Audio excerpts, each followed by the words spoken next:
The Ghost Specialist. By Incarnated Wisp. Genre, FanFiction. Completed. Strategy. Action. Adventure. Chapter 41. The floating eyes were like spotlights that exposed Sam within the mist.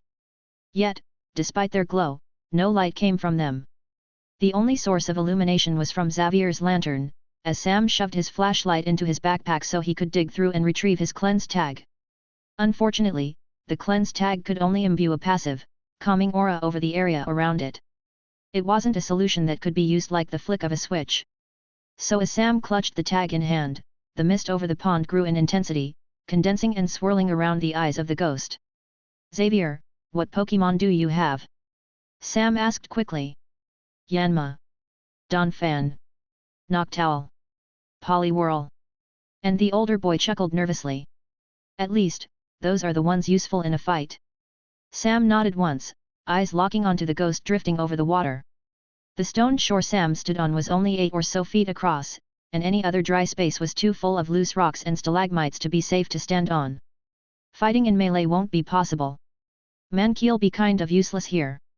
The monkey Pokémon was already standing in front of Sam, ready to defend him like always. "Treat it like a ghost type," Sam said quickly. "Don't hold back when it attacks." But the nurse said. "Do you want it to beat us?" Sam shouted over Xavier. His implication was left hanging. A tense second passed before there was a pulse. The mist shifted over the water. The pair of eyes lurched forward, sending water rippling out from underneath it, as it rushed towards Sam and Xavier with malicious intent. Sam acted as fast as he could. "Haunter," he shouted. Xavier joined in. Noctowl. 2 moves were used in quick succession. Haunter and Noctowl used Hex and Reflect respectively. Purple flames flickered into existence, threatening the ghost and forcing it to turn in its rush and bank to the side. Meanwhile, Noctowl, from where she stood next to Xavier, raised her wings and caused her eyes to glow. A translucent barrier appeared at the edge of the pond, and as long as that reflect held, any attempts to get close would force the ghost to slow down to pass through. "Now!" Sam shouted as the ghost circled the edge of the pond. "Have your Noctowl identify it." "How?" "Use foresight." As if it were a ghost type. Xavier shouted his order to Noctowl, and the owl's eyes flashed once more. The mist remained, but as long as Noctowl maintained her gaze on it, her foresight allowed the true form of the ghost to be revealed. A pink body. A grey-shelled tail. Bipedal with short, rounded ears. "Of course," Sam grumbled. Noctowl successfully identified it. And of course, why would it be anything else in a place like Slowpoke Well? This ghost wasn't a spirit like the woman Sam had encountered in Ecruteak. Instead, this was a long-past Slowbro that was now bound to this room. The ghost of a Slowbro let its legs hang loosely underneath it, and its pink flesh had lost the brightness of a Slowbro that was still alive. Following the edge of the pond, it continued its rush around, and pale, irisless eyes tracked Sam and Xavier's positions as it moved. Briefly, it buzzed by the reflect, not passing through it, once more being dissuaded from getting closer by Haunter's Hex while causing water to splash in its wake. "A Slowbro. A Slowbro," Sam repeated the name to himself, reaching into his backpack once more. He initially hadn't wanted to take out the new Pokédex given all the water around, but if it meant being able to deal with this ghost, he was willing to take the risk. It's an evolution of Slowpoke obviously. A water psychic type, too. Slowbro are good with special attacks and have an enormous amount of stamina. And since it's been revealed, we can treat it as its base species, too. "I thought you said treat it like a ghost type." Xavier shouted. "Either or," Sam mumbled, still reading through his book. "Either or." Haunter was their best bet. He was an evolved Pokémon and had the type advantage over Slowbro regardless of whatever type combination it was. The problem was that Slowbro was great at withstanding attacks, and its own evolved form helped it offset any weakness of its previous evolution. Not just that, but it was speedier than a Slowbro should have been. How much stronger did its status as a spirit make it over a usual Slowbro? A swish as the ghost buzzed by the reflect once again. Noctowl strained, keeping up 2 moves, and the mist swirled around to create a chilling breeze despite being totally underground. "We have to beat it and escape, or we help it move on," Sam said, slamming the new Pokédex close and shoving it back in his pack. "That means resolving its unfinished business, helping it realize it's free to pass on, or just beating it up until it's too tired to continue to exist. Xavier looked like he was struggling to keep his expression steady. His gaze was shaky, and his mouth curved into a frown. So you're saying we have to fight it? Yeah, Sam unhappily replied. Another dash. It continued to circle. Noctowl looked to be getting tired from maintaining such a strong reflect. Yet, the Slowbro still refused to get close thanks to Haunter, but it also kept returning to the side of that rocky formation in the back. Wait a second. Sam's eyes narrowed as he carefully kept track of the ghost's movements. I'm pretty sure it's bound to that formation, like I had thought before. So that means we can either destroy it, or we can. Back in Ecruteak, Morty was closely tied to his duties as the resident ghost-type gym leader. A major part of his responsibility was handling spiritual matters inside the town. When he talked about the woman in that alley, he almost sounded regretful. Mournful. It wasn't right for a spirit to be stuck here like this. Trapped in one place for eternity? With only a single pond to exist in? Sam disliked that. No, Sam hated that. Everyone deserved to be able to move on. He felt himself calm down as cold determination settled in. Sam stood up straighter and took a single step forward. Haunter can weaken it. Can you damage it? Xavier nodded once. His expression hardened as well. We absolutely can. As Sam swung his backpack around, Xavier tore a luxury ball free from his belt. Yanma, he shouted. Signal beam. The sudden display of skill gnawed at Sam. With the current public level of knowledge, bug types rarely ever learned attacking moves that shared their type. Xavier's Yanma either worked itself to the bone to learn that attack, or it had known signal beam when it first hatched. But Sam pushed past those feelings. Calling for a direct attack like that meant the battle truly began. Yanma curved its tail up underneath it, the very tip of it flashing with a bright light. A beam of spiraling colors shot out, striking the Slowbro as it continued to build up the mist. The ghostly Pokémon staggered in the air. Sam quickly whispered a command of his own. Prepare a spite. Haunter disappeared into a shadow created by Xavier's lantern, merging into darkness that flickered against the wall. Catching itself, the Slowbro finally changed its behavior, moving to the very back of the room. It raised its arms, the water of the pond rising alongside them, and it threw that movement forward to thrust a wave hurtling towards Sam and Xavier. That's surf. Reflect won't block that. Xavier yelled. Sam realized he didn't have a way to defend.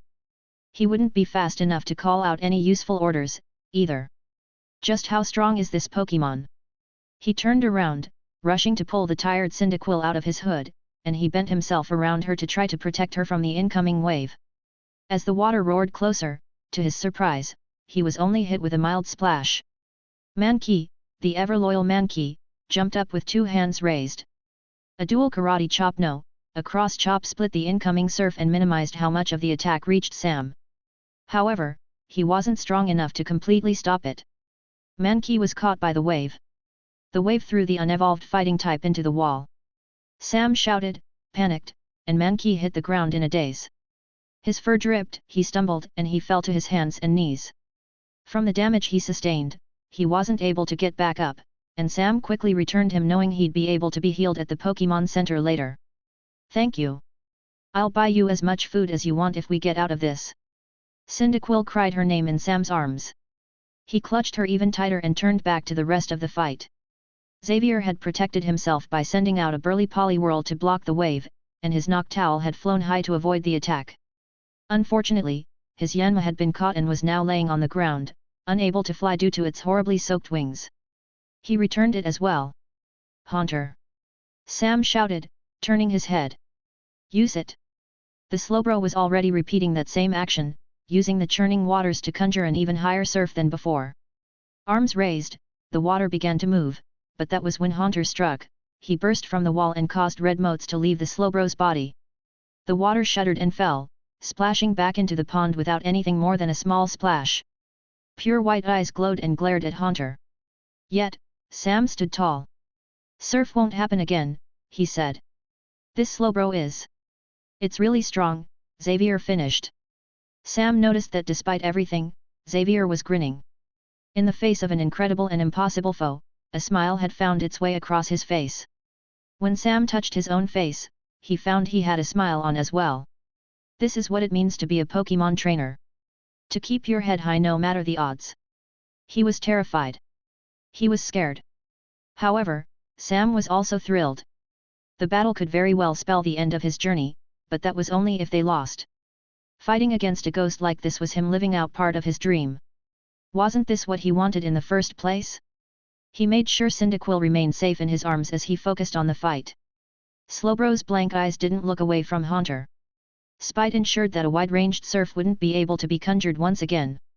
It came with the unfortunate consequence of making the ghost angry, but its most powerful attack had been rendered unusable. Sam just needed to figure out their next steps, but there was a sudden squeak in his arms. Cyndaquil stared up at him. Have a plan? She nodded once and gestured to explain her thoughts. Sam nodded in agreement and placed her on the ground. He trusted her with his life. Upon being set down, Cyndaquil briefly stumbled, slipping on the water-damp ground. However, once she stabilized, she conjured a flickering flame off to her side, a will-o-wisp. After the first will-o-wisp, a second one appeared. Then another. And another. One by one, a swarm of floating will-o-wisps formed in the air around her, almost resembling a lantern festival contained entirely in this one room. Sam had never been more proud. The Slowbro might have been a water type, but it only resisted fire type attacks. It wasn't immune to being burned. With Haunter distracting it, it turned to see the incoming flood of flame too late, and each wisp passed right through to seemingly disrupt its body and turn areas of its mist into smoke. Purple flames from Hex quickly followed, as Haunter wasn't one to pass up the opportunity Cyndaquil provided. Defend us, Poliwhirl. Assist them, Noctowl, Xavier said. Poliwhirl moved to the front to better stop any incoming attacks, and the reflect dropped as Noctowl flew forward. Gusts of wind sliced through tendrils of water that the Slowbro tried to have lash out from the pond. Now bring it here! Sam shouted. More will-o-wisps poured out from around Cyndaquil. Another hex forced Slowbro back. The ghost conjured more mist as if trying to hide itself, but Haunter rushed it. A telekinetic confusion from Noctowl held it in place, and then a shadow punch slammed into its cheek. The ghost of a Slowbro blinked and touched its cheek as if it hadn't expected to ever be punched at all. A second later, another shadow punch hit it in the other cheek, and then another, and then another. Haunter punched it repeatedly, cackling all the while. None of these physical attacks were that strong, but what mattered is that they could hit. Case in point, when the Slowbro neared the shore, Xavier's Poliwhirl tried to reach up and grab it, but it passed right through. That failure alerted it to its surroundings, and it snapped its head around. Cyndaquil's will-o-wisp stopped, and Haunter paused. The Slowbro glared at both Sam and Xavier, and then Sam did as he had done before. He ran right towards the ghost. Haunter laughed in the background. He'd been at the other end of this. After all, Sam was one of the few people insane enough to try to punch a ghost. But as Sam charged, still holding the cleanse tag in hand, he knew that simply defeating the ghost in battle wouldn't be enough. They weren't strong enough to weaken it to the point of passing on. They had definitely angered it, but they wouldn't be able to do much more than escape. It needed to be put to rest, deserved to be put to rest, not just for the sake of any visitors to Slowpoke Well, but also for its own sake. Everything Sam read about ghosts made it clear that staying behind wasn't pleasant. Ghosts existed in a daze, constantly reliving half-forgotten memories, and they would only ever experience peace once they had moved on. It was for that reason he was charging.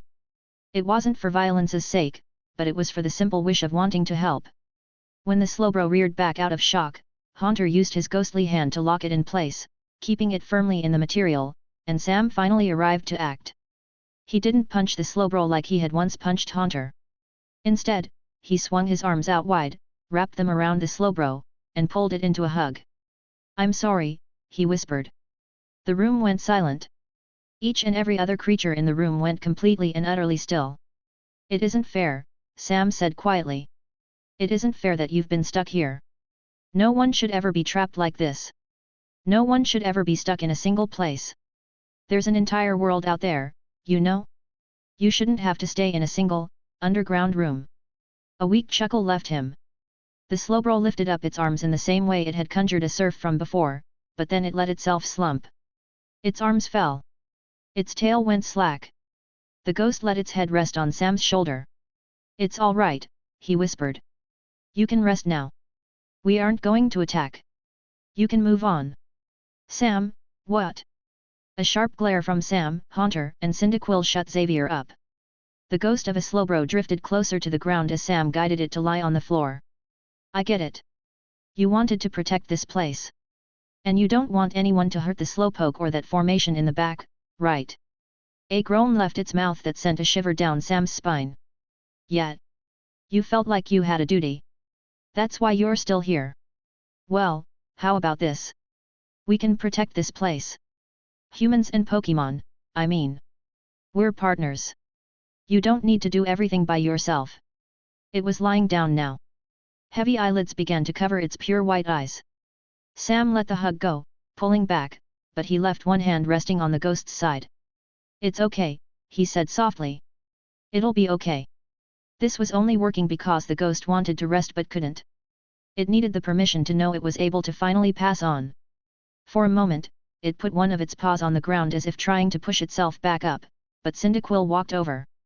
She covered its paw with hers. Cinda, she said. Quill. It stared for several long seconds before it let its head hit the ground once more.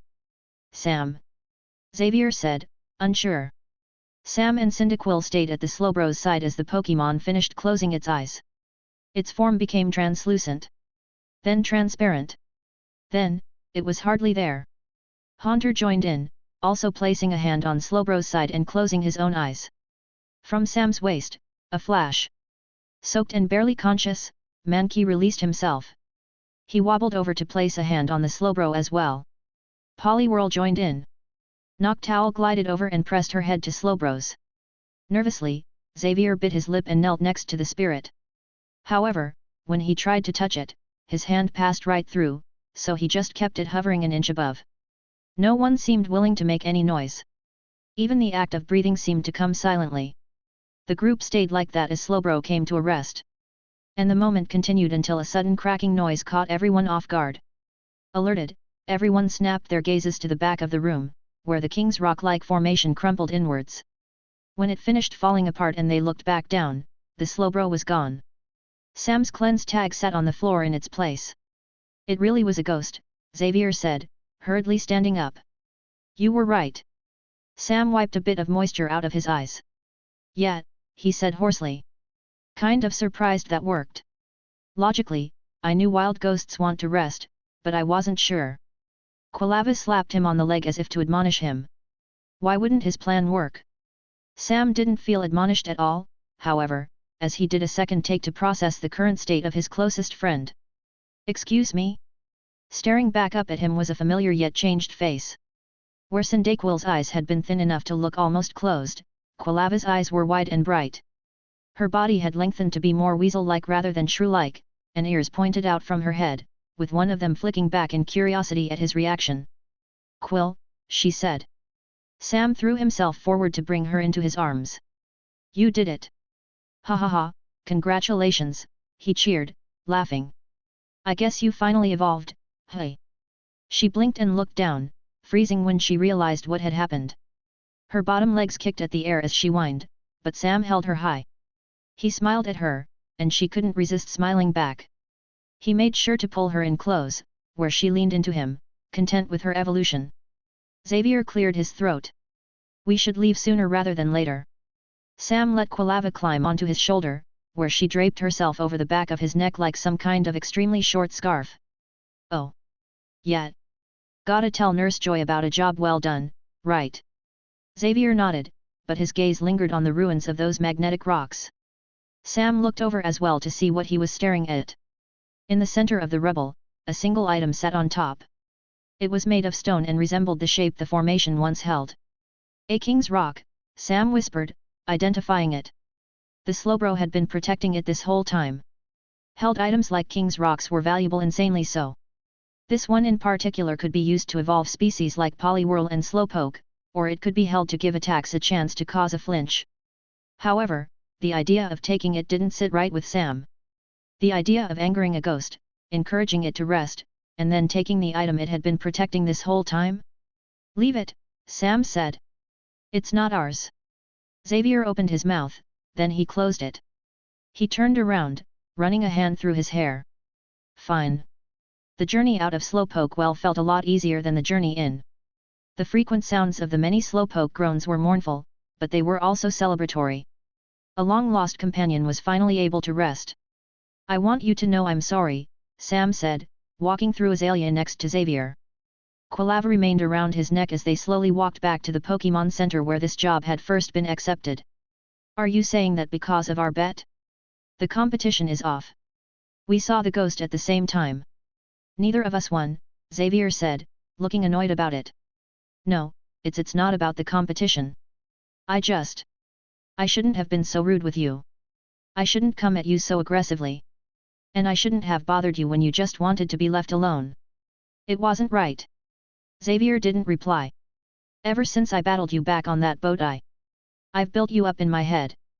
Everywhere I went, it was like you were doing way better than I was. I mean, you placed second in a tournament I lost in the first round. You had an evolved Pokémon in Goldenrod when it took me until Ilex to evolve one of mine. And then the biggest thing was how you crushed Whitney in a battle. You used a single Pokémon, but I needed to use my entire team." Sam let out a sigh. "You're a better trainer than me." There was a long period of silence followed by a long sigh. I'm not a better trainer, I mean. You have information I don't have," Xavier said, forcing himself to not grit his teeth. "I can't be called strong. Not yet, at least. You only think that because I'm pushing myself to be ahead. I have to prove myself." "To who?" Sam asked. Xavier's expression was utterly unreadable. "I have to prove myself to the entire world. For some reason, that felt like a lie. I have my own goals. My own problems. I have to try," he whispered. When Xavier stopped walking, Sam stopped too, turning around and looking over at his temporary companion. Xavier stared at the road, his hands clenched into fists, and he soon brought his gaze back up to stare at Sam. "I don't like that you have a starter Pokémon," he said. Sam laughed. "Yet? We're not friends because she's a starter. We're friends because she's her. My grandfather set up the meeting where we met. She's the granddaughter of his Typhlosion, and she's one of the coolest Pokémon ever." Quilava squeaked proudly. Sam scratched behind her ear. "I guess that's better than buying her outright," Xavier said, allowing himself to relax. Sam bristled at the idea, but he could also tell Xavier didn't mean any offense. "I guess. I'm sorry, too," Xavier said, resuming the walk forward. "I didn't mean to make you feel worse, nor did I mean to be rude. I've been told I can be abrasive sometimes. I'll try to work on that in the future." "Thank you." Xavier shrugged. He didn't say anything else. The rest of the walk back to the Pokémon Center was in silence, but when they reached the front door, Sam stopped and stood up straight. He looked Xavier in the eye. "Back in Goldenrod, you said you were going to win the Silver Conference," Sam said. "I want you to know that that's not going to happen because I'm going to be the one who wins." "Yet?" Xavier raised an eyebrow. "That's easy to say. It's harder to actually do." They glared at one another. Sam smirked slightly. Xavier turned his head. As he put his hand on the handle of the door, Sam didn't miss it, the corner of the other boy's mouth curved up ever so slightly in the smallest of smiles. "Good luck earning your 4th gym badge," Xavier said. "Good luck with your 5th, Sam replied. Xavier stepped inside, and Sam followed. Their job wasn't done just yet. "So we need to report to the nurse, heal our Pokémon, and make sure Slowpoke Well will be protected. I promised Slowbro that we humans will keep the place safe, and I don't plan to break that promise. Maybe the gym can do something? Or maybe the league can bring a few ace trainers here." He'd have to talk to the nurse about it, but his thoughts were interrupted when Reedy ran right up to him. "Hey," she said as Xavier pulled ahead. She then raised her voice. "I see that smile. So you beat him, right?" No, Xavier is actually," he sighed. "He's all right. We fought the ghost." "Ah. Without me?" Sam scoffed. "Please. We had to do it without you. If you were there, you would have had Porygon figure out like 10 different electric-type moves, and then there wouldn't be any battle left for the rest of us. Wouldn't have been nearly as fun." "Humph, probably. But you're wrong about something." "Yet?" Sam asked. Reedy leaned forward. I would have figured out at least 12. Both of them snickered as they moved to a couch. Xavier started to talk to the nurse. Well, I guess it doesn't matter as long as you didn't do it on purpose, Reedy said. But you have to tell me the story later. Of course, Sam easily replied. She swung her backpack around, hurrying to dig through it with her face scrunched up in focus.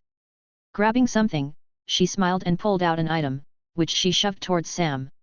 Here. I managed to sign us up for a gym trial tomorrow, and I got these. This one's for you, a friend ball for a friend. In her hand, Reedy held a green pokeball with 4 brown teardrop shapes pointed at its center. He carefully took it in as she held up several other minimized, custom pokeballs as well. All of these balls have different effects, Reedy said cheerfully. Friend balls are apparently super comfortable, so Pokémon like them more. The others do other things, but we can check that later. I figured we'll share them as needed, catching whatever Pokémon that come our way. There were 5 in total, a decent amount to fill out their teams with new Pokémon, especially if Reedy didn't plan to catch too many more. Sam carefully looked all of them over. These Pokeballs each had niche uses against certain species, and their creation had helped place Azalea on the map. When he looked back up at Reedy, her smile was as bright as the sun. After everything else that happened today, Sam couldn't help it. He sniffed. Thanks, he said genuinely. She smiled, but she then blinked and only now seemed to notice the Quilava resting on Sam's neck. Wait, hold on. You didn't just fight a ghost, but you also evolved without me. Sam laughed, and Quilava snorted. She was exasperated that Reedy hadn't noticed until now. The rest of the day, Sam took it easy. He regaled the story of what happened in Slowpoke Well, and Reedy regaled the surprisingly exciting story of her encounter with a rather surly Pokeball craftsman. Mankey was healed, Quilava was checked over, and he and Xavier were both paid twice the amount the job was supposed to pay. After all, they did more than was asked. The nurse confirmed she'd pass a message to the gym to secure protection for Slowpoke Well, and Sam just enjoyed this peaceful time he had with his friends. It was nice. It was relaxing. It was a good break before he, Reedy, and all of their Pokémon challenged the Azalea Gym. Chapter 42. Flying Pokémon screeched through the air. Other Pokémon cried out on the ground. Sam saw a Nidorino desperately drag itself into the foliage, and shadows darkened the sky from above. They're doing another flyover, someone shouted, but Sam wasn't able to tell who. 3 Butterfree trilled as they flew over the meadow. Their cheerful voices echoed out, not matching the panic of the chaos below. Underneath them, a sleep powder cloud filled the space between the woods and a hill in the center. Pokémon ran for cover, the trees serving the sole source of protection from the dust drifting off the bug-type's wings. Scatter! Sam yelled. They can't get all of us. Quilava followed the other Pokémon entering the woods. With her evolution came speed, and with that speed, an easy development of tackle into quick attack. Haunter darted to hide inside Sam's shadow, but doing that forced Sam to act to save the both of them. Sam just barely managed to push through a bush, dodging a caterpie that flung a string shot at his legs. Quilava curved in her dash to dart towards it, flashing out flames from the top of her head and her lower back. The weak bug type quickly fled in the face of that super effective fire. Mankey didn't follow. He stayed in the meadow. Rather than hiding, the monkey Pokémon raised his hands and howled at the sky. Barreling towards him, the 3 Butterfree dived. The last thing Sam saw of that brave fighting type was Mankey being utterly consumed by the bug type's sparkling cloud. Your sacrifice won't be forgotten, he whispered, saluting that loyal primate. With no more targets remaining, the Butterfree circled back to perch on the head and shoulders of a purple-haired, young boy standing on top of the central hill. He laughed maniacally. A villainous smile stretched across his face as he played into his role perhaps too well. MWA ha ha ha. He thrust his hands onto his hips. You will never claim what is rightfully mine. His laughter continued as several Beedrill rose out of the deep woods behind them. In pairs, they moved into the open meadow, beginning to patrol the edge just above the trees. And this is supposed to be a gym trial. Sam mumbled. No. This is war. He breathed out as his Pokémon gathered around him. Quilava was already at his side, and Haunter left his shadow to enter the air. Stepping out of the meadow was Mankey, who marched right out of the lingering cloud, utterly unaffected thanks to sheer willpower, roiling anger, and most important, his ability, Vital Spirit. Okay, Sam started, hardening his gaze and putting a fist into his hand. We need to find the others. Make some kind of plan. Take out that brat Bugsy and actually win this game. The gym trial was a simple game of King of the Hill, with trainers being divided up into groups and told to take and hold certain locations. Their opponent was a gym trainer, an up-and-coming star in Azalea named Bugsy. Unfortunately, this wasn't anything like a normal match. The gym provided Bugsy with what felt like a nigh uncountable number of bug types to use. There was a swarm between Sam and Victory, and unlike most wild bug type encounters, this swarm had significantly more than just a single species to worry about. As Sam eyed the imperious-looking child at the top of the hill, a rustle came from behind him. He expected to see one of the boy's many bug types approaching in an ambush, but instead, Reedy pushed through. Behind her were the 3 other trainers that made up their group for the trial. I had Gloom smear some of her saliva on another tree, a green-haired girl said. It should lure all the bug types to it. That'll give us a few minutes, at least. Should we make a plan, then? A fidgeting boy, a teen a few years older than Sam, asked everyone at once. He looked around hopefully as a duck-like Farfetch'd stood by his side like a soldier standing at attention. There wasn't an immediate response, but the last member of the group did manage to push through that same bush. There was a twig in his hair and a sneer on his face. He kept glaring at Bugsy through the trees. I refuse to lose to him, he snarled. A Nidorino limped by his side. In theme with the bug-type gym, this trial was all about working in groups, in other words, in a swarm. Only one of them actually had to be on the hill to claim it, but the trial was designed around an entire group. Unfortunately, teams were balanced around an approximate level of strength rather than an explicit number of gym badges. It was why Reedy and Sam were in the same gym trial, but it was also the reason why a few of these other trainers managed to join in. The boy with the Farfetch'd had never once challenged a gym. He was a local whose Farfetch'd had grown strong while defending him in Ilex Forest, but his actual battle experience was minimal. As for the boy with a sneer, Sam wasn't a fan. He might have had 4 gym badges under his belt, but he had only ever earned his badges through taking on trials. That just left Sam, Reedy, and the girl with a gloom. All of them had earned their gym badges through active fights against a gym leader. So what are we doing? The Farfetch'd trainer asked again, glancing around nervously. Maybe we could rush him? Overwhelm him as a group? Nah. I don't think that'll work, Reedy said. If you look closely, you can see his Ariados waiting in ambush. She pointed to the base of the hill, where the tall grass was at its highest.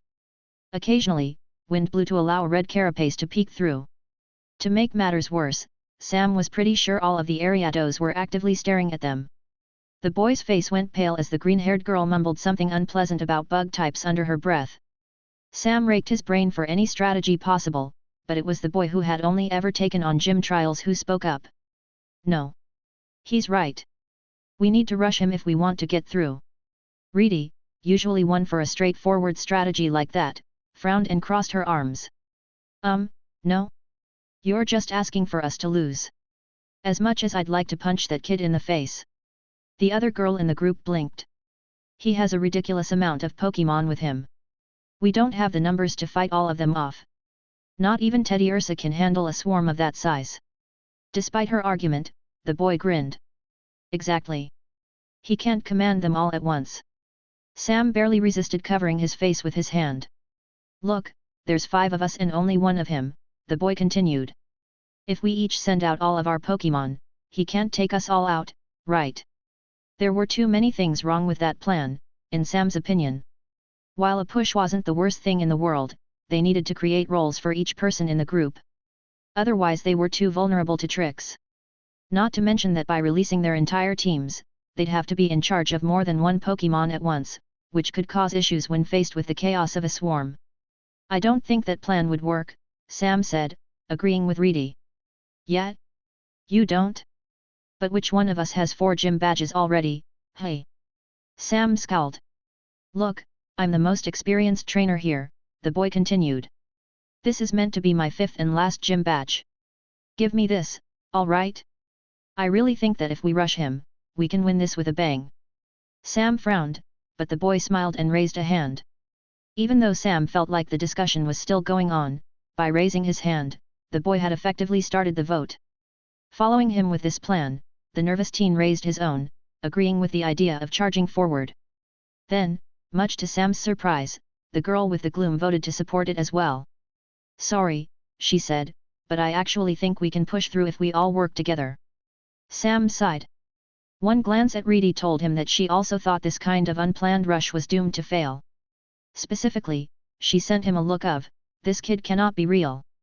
Direct strategies like this are too vulnerable to tricks, Sam said, trying one last time to change everyone's minds. I'd probably vote for this plan if it wasn't for the fact we know that Bugsy's already prepared tricks.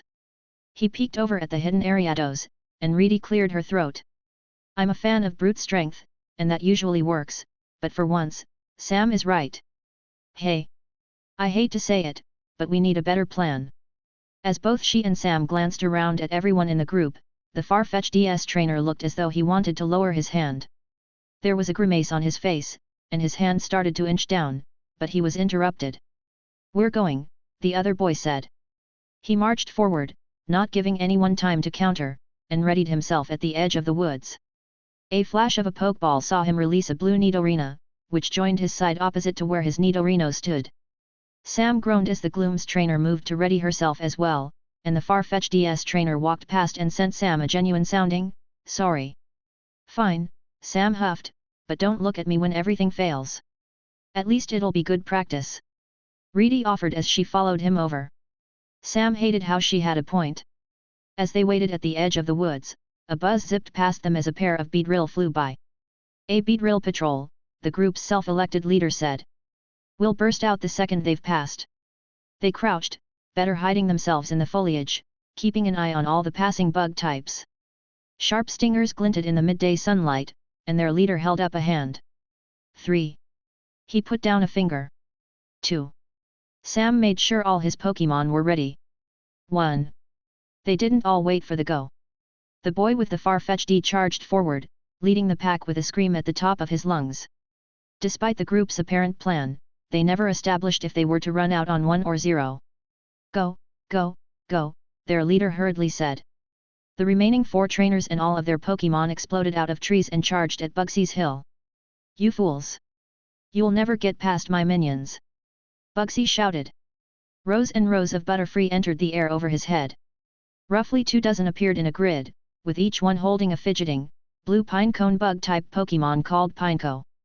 The organized swarm then flew to move themselves over everyone else's heads. Psybeam, Porygon! Reedy shouted. Teddiursa was already at her side, but she quickly released her second Pokémon to have it attack with a bright pink beam.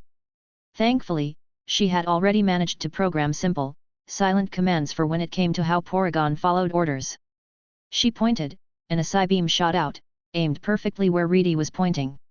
As directed, one of the Butterfree was hit dead on. The bug type cried out in pain, and it dipped back so as to not fall onto one of its allies. As it did, however, it let go of its Pineco. The immobile blue bug type fell and hit the ground. On impact, the Pokémon used self-destruct to release every ounce of its internal energy all at once, causing an explosion. They're literally bombing us!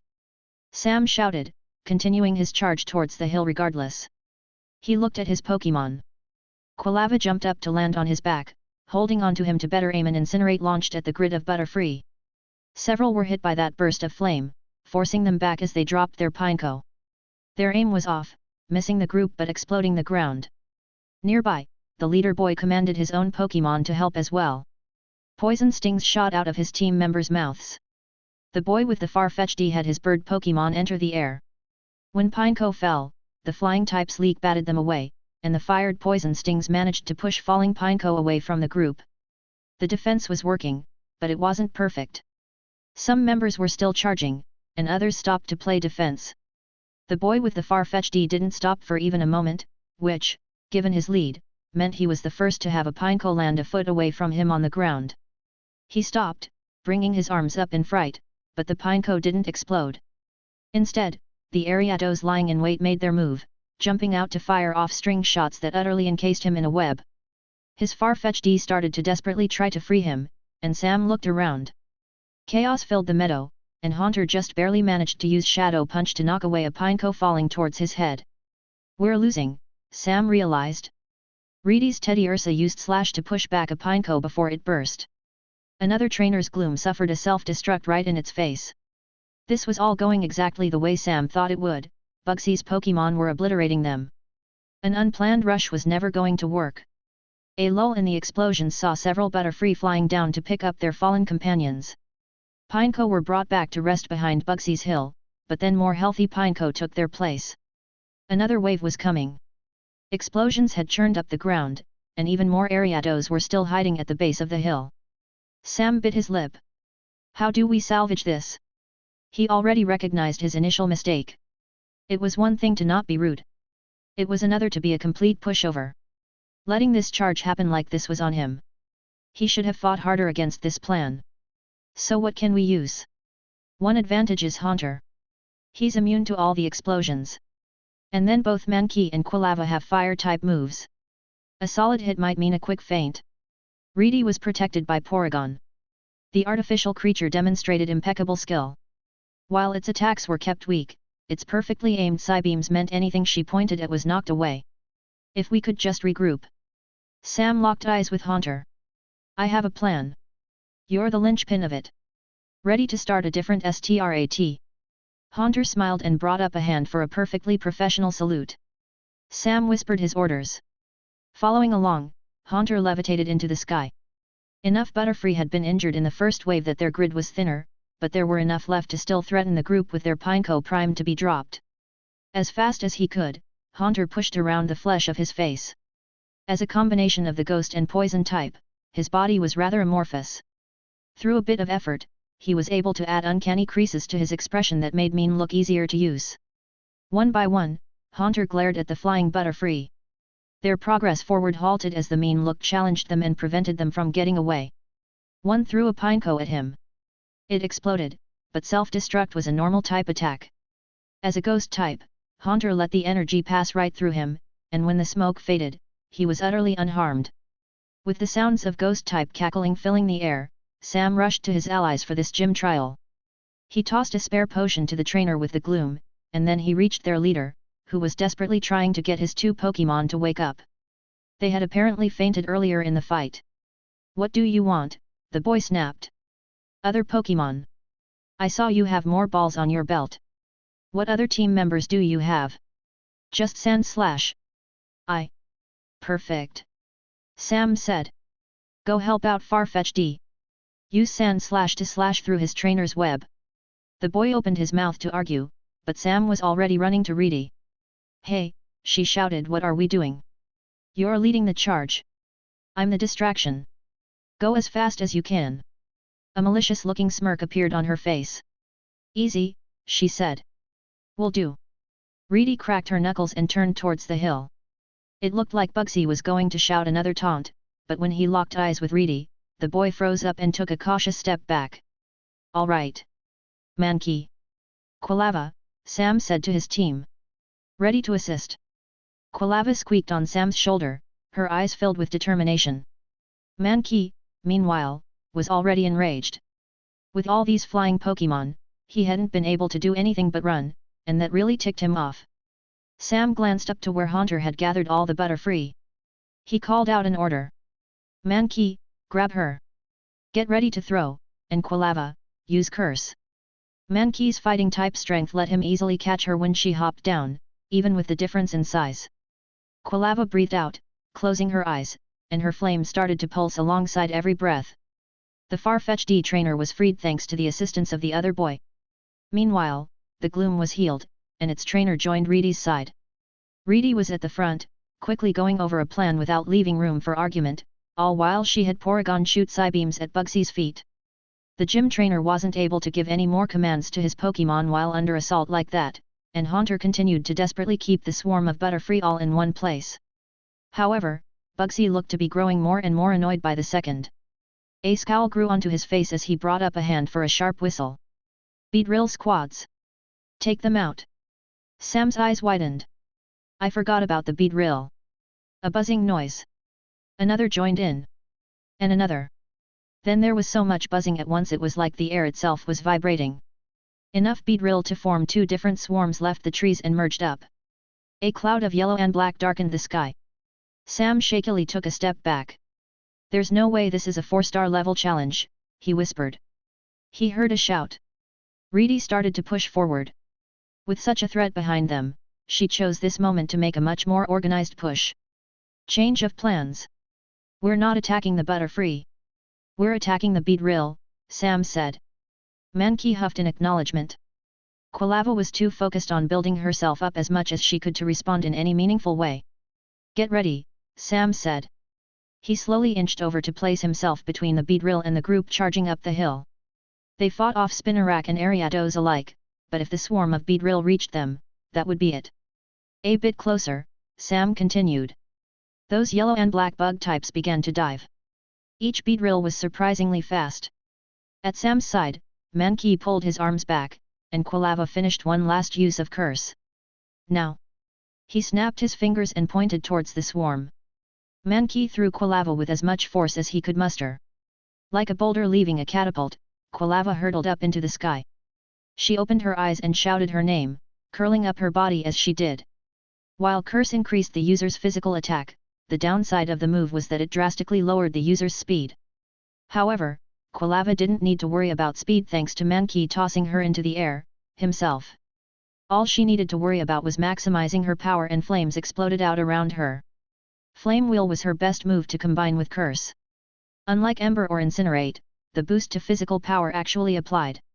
Using the Curse's energy to fuel this attack, Quilava spun and let her flames tear out of her to an incredible length. The spin allowed her fire to rocket out, and her range was massively increased. Thanks to her pouring everything into this, as well as all the practice she had done with internal control, the flame wheel was absolutely enormous, and a full third of the swarm was hit by her flames. Whoa! Sam heard a yelp as Reedy grabbed the collar of the far-fetched DS trainer to yank him back into their fight. Sam had no such thing, and he stared upwards to behold Quilava's incredible mastery over flame. While she didn't take out the entire swarm, or even faint more than a handful due to how stretched her flame wheel was, the heat was still super effective, and Beedrill were prone to anger. Infuriated by the attack on their swarm, they all turned to face her rather than the rest of the group. She panted, landing on top of one of the Beedrill's head. She looked around sheepishly before being forced off thanks to a dozen pairs of stingers being jabbed her way. From head to head, from Beedrill to Beedrill, Quilava jumped, allowing any focus she had on Curse to drop. The only reason she wasn't immediately overwhelmed was thanks to a combination of quick attack and detect. She could see the attacks coming and had the speed to move out of the way, but this was an extremely dangerous game of leapfrog that was quickly tiring her out. Mankey! I need you to help her. Sam brought down his hand, which Mankey clasped. He spun around and tossed him, throwing the monkey with all his might. Sam didn't have the strength of a fighting type to back him up, but the swarm took up a lot of airspace. Mankey got just high enough to grab a Beedrill's leg, and then a fire punch slammed into its stomach before he hopped to another one. Unlike Quilava, Mankey was overwhelmed in seconds. He didn't have the speed or the benefit of detect to let him avoid their attacks. The Beedrill surrounded him and repeatedly stabbed with their stingers, using Twineedle. Thankfully, it did draw some attention away from Quilava, giving her a few spare moments to land on one's head and catch her breath. It was clear this opponent was far too strong for Sam's team to handle, but he didn't care about beating them in a fight. For this gym trial, he was only the distraction. Quilava and Mankey were distracting this swarm. Meanwhile, Haunter was still distracting all those Butterfree. Based on his occasional laugh, he was injured, but he was also having fun.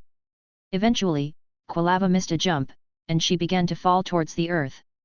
Unable to grab her Pokeball in time, Sam leaped with his arms held out. He just barely managed to catch her, pulling her in close as he skidded along the ground. I got you, he said. That was incredible. She looked up and smiled at him with a tired, quill. Behind, a thump. Sam glanced around. Mankey peeled himself off the meadow's dirt and gave Sam a thumbs up. He hadn't even attempted to fall into Sam's arms. Ha ha ha. Maniacal laughter rang out from the hill once more. However, this time, it didn't come from Bugsy. Foul villain! Reedy shouted. Your claim is now ours. You have faced our wrath and have been found wanting. Your minions have failed. She put her hands on her hips and cackled, bringing her head back to stare at the sky. Meanwhile, at the base of the hill, Bugsy rubbed his shoulder and picked himself off the ground. Apparently, he had been thrown down. With that unexpected change, the Beedrill were no longer approaching. Sam grabbed Mankey and jogged over to join where everyone else stood at the top. None of the bug types stopped him, and Haunter floated back down.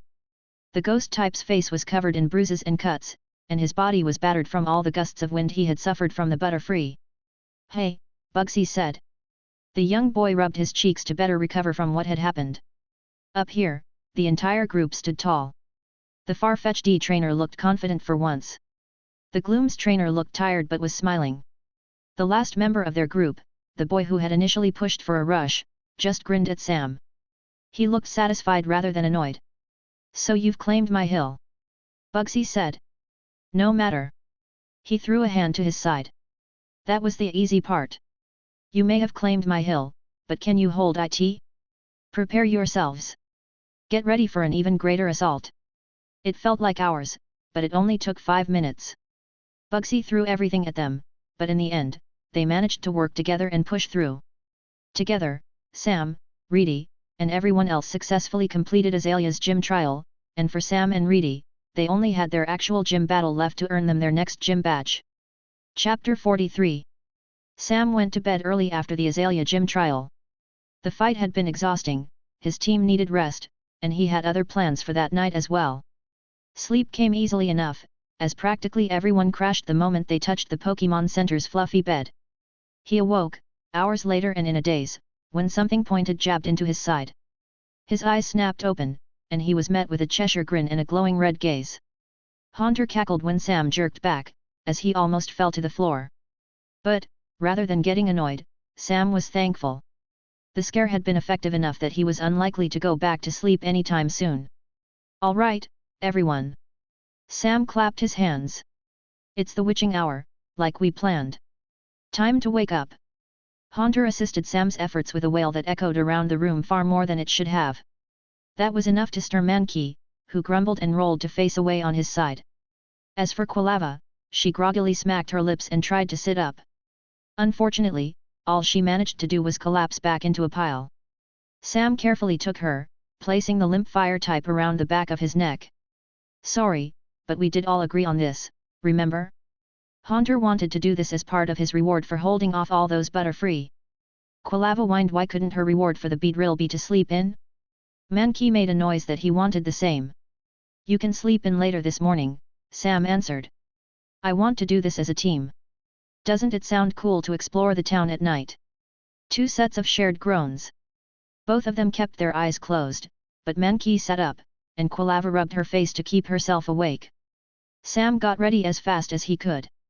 He threw on a jacket, made sure his stuff was packed in his backpack just in case, and fixed his hair so it wouldn't be so messy. The only light in the room was a standing lamp that gave everything a dull orange glow. Outside, it was almost pitch black. Azalea might have had street lights, but they were few and far between. Eventually, Quilava managed to wake herself up enough to actually keep her eyes open. Mankey, meanwhile, only became fully awake when he accidentally rolled off the bed. Both of them got a midnight snack/breakfast from Sam Chesto berries he had purchased specifically for this moment. The berries' strong, dry flavor helped them wake up, and they were left blinking, full of energy, afterwards. "Our plan is to head out and see what the city is like at night," Sam said, cleaning up the remnants of everyone's meals. "Towns as old as this one should have a few real ghosts, but Azalea's also pretty small with a dedicated gym. I doubt there's anything we'll need to worry about. Instead, imagine how many ghost types might be out there." "Haunter, you're pretty confident a ghost type or two will be around, yet?" Haunter nodded excitedly, giving Sam a thumbs up. Tonight, there would be no catching, only quiet observation. Where the new Pokédex was an incredible resource for in-battle capabilities, it had little on the behavior of species outside of fights. Sam wanted to see how ghost-type Pokémon behaved in the wild. He'd be a silent observer, joining Haunter to watch Pokémon go about their night-to-night lives. This late at night, Haunter had no need to enter Sam's shadow, content to merely float at his side. Mankey, meanwhile, ambled over to walk next to Sam. He went through a few stretches to make sure he was awake. As for Quilava, she let out a quiet whine next to Sam's ear. Given she was no longer a small Cyndaquil, she couldn't exactly fit in his hood. At least, staying on his neck was similar enough, and the position still let her rest her head on his shoulder. "Ready, everyone?" Haunter cheered his name in excitement. The rest of his team made noises to state their readiness, but they were nowhere near as happy. Sam left his room, entering a silent hallway, then left the Pokémon Center to step outside. There, the cool night's air caressed his face as countless stars decorated the night sky. There were more visible here than from other settlements Sam had been to, as while Azalea Town had modern amenities, there weren't enough to cause too much light pollution. There was something about seeing that view while also being surrounded by old buildings that made the night feel that much more beautiful. Haunter took the lead, and Sam followed. He made sure to not say anything to not disturb the silent peace of the night. The roads in the center of the city were stone, but moving towards the edges, dirt and gravel paths became more frequent. Each footstep audibly crunched against them, yet Haunter was familiar enough with night exploration to make sure they didn't bother the species active at this time. Murkrow were the most common species Sam saw, as they were practically omnipresent during Johto's nights. The black crow Pokémon used their dark feathers to blend in with shadows while they eyed the ground for shiny objects to add to their collections. Besides them, there were also Spinarak and Ariados that crawled over and into many nearby buildings. Sam wasn't sure if they were hunting, looking for a place to nest, or patrolling on behalf of the local bug-type gym. But the species that caught Sam's eye the most came into view towards the end of the witching hour. Haunter waved for Sam to stop and held a finger over his mouth before pointing up at the sky. There, illuminated by the moonlight, was a train of ghastly passing over the town. Sharp eyes glowed in the darkness, and Haunter waved a greeting as they floated past. If Sam had to guess, this was the time of night they were the most active, going around and looking for people and Pokémon to scare. Though, Sam had the feeling those ghastly weren't the only ghost types about. Sometimes, something would flicker at the edge of his vision, but whenever Sam looked, nothing was there. There was no chill in the air, and the hair on the back of his neck wasn't standing up, but he couldn't help but to feel like he was followed. While he observed, he was being observed back, though he had no way to tell what watched him as he wandered through town. During this period, he also made sure to stop at the Slowpoke well, mostly to check if the nurse had carried Sam's message about protecting the place. To his surprise, the area around the well had almost completely changed. Several full-grown evergreen trees now surrounded it like a grove. Looking closely, he could see the moonlight glinting off the compound eyes of a few different bug types. The local gym had stepped in and placed guards as needed. It was a big relief to see that Sam's promise would be fulfilled. "Thank you for this, Haunter," Sam said when the witching hour was at its end. Active species were becoming more rare, and it seemed that these nocturnal Pokémon had an innate sense of when night was at its deepest. "If it wasn't for you, I'd never think to explore a city so late. It's really amazing to see just how many Pokémon are out and about without any humans to bother them." Haunter smiled proudly. He had enjoyed this, too. Next time they came out this late, Sam wanted to bring some berries with him so he could lure wild Pokémon closer and hopefully have a chat. But this was still an hour of walking in the cold night's air during a time when everyone was usually asleep. Quilava had greatly enjoyed this as well, but Mankey had to hold the leg of Sam's pants to not lose track of him in the darkness. For him, he was more about battling. Walking around and watching other Pokémon was boring. He was already ready to go back to sleep. In an attempt to stay up, Mankey struck at the air with his hands. He tiredly tried to practice as the group headed back to the Pokémon Center. As he was now, Mankey's type coverage was extreme. He knew Fire Punch, Ice Punch, Karate Chop, Cross Chop, and Assurance, and he slowly rotated through those attacks for practice. Yet, even though he knew so much, he was also trying to work on one last development. A brand new Ghost-type move would be a perfect addition to his arsenal and help him better fit with the rest of his team. However, Mankey's best and only offensive option for this purpose was Shadow Claw, which he tried to figure out by curling up his fingers and swiping at the air. He needed to channel Ghost-type energy into his hand to use the attack, but he also needed to figure out how to actually control Ghost-type energy, first. From Sam's shoulder, Quilava occasionally squeaked out advice to him, able to do so thanks to all her practice with Curse. Haunter chipped in with advice as well, but from the sharp looks Mankey sent the Ghost-type, Sam could tell that Haunter wasn't being entirely serious about it. "Reedy told me she wants Teddy Ursa to evolve soon," Sam idly commented as they slowly walked back. "I think she's aiming for an evolution around the time we reach Violet City, which'll be our 5th gym, and her 4th. At the same time, she also talked about visiting Azalea Town's power station. Porygon needs to figure out electric-type moves, and Teddy Ursa won't be trying for evolution until he figures out Thunder Punch, too." Both Mankey and Teddy Ursa were due to learn that electric-type attack, but Reedy's priority was to have Porygon learn how to utilize electricity, first. Teddy Ursa was in a solid state thanks to the sheer power of Slash and his own wide type coverage, but his evolution? Sam could tell that while Teddy Ursa had put in more work than other members of his species, becoming an Ursaring was still a while away. He also had a theory that Teddy Ursa and Reedy were delaying his evolution because they both enjoyed how small and cute he was, but Sam was smart enough to never say that out loud.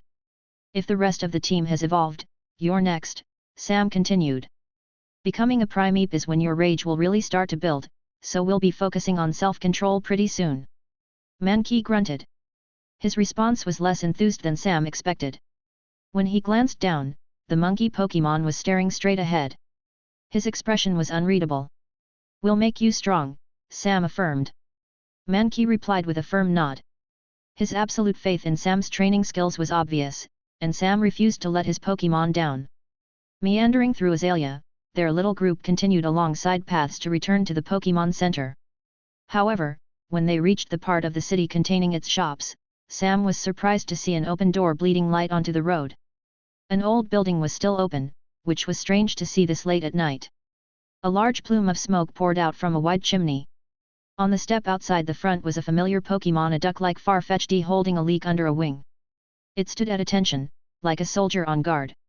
The Pokémon stiffened and squawked its name as Sam made himself known from within the darkness.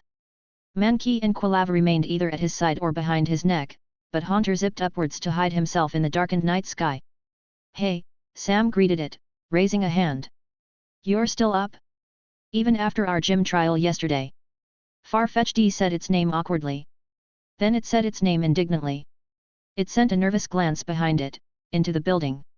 For some reason, the flying type almost looked worried. While it was distracted, Sam sent a subtle shake of his head to Haunter, who had drifted behind the duck Pokémon's head without it being aware. Annoyed, he clicked his tongue, and the Farfetch'd briefly snapped around but saw nothing. Haunter disappeared.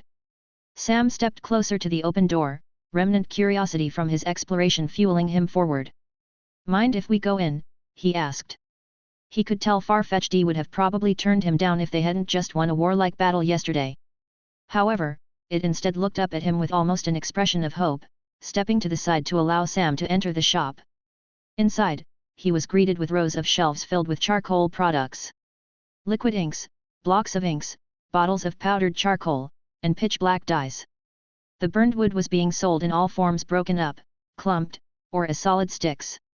In a few places, what seemed to be perfect cylinders of blackened wood sat in cubbies like a library of scrolls. Those pieces were priced the highest, and a counter divided an open workshop from the rest of the store. A clay furnace sat in the center of the room, the source of the smoke Sam had seen before he came in. It had several openings, with a few of them completely sealed off. In front of one, a familiar, black-haired teen stared unerringly into the fire. Several minutes passed without any acknowledgement that Sam was there. He was eventually forced to clear his throat, which caused the other boy to jump almost a full foot.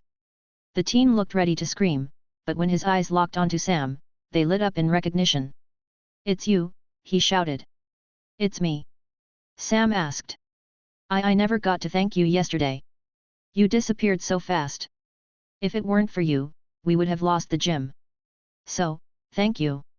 He pulled his hands tight against his sides and stood up with a bow at 90 degrees. "You made sure we won our first gym trial." Sam awkwardly coughed into his hand, unable to look at how sincerely the older boy was thanking him. Do you need something?" Trying to make a purchase, the teen said, pulling himself up straight. "Sorry, but we're closed. I was just practicing." "Practicing?" Sam repeated. The teen looked unsure of his own words. Looking closer, Sam started to notice more details on his face. There were bags under his eyes that made him look tired, and not just in the physical way. "You all right?" Sam asked.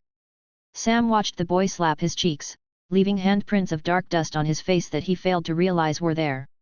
"I'm fine. I'm perfectly fine," he said all too quickly. "My family makes charcoal, and I wanted to make sure I had the technique down. We use it in a bunch of different products which you can see, can't you?" He chuckled awkwardly. "No, but their real use is..." Eyes widening, the boy suddenly turned around and darted over to grab a set of metal tongs. He cursed under his breath as he shoved them into the furnace he had been staring into only a moment before. A bit of fumbling, and a loud whoop left his mouth. Yes. It worked. A chunk of blackened wood charcoal left the oven via his tongs. He placed it on a nearby stone counter before smacking it lightly with a hammer. The noise the hit made resembled the ring of metal. After a few seconds of walking around it and rotating it with a heavy glove, the boy blinked and looked back up at Sam. Sorry about that. The real use of charcoal is as a held item. Only certain pieces are good enough to sell as something battle-rated, but they're our most valuable product. Each one can increase the power of fire-type moves by up to a fifth. Sam let out a whistle. Wow. So is the boost linear or proportional? Linear or he furrowed his brow. Proportional, I think. Dad advertises them as a qualitative increase. 15 to 25%, depending on how well the piece came out. So I think its effect scales with the strength of a Pokémon. That's proportional, right? Sam felt his eyebrows raise. He was genuinely impressed. He'd always known held items could increase the power of a Pokémon's moves, like with spell tags and ghost types, but he hadn't been told any specific numbers until now. And how much would one cost? He was already going over his budget in his mind. Here? We have a deal with the local Pokemart to sell them for us. I think they're priced at around 10,000. Sam wanted to choke. How much? He wheezed. 9,800, specifically. I think, the teen said. But that's only the price of our highest quality charcoal. You can get a less effective one for around 3,000, I mean. That doesn't make it better. Sam wanted to sit down. He'd always known being a Pokémon trainer was expensive, but that price was on a completely different level. Then again, a proportional boost that high was definitely enough to make the difference in any battle. He wouldn't be surprised if trainers across the globe came here just to pick up a charcoal for their fire types. While Sam struggled to recover from the shock, the charcoal maker glanced at Quilava, a small smile appearing on his face. I still don't feel like I've thanked you enough. Wanna help me out? Test this piece out. Yes. Sam jumped at the opportunity both literally and figuratively, and the charcoal maker boy laughed. Follow me outside, he said. Moving around the counter, Sam eagerly followed along as the boy opened a set of double doors that wouldn't be out of place in a barn. They connected to a walled-off backyard, where the ground was made of compacted dirt and where several pallets of wood were covered to store. Here. Have your Quilava hold this. Sam helped her off from his neck and placed her down. She carefully took the handed-over piece of charcoal in her front paws and stood up on her hind legs. Using the charcoal like this in battle wouldn't be too effective, as Quilava moved best when running on all fours. However, there were specialized collars and bands trainers could purchase that gave Pokémon easy ways to hold items without necessitating hands. But, since this was just a test, she held it in her paws and allowed her flames to spark up on both her head and lower spine. As a Quilava, her fire didn't stretch down the entirety of her back. Instead, her flames gave her a flickering mohawk and tail. She breathed in, and the center of the darkened wood began to glow. She then breathed out, and the glow increased to a steady burn. After taking a few seconds to get used to it, she finally turned her head up and unleashed an incinerate aimed directly at the night sky. It exploded brilliantly. The attack was bright enough to briefly make it day. Mankey had to rub his eyes, blinded. Haunter had been hiding with a shadow against the building, but he was utterly revealed when the darkness was burned away. Wow, Sam breathed. That attack had received a boost that was far more than a meager 20%. Quilava looked down at the item she held in her hands. Its bright glow continued to build and build and build until there was a loud crack. Everyone watched as it fell apart into ash in her hands. Oh! Quilava looked absolutely mortified. The charcoal maker looked sick. He was almost in shock. He laughed to himself in numb disbelief. It's not your fault. I really thought I had it this time. In a daze, he walked over to a covered stack of wood and leaned against it, rubbing his head in pain. I guess this is why my dad says he doesn't want me to take over the shop. Not good enough for him, huh? Wait, he doesn't? Sam asked. That was still impressive. I'm sure you can figure it out if you keep trying. No. It's not that. He says there are better things I can do. The boy sighed. He wants me to go on a journey. He wants me to see the world before I dedicate myself to his craft. Sam was silent. He didn't have the personal experience to respond. Both of my parents are pushing for that, actually, the boy continued, venting his feelings. They want me to head out and see the region instead of continuing to try to learn about how our shop works. But I don't want that. I want to stay here and learn how to manage the shop. I want to actually help. So is that why you took on the gym trial? Sam asked. Because your parents pushed you into it. It was unusual to take on a gym with a single Pokémon so strong, but the other boy shrugged. Kind of. I guess the reason is pretty close. I actually went there by myself. I thought that if I succeeded, they'd get off my back. Now, they're just pushing even harder. He chuckled morosely. As they stood there in his backyard, a sudden quack rang out, and his Farfetch'd appeared in the door to the building. The duck Pokémon marched over to stand at the side of the boy, where it didn't do anything, merely trying to support its trainer with its presence. The teen smiled ever so slightly, but he still seemed upset about the situation. Okay, so I kind of don't get it. If you're eventually going to learn how to make charcoal anyway, why don't you head on a journey? Sam asked. Are you kidding? The teen snapped his head up, staring at Sam indignantly. I have to practice. I can't waste any time. I have to learn how to do what my father can do. Sam just rolled his eyes. Okay, sure, but how do you think your father got to where he is? Sam asked. Heck, I think my team's getting pretty strong. How do you think I got to where I am? What do you mean? Sam began to pace. From his own experience, he didn't like the idea of someone tying themselves down to their family's shop their whole life. There was an entire world to see. Things to experience. He actually felt like he could help. You don't get anywhere by sitting in one place, doing nothing, he said. You need experience. You have to go out and see things. I think I agree with your parents. Do you think I would have been able to fight in that gym trial if I stayed at home instead? No. Sam stopped, turning to face the boy. He was sitting up a bit straighter now, looking both confused and bewildered. Look, my mom owns a bookstore, but it's my dream to become a proper ghost-type specialist. I could have stayed there and read about ghost types all my life, but that would have just been knowledge. You need practical skills. Actual skills that you can use to further your dream. For you. I make charcoal. What does that have to do with being a trainer? Have you considered that you could catch a fire type? Sam immediately replied. The boy's face flushed with embarrassment as Sam continued to explain. Think about it. A fire type on your team. A friend that can help you test held items. Not just that, but imagine how much easier your work would be with someone controlling your oven's flames. Quilava, wanna demonstrate? It took no effort from her to conjure and hold a will-o-wisp above her head. She went as far as to adjust the size of it, shrinking and growing it to show her rapidly developing skill. But what about my actual craftsmanship, the boy said. How does being a trainer train that? Sam sent him a flat look. Do you really think this is the only shop where people make charcoal? For me, do you think my mother's bookstore was the only bookstore in the world? Or that I was the only potential ghost-type specialist out there? The boy stuttered for several seconds before letting out a sigh. I could see how others do it, too, he mumbled. I hate that you're right. Sam sent him a confident grin. On the floor, the Farfetch'd grabbed the leg of the boy's pants to draw his attention. As he looked down, it stared back up at him with an expression that screamed encouragement. I'll think about it, the boy said, although there was something in his voice that told Sam that he'd already come to a decision. And don't worry about catch-up.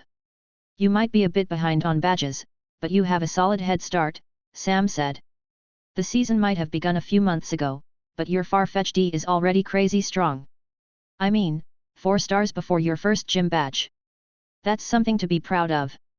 Yeah. It is, isn't it? The boy said with a growing smile.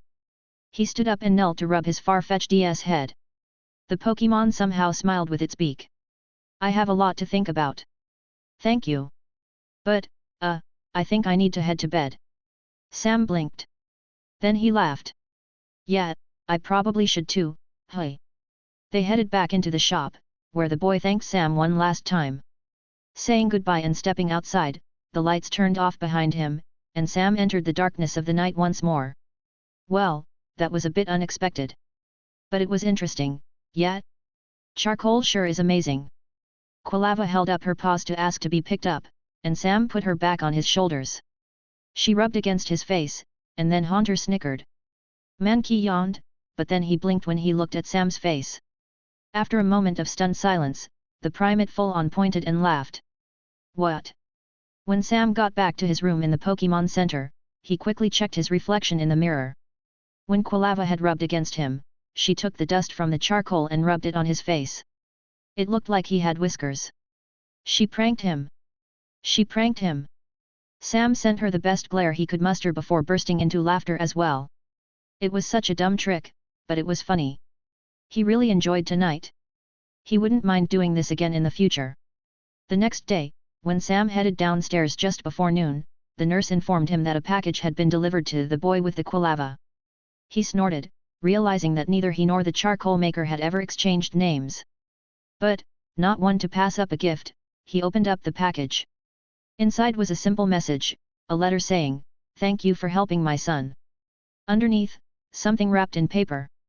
Charcoal, blackened and burnt. Sam received that invaluable held item as thanks for encouraging the charcoal maker's son to begin a journey of his own. Chapter 44. With a late-night exploration came a late-morning wake-up. It was only about an hour before noon when Sam went downstairs, and found the package containing the piece of charcoal. To say he was blown away would be an understatement. He understood just how expensive a piece of charcoal was, and if he was being given one, the charcoal maker's family must have been significantly more thankful than he would have thought. Quilava would best benefit from the charcoal when she didn't need it to hold it in her paws. Keeping it in hand would interfere with her ability to scurry, so Sam needed to buy her a collar, a bandana, or some kind of ribbon that could keep it tight against her body. But that was a task for later. Still a bit groggy from being awake so late in the night, Sam walked over to a small, back room of the Pokémon Center, which was the equivalent of a kitchen. With how Pokémon Centers served as both medical facilities and what were effectively hotels for trainers, part of their budget went into providing free breakfast for anyone staying the night. It was only ever creamy oatmeal at most, but on-duty Chansey tended to break up their precious eggs and mix them in. While it sounded strange, a Chansey's egg was extremely sweet, almost like sugar, and it carried an extreme amount of nutrients alongside the effect of putting anyone who ate it in a good mood.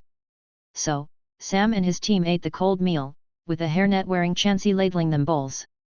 Sam ate his with a spoon, Quilava sipped at hers slowly and politely, and Mankey furiously shoved his face into his meal, his fur dripping with food when he came up to breathe, looking around in a daze like some kind of overfed kitten. Haunter only took a few bites, stealing them from Sam and everyone else when they weren't looking. As a ghost type, he didn't exactly need to eat, but when he did, he much preferred berries. His internal energy was fueled with spiritual something. Unfortunately, it was hard for researchers to figure out what sustained ghost types when they weren't sure themselves. Reedy had already left earlier, but Sam still planned to get some practice in. Training was a good way to wake up and keep his team in shape. He left, handing their bowls back to the Chansey with a thank you, and moving out to meander through Azalea's streets. He briefly stopped and considered purchasing a few herbal medicines from one of the shops that sat in town. "What do you think? Worth getting some?" he asked his team. Quilava sniffed the air and gagged, but she tried to put on a brave face in a sign of support to Sam. Meanwhile, Mankey outright crossed his arms and made a point of looking away. While herbal medicines tended to be extremely effective, they were also extremely bitter. Both Mankey and Haunter would likely rebel if Sam tried to use those medicines too often. Seeing their hateful glares, Sam laughed and skipped the shop. Annoyed, Mankey tried to kick him, but Sam hopped over the attack. The dodge didn't matter. Haunter made use of Sam's shadow to trip him by reaching up and grabbing his leg. The best place to train wasn't in the town itself. The Ilex forest contained wild Pokémon that were more than willing to throw themselves into fights. However, Sam wanted to work on new moves rather than skill in battle, so he instead made his way to the nearby, crystal-clear lake, stepping onto a long, gravel shore wide enough to provide plenty of room to practice new attacks. Arriving, he saw a few different trainers practicing with their own teams in the distance, but he didn't expect to see Reedy already here. Then again, traveling together usually meant people picked up one another's tendencies and habits. Thunder shock! Sam heard her voice before she saw him. Her shout was loud and full of excitement. Reedy pumped her hands and cheered at the floating Porygon. Teddy Ursa did the same next to her. To Sam's surprise, Porygon actually performed the called-for attack. Around its body, raw electricity popped and sparked like a short-ranged aura. Technically, the attack could be combined with Tackle to make a rough spark attack, but Thunder Shock was specifically a special, ranged move that fit Porygon better, although that range was rather short. I slept in 3 extra hours, and you already figured an electric-type attack. Sam called out. Reedy jumped. Her gaze snapped to the approaching Sam as her hand locked onto Porygon's Pokeball at her waist. When she blinked and realized it was just him, she relaxed and her usual cheerful demeanor returned. Yet. Great, isn't it? So you found my note. Your note? Sam asked. TCH probably should have given it to the nurse instead of leaving it in my room, she grumbled. Sam barely resisted covering his face with a palm. Whatever, Reedy continued. Check this out. Porygon, use Thunder Shock. Once again, the artificial Pokémon sparked with electricity. The move covered a slightly smaller area this time around. So I woke up early to visit Azalea's power plant, Reedy explained, grinning at her Pokémon as Sam moved to her side. Turns out, it's not really a power plant, but they have a bunch of windmills behind a nearby hill and a bunch of transformers or something that manage all their power. There was a guy there who protects it in exchange for letting his Pokémon leech off the power grid to feed themselves. Yet, Sam said, trying to see if Porygon was any more responsive. It wasn't as Reedy kept talking. He helped you. He did. Reedy said excitedly. I didn't really need much advice, just a good description. I figured that since Porygon is so much like a computer program, I just needed to define any new potential types like some kind of variable. So, I asked the guy if he could describe electricity. He told me something about charged particles and currents, which I already forgot.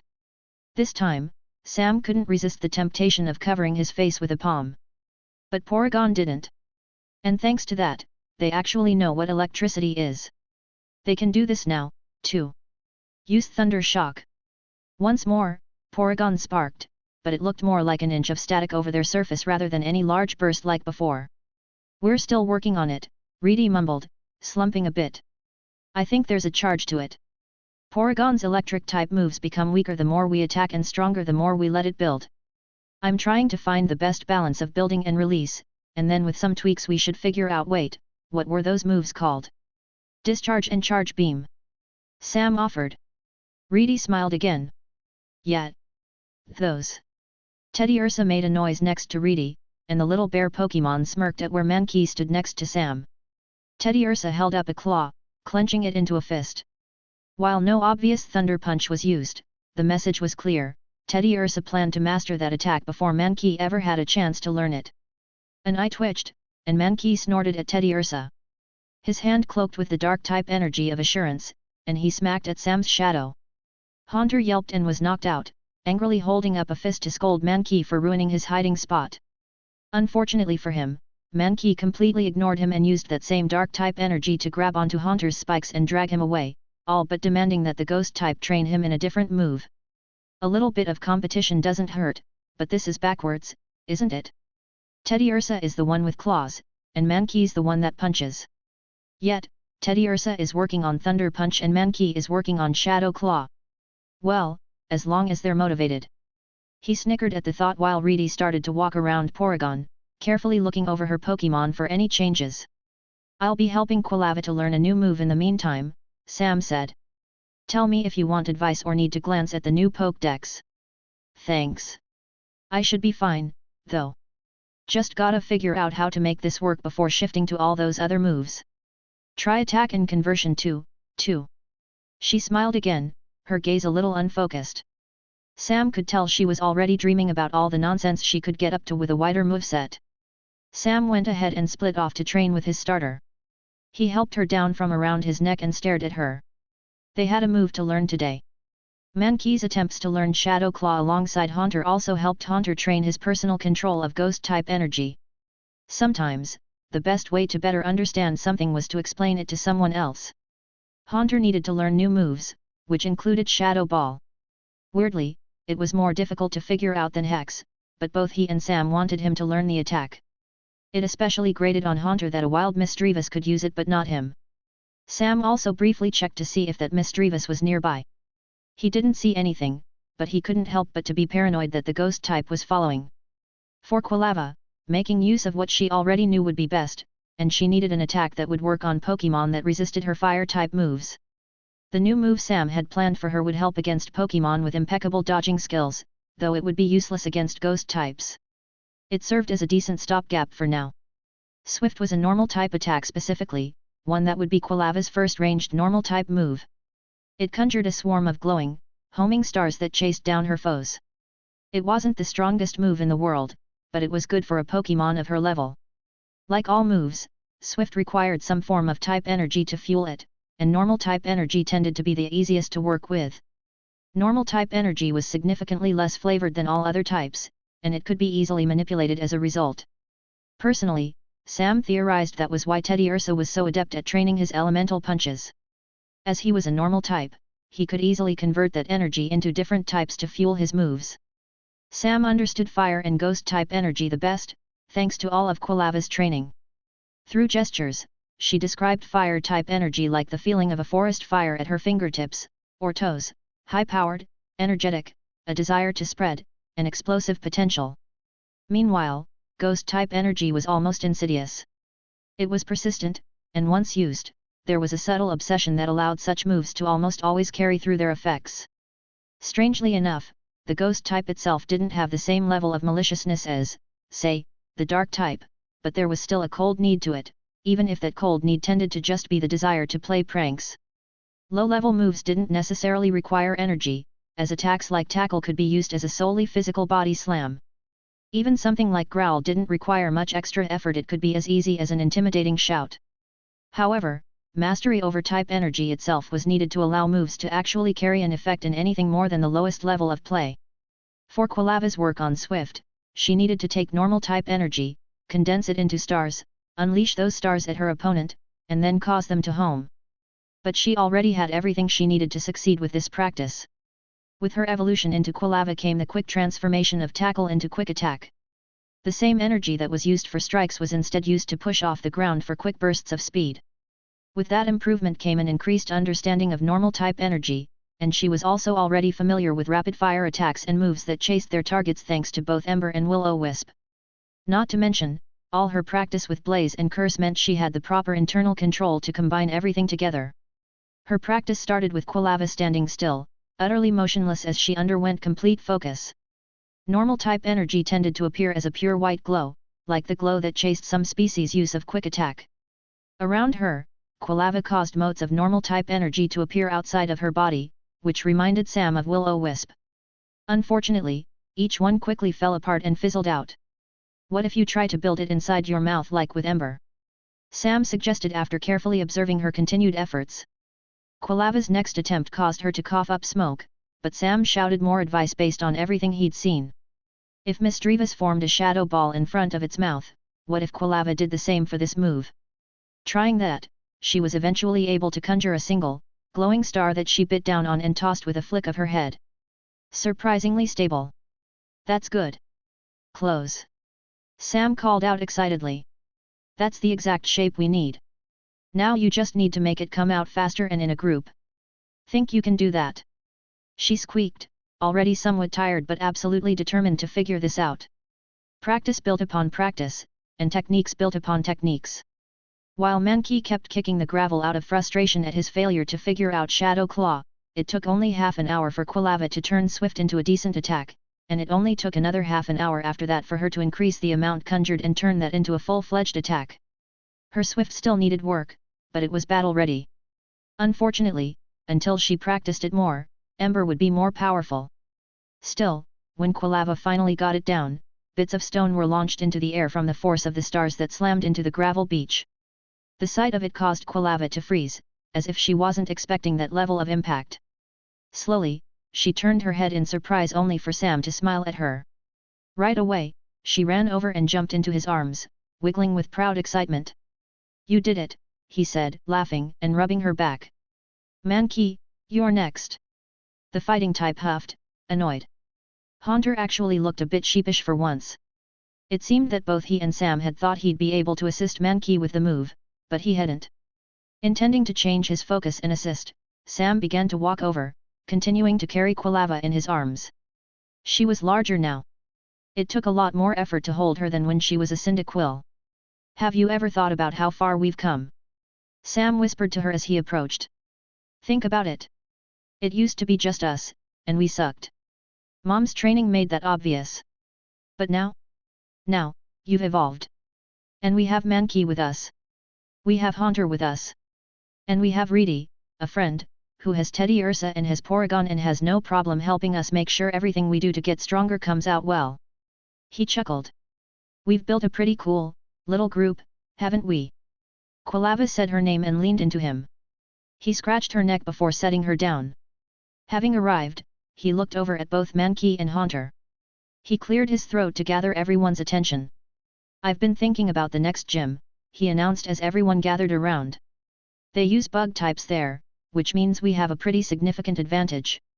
Mankey, you have a fire type attack in the form of Fire Punch. Quilava, you literally are a fire type. And then Haunter, you resist bug type moves twice over, and you're immune to their normal type attacks, too. His team stood tall and proud. Everything Sam said led to the conclusion that this upcoming gym battle would be an easy victory. But I don't want that, he said, and his entire team looked at him, confused. We could rely on our advantages for an easy match, or we can actually make use of our team's strategy. Sam let himself fall onto the ground, sitting back with the gravel shifting to support his weight. Lowering himself, he could better look his Pokémon in the eye as he glanced over all of them. Quilava, your Will-O-Wisp burns, which has an incredible amount of synergy.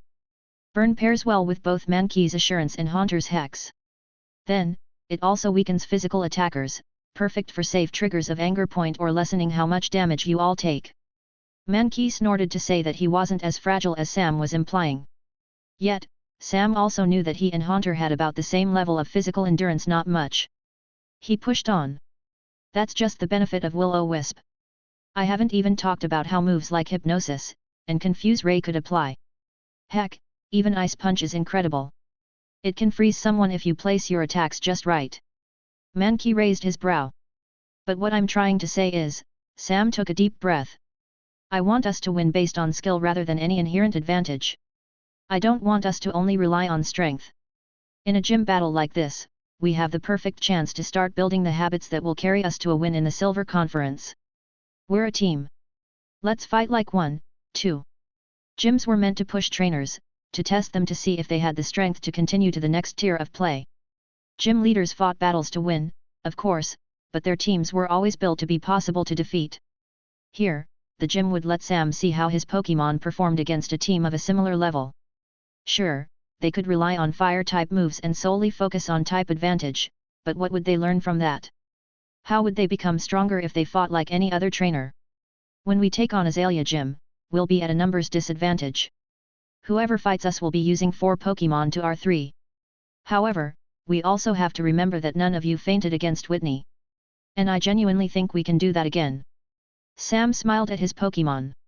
His thoughts of the future were already making his heart thrum in his chest. So this is where things are going to get exciting. Let's show the world just how much potential we have. His team cheered alongside him. Reedy briefly glanced over before throwing herself back into training with an even greater ferocity than before. Sam planned to make it to the big leagues, and now was the perfect moment to bring together everything they had learned and develop an undefeatable strategy. Chapter 45. The morning before a gym battle was important. Sam demanded that everyone needed to get a good night's rest and take it easy, as being well rested was important before a major fight. For Mankey, relaxing meant getting his blood pumping, as was his nature as a fighting type. He practiced, going through his moves, both in training and learned, and let his mind wander through all the things he liked to do. Such as acting silly to get people to smile. Or challenging Pokémon to some kind of competitive match. Alternatively, there was eating. Personally, Mankey liked eating the most. He actually considered himself pretty clever when it came to finding food, too. After all, when his troop first discovered their chestnut tree, it was his idea to crack the nuts with rocks. Doing so cut back on the stabbing feeling that came with trying to peel the nut's spiky flesh. He was smart. Smarter than the rest. Though, he still had fond memories of everyone else. He remembered the time he spent with all the other Mankey, and something twanged in his chest. He closed his eyes, and standing on the Pokémon Center bed, he swiped a hand through the air once again. Though his fingers were hooked for a clawing attack, no ghost-type energy came to him to complete the shadow claw he desired. Annoyed, he breathed out, and Mankey looked over at everyone else here. Sam knelt on the floor, affixing a bandana to Quilava's neck that would hold her charcoal close to her skin. Next to a wall, Haunter floated in front of a mirror, his reflection becoming hazy as he did his best to cause his image to fade away. But Mankey turned and stared at his own hand. No matter what he did, it felt as though using ghost-type energy was impossible for him. The more he considered that line of thought, the more he felt as though it was true. A rush of anger flowed through him. What annoyed him the most was that Smug Jerk had already been able to form sparks around a paw. It was only a matter of time before Teddy Ursa learned how to use Thunder Punch. Even with all of Haunter and Quilava's advice, Shadow Claw just wasn't happening. It was nothing like the dark-type energy of Assurance, which came to Mankey easily. For that attack, all he had to do was think about how much he wanted to strike. To hurt. To cause someone pain and make them suffer for taking everything he'd ever done and tossing it. Mankey roared, 2 hands slamming down into the bed, the mattress squeaking underneath his exerted cross-chop attack. The quiet praise from Sam and the whispered muttering from Haunter immediately ceased. Everyone turned to look at Mankey, and Mankey blinked awkwardly before calming down and scratching the top of his head. "You all right, Mankey?" Sam asked. Mankey chuffed, waving Sam off. The primate Pokémon turned away, focusing back on practicing his claw attacks in the air. If it was Shadow Claw, that meant the attack was like some kind of modified Scratch or Fury swipes, right? He just had to claw with his hand and allow the ghost-type energy to pour into it. But how to form that ghost-type energy? He swiped once. He swiped again. He swiped a third time, and the only sound in the room was his heavy panting as he continued his workout while everyone stared. Quilava tried to interrupt with a squeak. She wasn't necessarily questioning him or anything like that, she was simply expressing her worry for Mankey. The sound made Mankey pause mid-swipe. He didn't look at her, and Sam stood up to let himself plop down on the edge of the bed, next to where Mankey practiced. "I know back in Olivine you said you'd explain everything to me, but I am getting worried," Sam said. "With how much we've been developing your anger, it's... well, I think it's getting easier for it to affect you." Mankey licked his lips, but the action was hidden by his coarse fur. His immediate thought was to brush Sam off with a snort, but he also trusted his trainer. Sam probably had a point. So, Mankey just huffed and let himself fall back to sit on the bed. He still didn't want to talk about it. He still wasn't strong enough. They still hadn't circled back around to the mountains north of Olivine, either. Between his failure to learn this attack, Teddy Ursa vastly outpacing him, and then with everyone else evolving, Mankey was starting to feel like the weak link. Again. But his trainer didn't react the way he expected. There was no frown or admonishment or a remark to tell him to push himself harder. Sam just chuckled and patted Mankey's head. He glanced up at the ceiling, humming as Mankey stared at him. "You know, Shadow Claw isn't that important. The same is true about your elemental punches. Type coverage is nice, but in the end, width doesn't matter as much as depth. What matters is your goals and knowing exactly where you want to end up." Mankey looked at Sam, replying with an annoyed grunt of his name. He ignored what Sam said at the end. Rather, if none of those moves mattered, why did he bother to learn in the first place? And to that concern, Sam just smiled. "I've talked about our strategy and all of your synergies, but how much do you actually understand about how we'll be working together as a team?" Mankey rolled his eyes and grunted. Strategizing was a trainer's job. His job was to get stronger and beat up anyone that stood in their way. And learning stronger moves would help him do exactly that. Which is why Shadow Claw was so important. Sam seemed to get the gist of what Mankey was trying to communicate and hummed in response. "All right, so," Sam took a deep breath. He took a moment to gather his words. "You know my basic plan.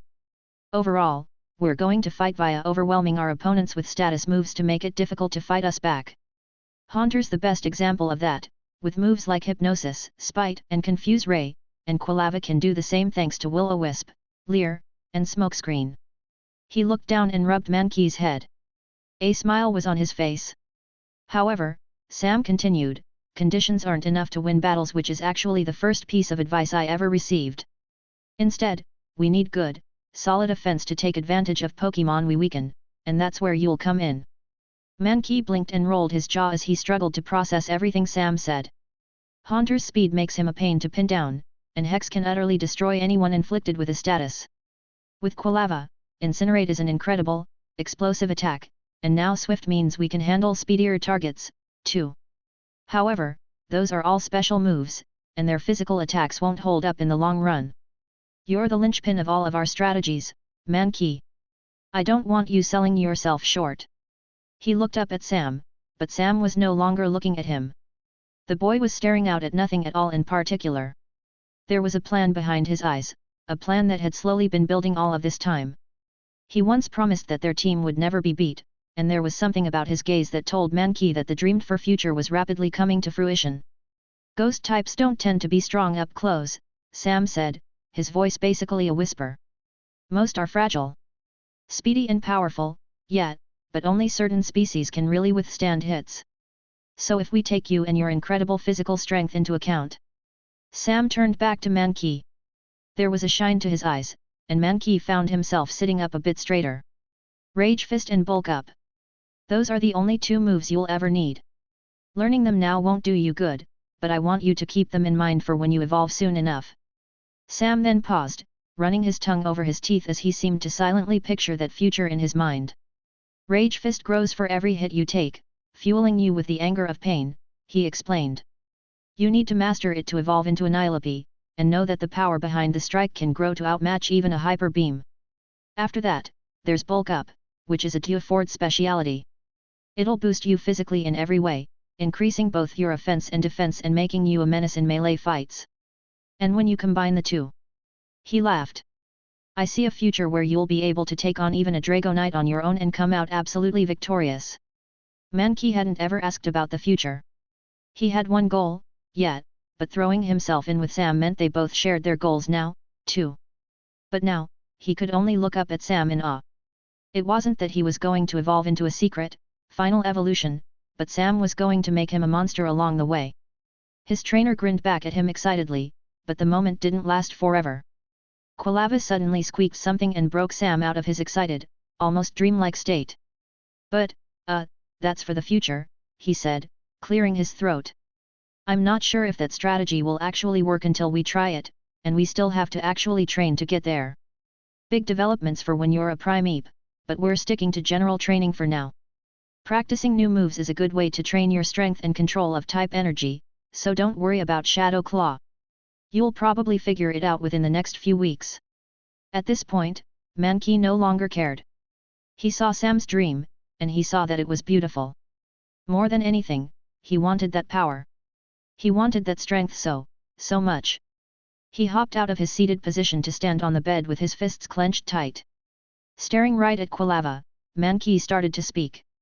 He knew that with how long she'd been with Sam understood her the best, so he did his best to explain his wishes to her in hopes she could share them with Sam. You want a chance to prove yourself. Sam interrupted, understanding his wish regardless. Mankey looked away from the fire type to meet Sam in the eye and furiously nod. His trainer had understood him perfectly. Mankey wanted a chance to prove that he wasn't a weak link on the team. Once again, Sam hummed. Doubt briefly flashed through his expression, and Mankey wasn't sure if it was sourced from doubt about Mankey's strength or the viability of his wish. Still, Sam's small smile didn't fade. Instead, it seemed to grow by the second. All right, he said. If you want to prove yourself, I can work with that. We'll need a minor adjustment to our strategy today, but nothing too bad. To keep it simple, I'll have you fight the gym's ace Pokémon all on your own. You can do that, right?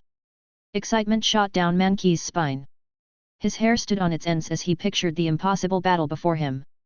Sam had mentioned it before, gym leaders always saved their toughest Pokémon for last. If Sam planned to save him, an unevolved Pokémon, to take on whoever was their final opponent? Mankey sniffed. The room started to look as blurry as Haunter's body in the mirror. Wait. Hold on, don't cry. Too late. Mankey threw himself into Sam, sobbing and thanking him and sobbing even more. Sam looked to be doing his best to continue smiling, awkwardly chuckling and patting the fighting type's head. I didn't think you'd want that so much. I mean, we're just gonna have you do something you'd be able to do anyway. Mankey sobbed harder. As Sam turned to the rest of the team to talk about specifics for the day, Mankey promised himself that he'd win. He promised he'd crush whoever he fought in a one-on-one match. Not just that, but he also remembered. He remembered a certain Pokémon that looked far too much like him, and he remembered his promise he made to meet that Pokémon once again. He would win here, and that would be proof. Mankey was in no way the weak link, and when he returned, he'd do more than just destroy that Pokémon in revenge. Sam wasn't always a fool. He understood that there were only so many bug types the Azalea Gym could train. Recognizing how Johto otherwise limited gym trainers to Pokémon found in the region, he knew there were only 12 or so bug type lines he needed to learn about to be prepared. It didn't take much to create a counter strategy for each one, as his team was well equipped to handle most foes. Sure, he could have Quilava rely on her type advantage, or he could use Haunter's incredible resistance against bug type attacks, but what would they gain from that? What would they gain from practicing what they already had? A win, of course, but then they'd be relying on advantages they wouldn't have in every battle. Doing so would be the equivalent of begging to pick up bad habits. Mankey's request would benefit the entire team, to tell the truth. For gym battles against Azalea Gym, one of 3 species were almost always saved for the end, Scyther, Heracross, or Pinsir. He'd only need to worry about facing one of those 3, and each was a physical attacker that would perfectly push Mankey while letting everyone else fight without worry. The remaining 3 Pokémon would firmly be on Quilava and Haunter's shoulders, but Sam trusted them and knew they'd be able to win without fainting. And you're sure that you don't want any advice? Sam asked Reedy as they trudged over a dirt path, heading towards the gym's territory just outside of town. I'm sure, she replied. I don't need anything from your book right now. Some trainers are all about making plans. Other trainers are all about adapting. Me? I want to challenge myself. What's the point of taking on a gym if you already know what they're going to do? Practice. Sam offered. Reedy snorted. PSH. It's not the same when you're expecting it. And, I mean, they'll only be tossing 3 Pokémon at me anyway. It's not like they're willing to give me that greater challenge I asked for, or anything like that. She frowned and brought her gaze down to the path. This upcoming match would have been a different story for her if she had 3 gym badges instead of just 2. The 4th battle to earn a gym badge was always a drastic increase in challenge over the 3rd and earlier. Most trainers taking on gym leaders ended their journeys after struggling to earn their 4th. The 5th was an even higher wall, and the 6th was even higher. That didn't even include how gyms had no trials for anything past a 5th gym badge. Only battles followed that point, which were impossible to face for trainers that only took on gym trials. This mattered because Reedy skipped Morty's gym and was 1 badge behind Sam. Sam might have been at the point where battles became truly difficult, but Reedy was still in easy territory, as she claimed. Annoyed, Reedy kicked a rock. Sam winced as it bounced away. Not knowing gives us a greater challenge, she mumbled, talking about not wanting to know what was in Sam's book. The Azalea Gym had 2 main plots that belonged to it, a building in town and several greenhouses at the edge of the forest. The building in town was more about having a connection to Azalea proper and a center for administrative duties. Meanwhile, these greenhouses were where the gym's trainers practiced, battled, and protected young bug types. The gym was filled with both trainers and Pokémon that worked for it, so there wasn't a long wait here as compared to other cities. While Sam and Reedy had a day's delay for their gym trial, the actual gym battle was different, as Reedy had to specifically ask for a later date when registering. They needed that extra time to train. The consequence of having so many gym trainers ready to take on challengers was that Sam and Reedy would be fighting at the same time. Neither would be able to watch one another's match. Yet, that fact was almost comforting in a way, as by splitting up to take on the gym alone, it was almost like a promise to meet back up 1 gym badge stronger. So, as they kept walking, the trees started to become more frequent as they neared the forest. The path split in several directions with the sign's wooden arrows pointing to numbered greenhouses. Glass glinted behind several trunks, hints of green half obscured within. I gotta go left, Reedy said. My challenge is in a greenhouse to the right, Sam replied. They looked at one another for only a second before clasping arms. Good luck, Sam said. PSH. Like I'll need it, Reedy said with her usual casual confidence. After shaking, they split, marching to their respective battles as Sam smiled, excited for the match to come. The greenhouses were laid out in rows, and Sam could see others surrounding the one he approached. Metal supports held up huge panes of glass, and an enormous tree was visible within. It was unlocked, so he stepped inside. Right away, several Weedle hurriedly scurried away from the door to hide inside nearby bushes. There was an entire biome in here, with a painted dirt battlefield taking up the center of the room. Thick branches of that massive tree hung over the field, where many Caterpie and Pineco sat to watch this upcoming match. The stares he received from so many bug-type Pokémon should have been unnerving, but Sam was too excited for this match to be bothered by them. Instead, these bug types would be an audience for his impending victory, and as he turned to face the gym trainer that would be his opponent. Where's my opponent? There was a kid standing across from him. A young boy stood opposite to him on the field. The boy wore a white tank top and had on a straw hat that protected his head from the sun. He couldn't have been more than 12, which made Sam unsure why the kid was here at all. Yet, despite his young age, he stood with a confidence Sam usually only ever saw in experienced trainers. I'm your opponent. The kid pointed at himself with his thumb. Bug catcher Josh. Remember the name. He held up a net ball, a latticed, blue pokeball great at catching bug and water-type Pokémon as he smirked at Sam. Really? Is this part of a trial? Were you told to come here, too? I thought I'd be facing a gym trainer or even a gym leader equivalent today, Sam said. I am a gym trainer. Josh's face went red as he stomped on the ground. Don't look down on me because of my age. But you're, like, 9.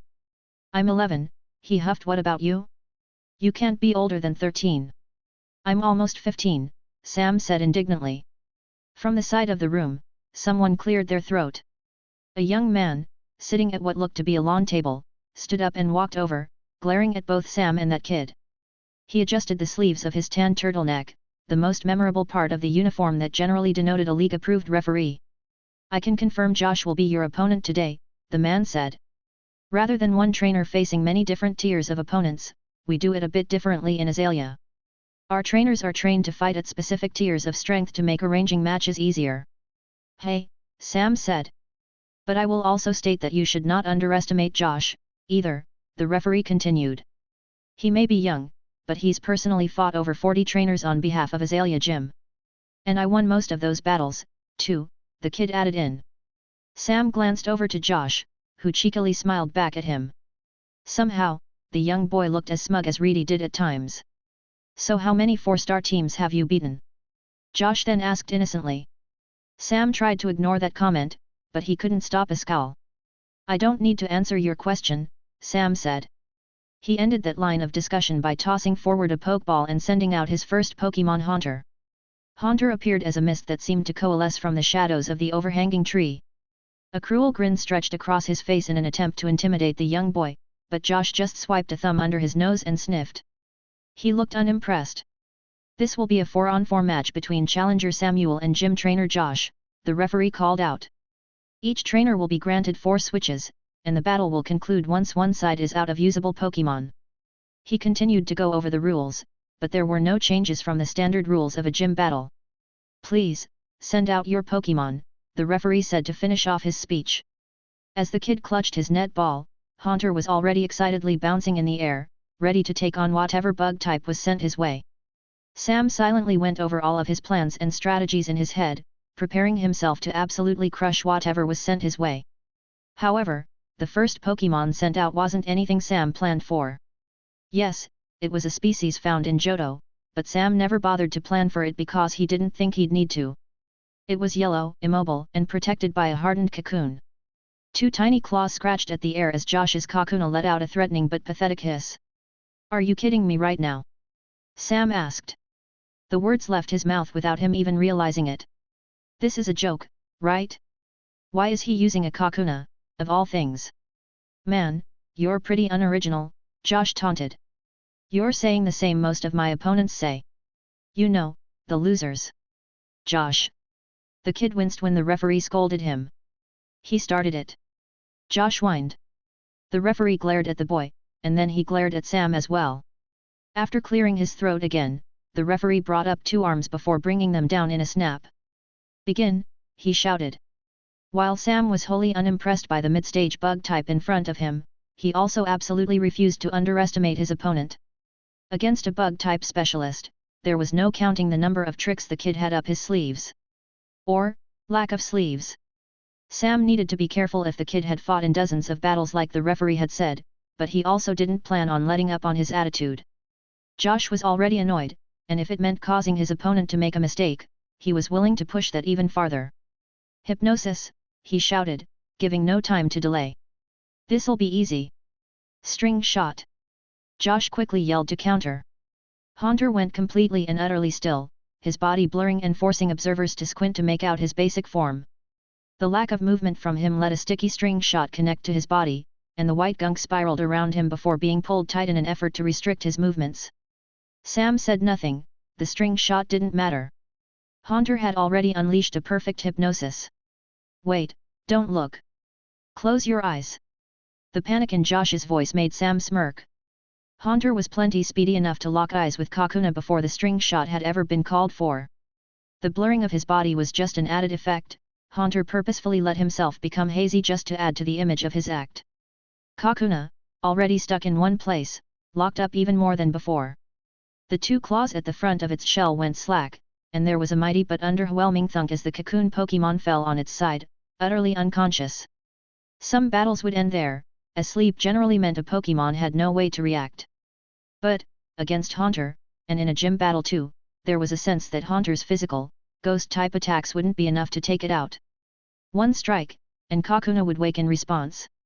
Unfortunately, for them, neither Josh nor the referee had read the new Pokédex. Hex! Sam ordered. If Kakuna was going to sleep on the job, he was going to take advantage of it. Josh sputtered at Sam's order. After all, someone had just shouted for an unknown move and purple flame seared into the sleeping Kakuna's yellow form. The spiritual fire dug in and turned its restful slumber into one filled with nightmares while its carapace became scorched black. It quickly became apparent that Kakuna had no way to resist. Given that its sole form of protection came from its inherent defense and the move harden, it had no way to reduce the damage of the special attack. A forced doze turned to true unconsciousness within seconds, and the remaining flames from Hex pulled back and fizzled out under Haunter's command. No longer in a state of pure focus, Haunter blinked. One of his hands slipped free of his string shot binds to grab the sticky thread only to fail and get gunked up. He turned to look at Sam with a whine. Think of it this way, at least they'll think you're too tied up to act fast enough. Sam offered.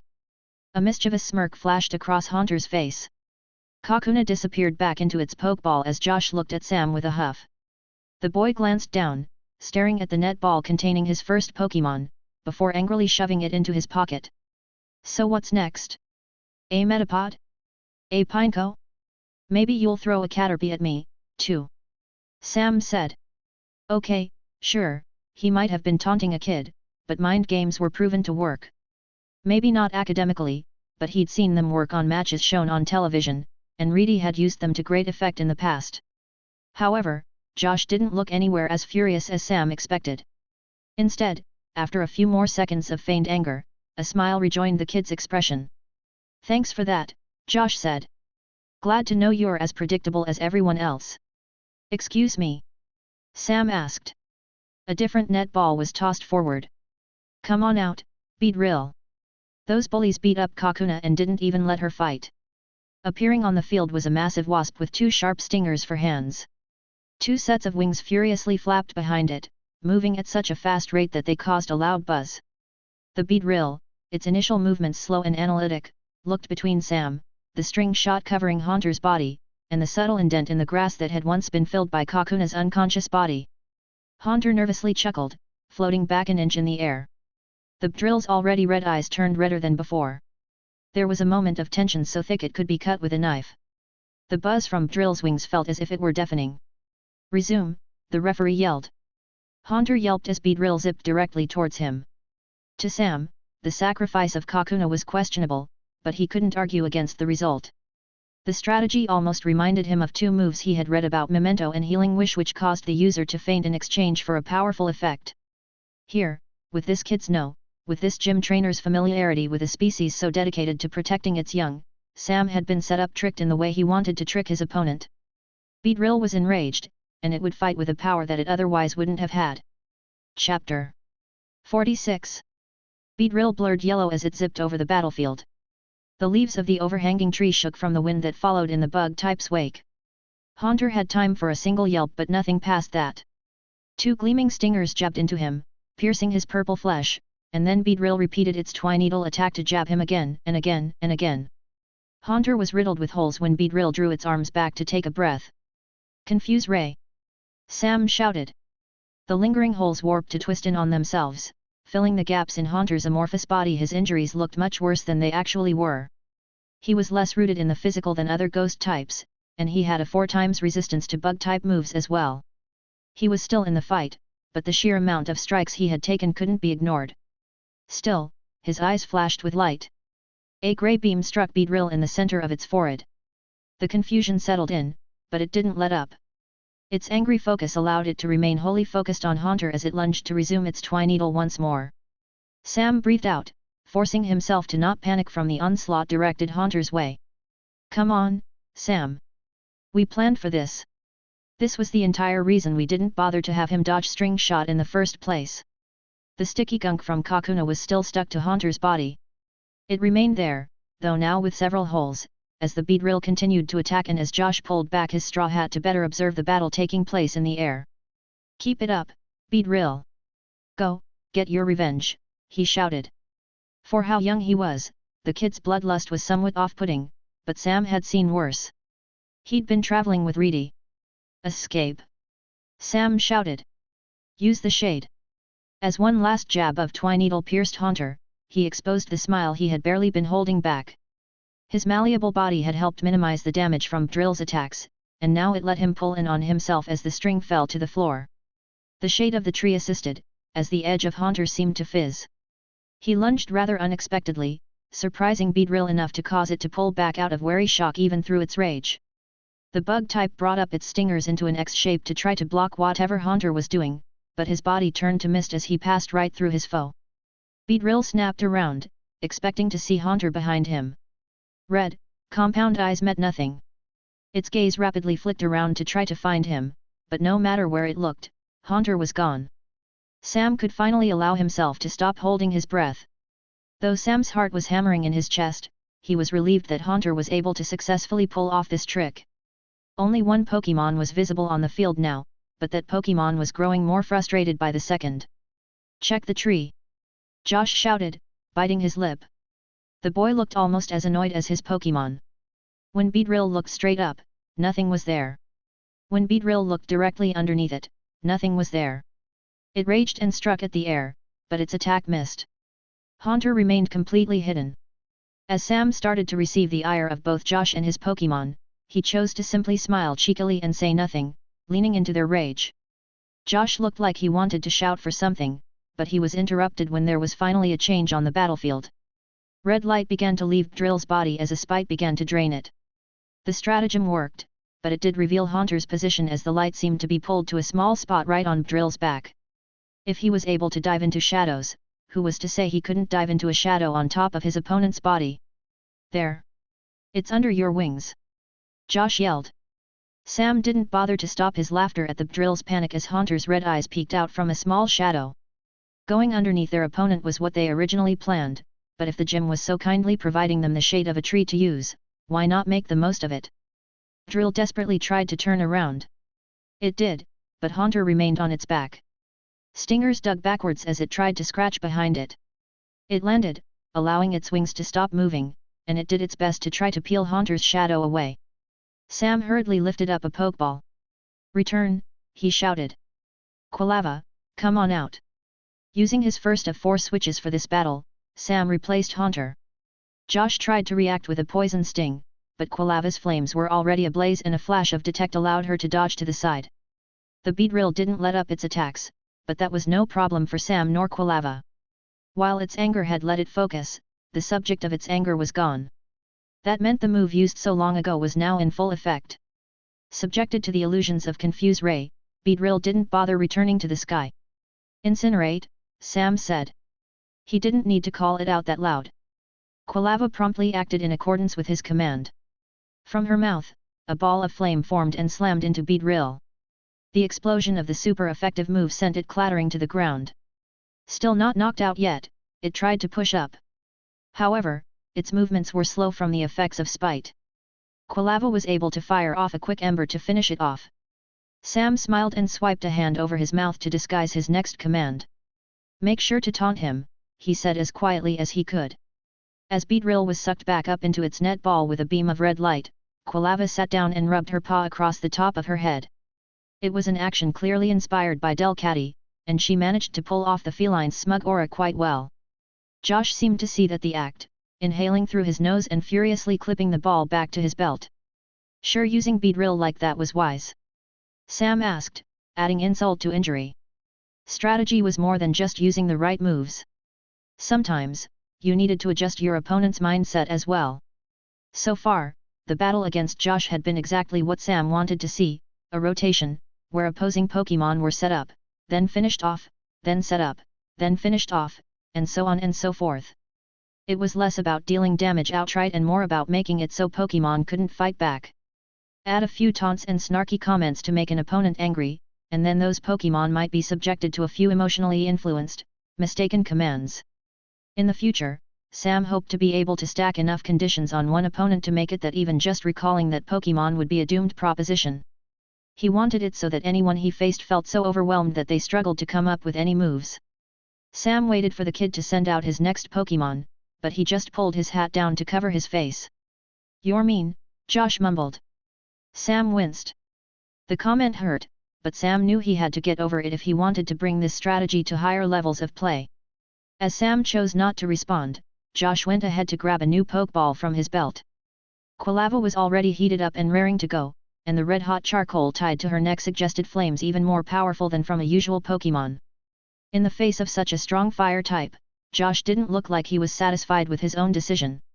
This next species was another that appeared in the air. Graceful, white wings kept it aloft as its compound eyes scanned the field. "A Butterfree," Sam said. The butterfly Pokémon's wings seemed to glisten even in the shade of the field.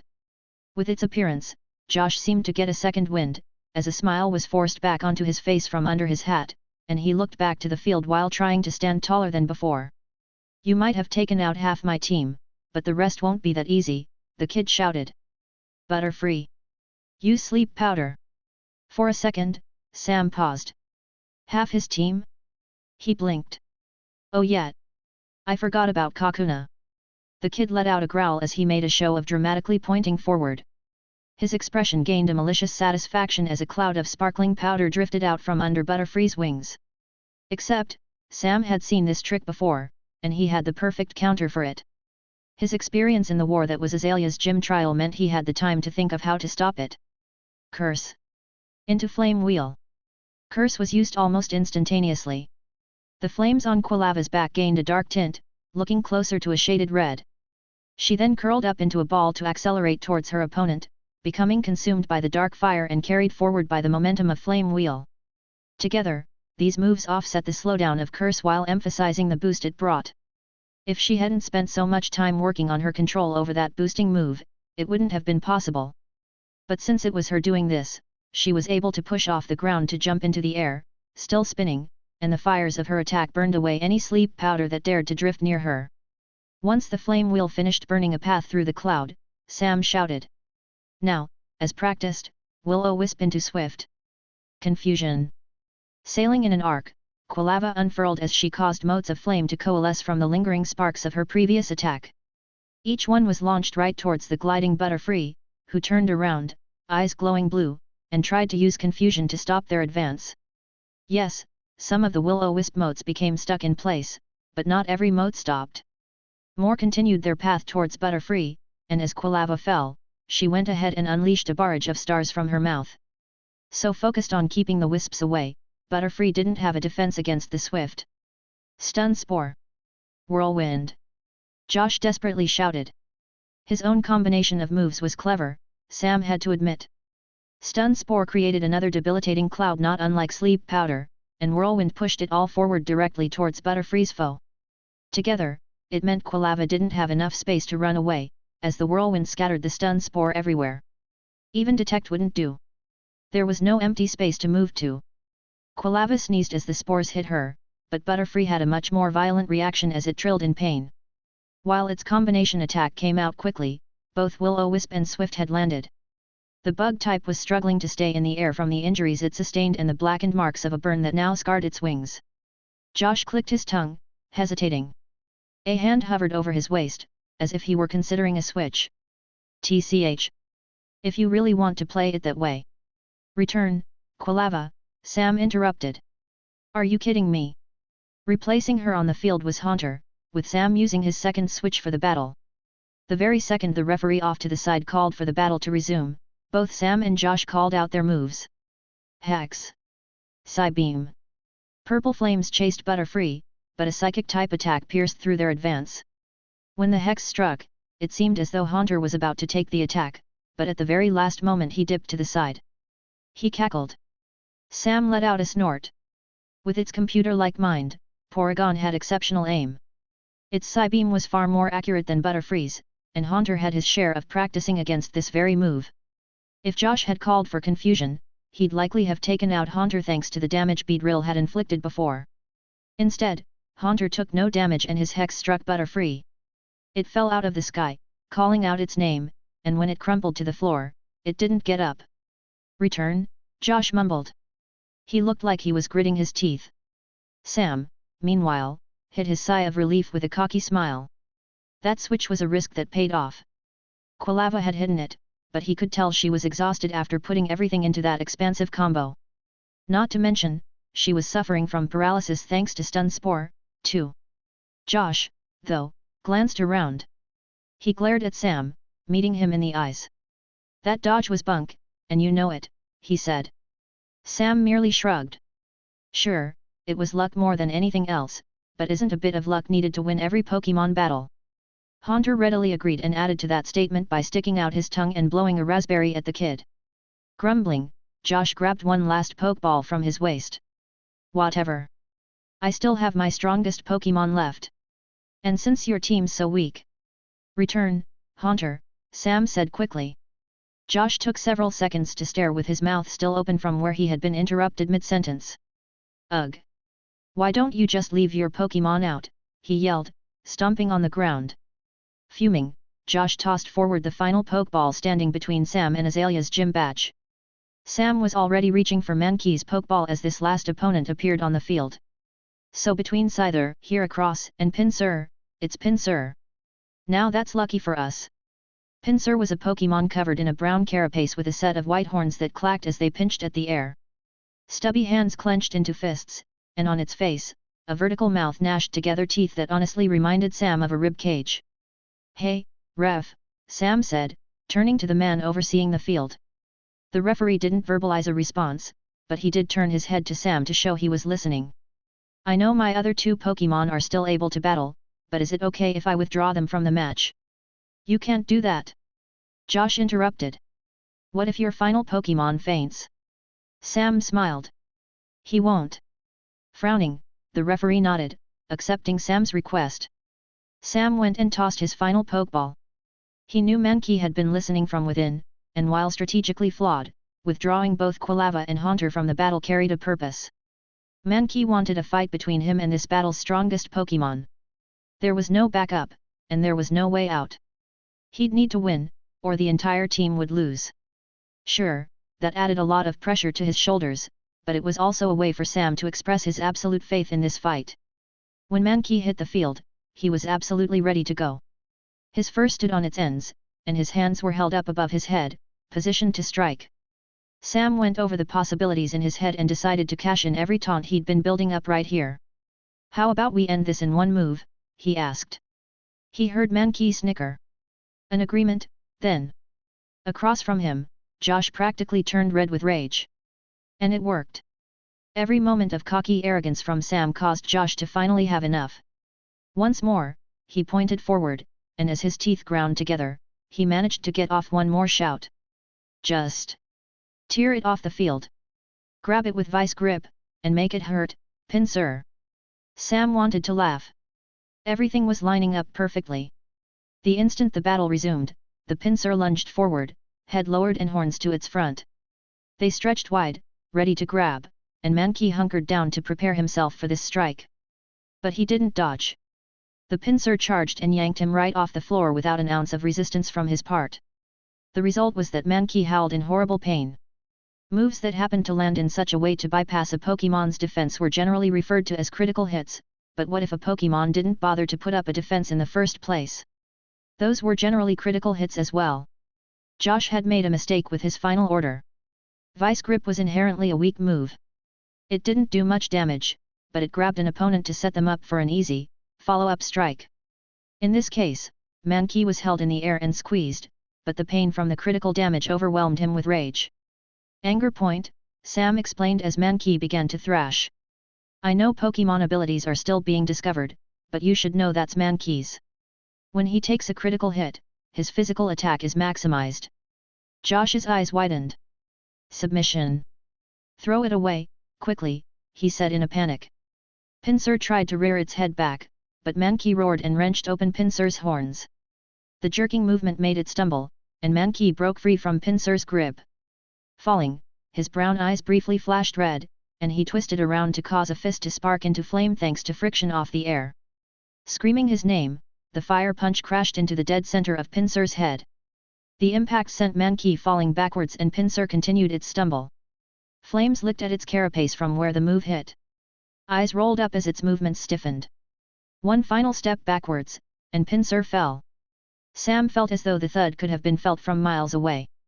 There was a silence between Sam and his opponent. Mankey stood on the field, huffing and puffing and looking around furiously to see if anything would come next. But the referee spoke up, and the battle was over.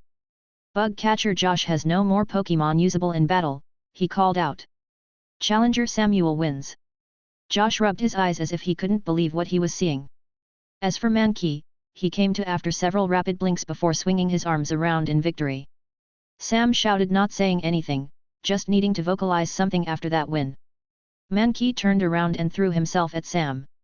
Sam caught him, and the primate Pokémon started to excitedly swing all over Sam's body. Feel like you proved yourself? Sam asked. Mankey rocked back and forth on one of Sam's extended arms. The monkey Pokémon pushed and pulled his legs to continue that motion. He didn't say anything. He simply looked satisfied. Sam went ahead and returned Mankey, as there was a nasty slash across his chest. The vice grip had landed critically after all, a big chunk of hair had been sliced clean off. Sam happily returned the pokeball to his waist, where it rightfully belonged. But, as he did, his expression grew serious. Luck was a bigger factor than he had implied. Their victory had come because things had lined up perfectly for them. Mankey was meant to be the bruiser on the team. He'd clean up and take out any Pokémon no one else could handle. Against that Pinsir, the correct decision would have been to have Quilava burn it first. However, since they didn't do that, if Pinsir had used a move stronger than Vice Grip, or if the boy had brought out a different final Pokémon capable of super effective moves. Well, that just means our strategy needs more work in the future. Sam stepped onto the field to approach his opponent. The young gym trainer was frowning. Josh stared at Pinsir's Pokeball, still held in his hand. Good battle, Sam said. He winced, remembering his actions. And, sorry, too. Why? Because you won. Josh clipped the ball back to his hip and looked at Sam with a scrunched-up nose. No, I probably went a little too far trying to anger you. Mind games, you know? I was fishing for that mistake at the end. Josh stared at Sam's hand for several seconds before scoffing and holding out his hand. Yeah, I might have been doing something similar, he said with a sniff. Sam laughed. So you know taunting works. How do you think I've won half my battles? Sam clasped the gym trainer's hand and shook. Both of them snickered as the referee approached. I appreciate the show of good sportsmanship at the end, but I do suggest that you be more respectful to your opponents in the future, the referee said. Sorry, Sam mumbled. Still, I acknowledge your victory today and grant you this. Here. The man handed over a red and black metal pin. This hive badge serves as proof of your victory over Azalea Gym. Congratulations, and we wish you the best of luck on the rest of your journey. The hive badge resembled a ladybug, but in a simplistic way. It looked like a basic representation of a ladybug roughly the size of Sam's thumb. Thank you. Both of you. I learned a lot thanks to you. Sam bowed his head before heading out of the glass building. Once he was out of view, he let himself do a little hop. Yes. No one fainted. It was still a little too luck-based for his liking, but he'd celebrate the victory anyway. Returning to the crossroads that split the path to each of the greenhouses, Sam was surprised to see Reedy already there. She pushed off the wooden sign and waved as he approached. Hey! Got your badge, too, she shouted at him. He held up his hive badge to answer, which glinted in the sunlight. Reedy held up hers as well. You won before me, he asked, reaching her side. Well, duh. I only had to feint 3 Pokémon. And Porygon swept. She put her hands behind her head. Turns out conversion into Charge Beam is pretty effective, especially when you can release everything you've built in a one-hit KO discharge at the end. Charge Beam? Discharge? Already? Sam said, blinking. Well, duh. I told you Porygon figured out the electric type. With how smart they are, how long did you think it'd take? Sam didn't have any words for her. While he had the new Pokédex, he didn't have anywhere near as much hands-on knowledge with Porygon as Reedy. So Teddy Ursa didn't even need to fight, Sam said flatly. A one Pokémon wonder. Porygon's pretty great, Reedy said, grinning. Having met back up, they both started to head back to the Pokémon Center to heal their teams, but Reedy looked away awkwardly and scratched at her cheek. But, you aren't upset I didn't catch the end of your battle, right? She asked. I had time to stop by, but I kind of forgot which greenhouse you were battling in. A few days after their gym battles, Sam and his friends moved to leave town. They walked over the stone streets and chatted idly among themselves. None of them noticed her. She was too clever. It'd taken years of practice to get this stealthy, and she had absolute confidence in her skills for a reason. So you said you wanted to pass through Union Cave? We can either go through its tunnels or travel over its hills. Either way, doing that leads to Route 32, Sam said. No, Union Cave is best, the girl one replied. I was talking to some trainers in the Pokémon Center, and they said there's a part of it that floods once a week. I wanted to go there when that happens, cause apparently a herd of Lapras visits and practices their songs. You're kidding. Lapras? Yet. Who dve thunk a Pokémon as rare as that predictably visits a cave? Sam and his friend continued along, and they continued to not notice her following. Sam took out that book of his, the new Pokédex, and he flipped through a few pages before gaining a frown. I really don't get this book at all. Why the heck does it list Union Cave for Lapras but almost nowhere else?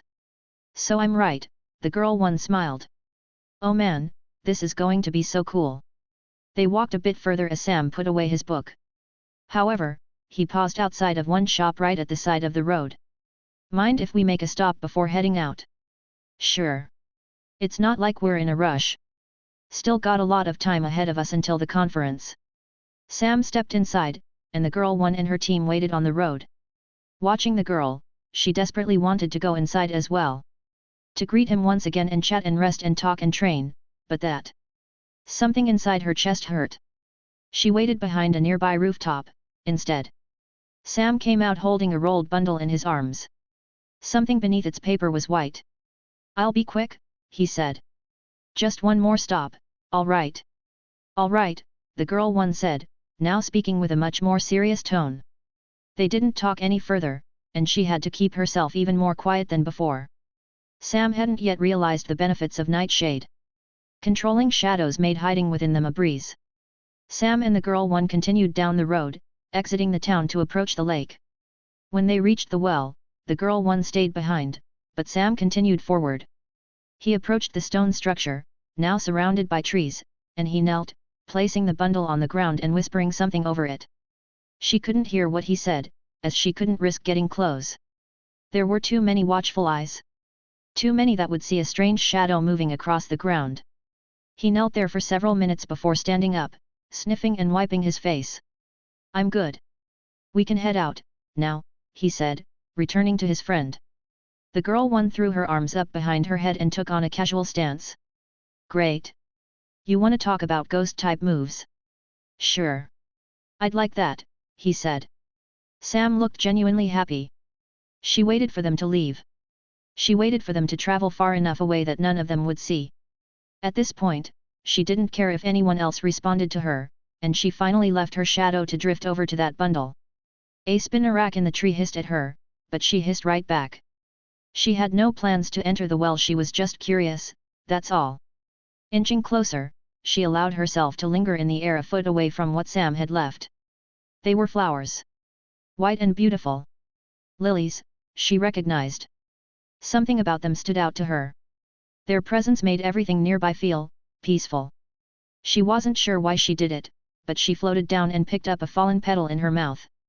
She wanted a part of this to be hers, but it wouldn't be fair to take anything more. So she started to leave this place. She started to resume her chase. She also started to prevent tears from dripping from her eyes. How long had it been at this point? Years?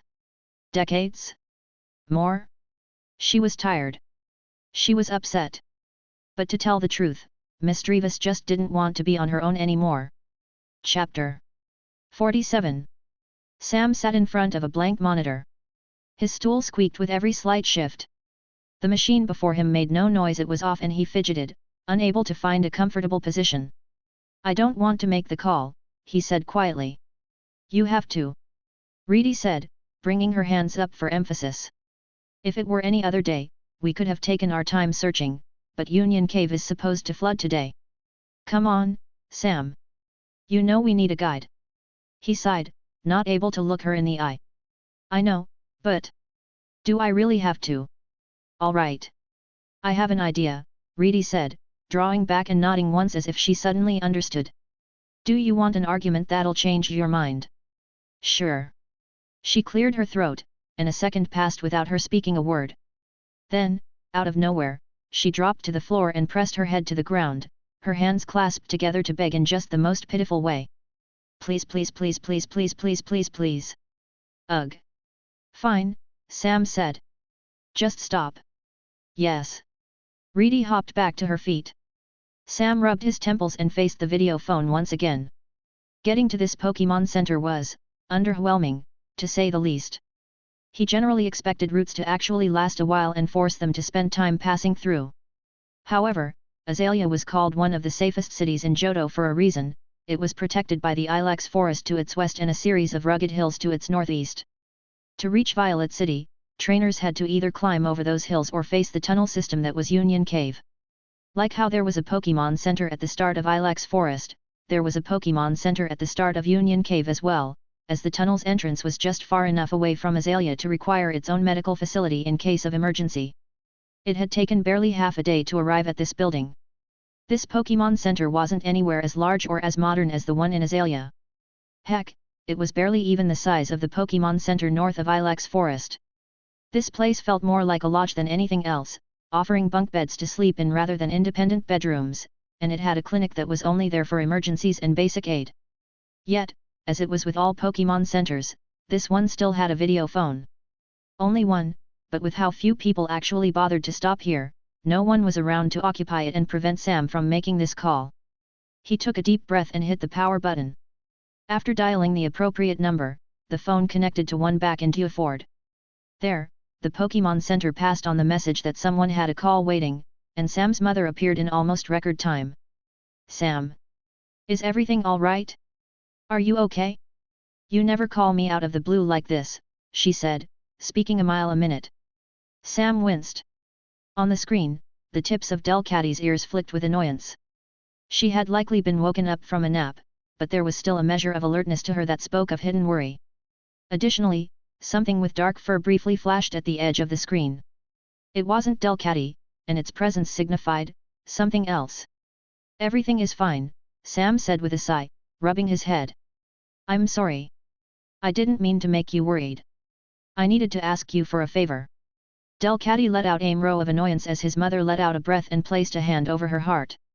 That's good, she said, relief obvious on her face. What is it that you need? We're on a time limit, Sam said. We have to find somewhere specific in a cave today. Do you think you can send over Sabai? His mother blinked at him. Delcatty hopped up to rest her front paws on the counter, and stared at the camera. Sabai walked out from behind the monitor on his mother's desk to appear before Sam and stare blankly at the screen. We're at Union Cave, Sam quickly explained. There's a spot inside that floods once a week, but it's kind of hidden and we want to find it. The problem is that it's set to flood today, and we didn't know that until now. We could try to search by ourselves, but we aren't really cave dwellers, so we need. Sam grit his teeth. We need Sabaeye's expertise when it comes to navigating caves, he said unhappily. Sam felt as though he had just eaten bile when those words left his mouth. His mother, who had looked so panicked seconds ago, now looked extraordinarily amused. Sam really hated the way Sabaeye's mouth curved up into a smug grin, too. The Pokémon didn't deserve to look at him like that. Sabaeye's expression mocked him. Sam's mother didn't get to respond, however. Reedy suddenly butted in, leaning against Sam's shoulder to squeeze into the call. "Hi Ms. Greyson," she said. "Sorry to bother you, but like he said, we really need Sabaeye's help. But we can make it worth his while too, look."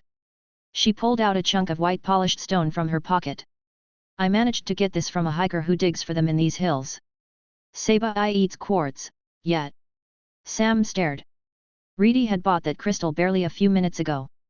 The man who told them the cave was set to flood today was the same man who sold her that chunk. Sam had thought it suspicious that she wasted her money on something so useless, but now he understood. She planned this the second she figured it out. "Hey?" Running his hand over his face, he looked back to the screen to see how his family and Sabaeye were reacting. His mother was still smiling, but now Sabaeye was actively drooling. The ghost type grabbed behind himself to tug at the sleeve of her shirt. One hand went up as he pointed at the screen excitedly. "I don't think Sabaeye will have any problem at all helping you out. Isn't that right, Sabaeye?" Sam's mother said. Delcatty sent Sabaeye a warning glare, but the glutton didn't even notice. He bobbed his head, gemstone eyes locked onto his next meal, and Sam's mother chuckled. "All right. But I do need to actually catch him first if I want to transfer him over," she said. "Oh, that's no problem at all," Reedy said.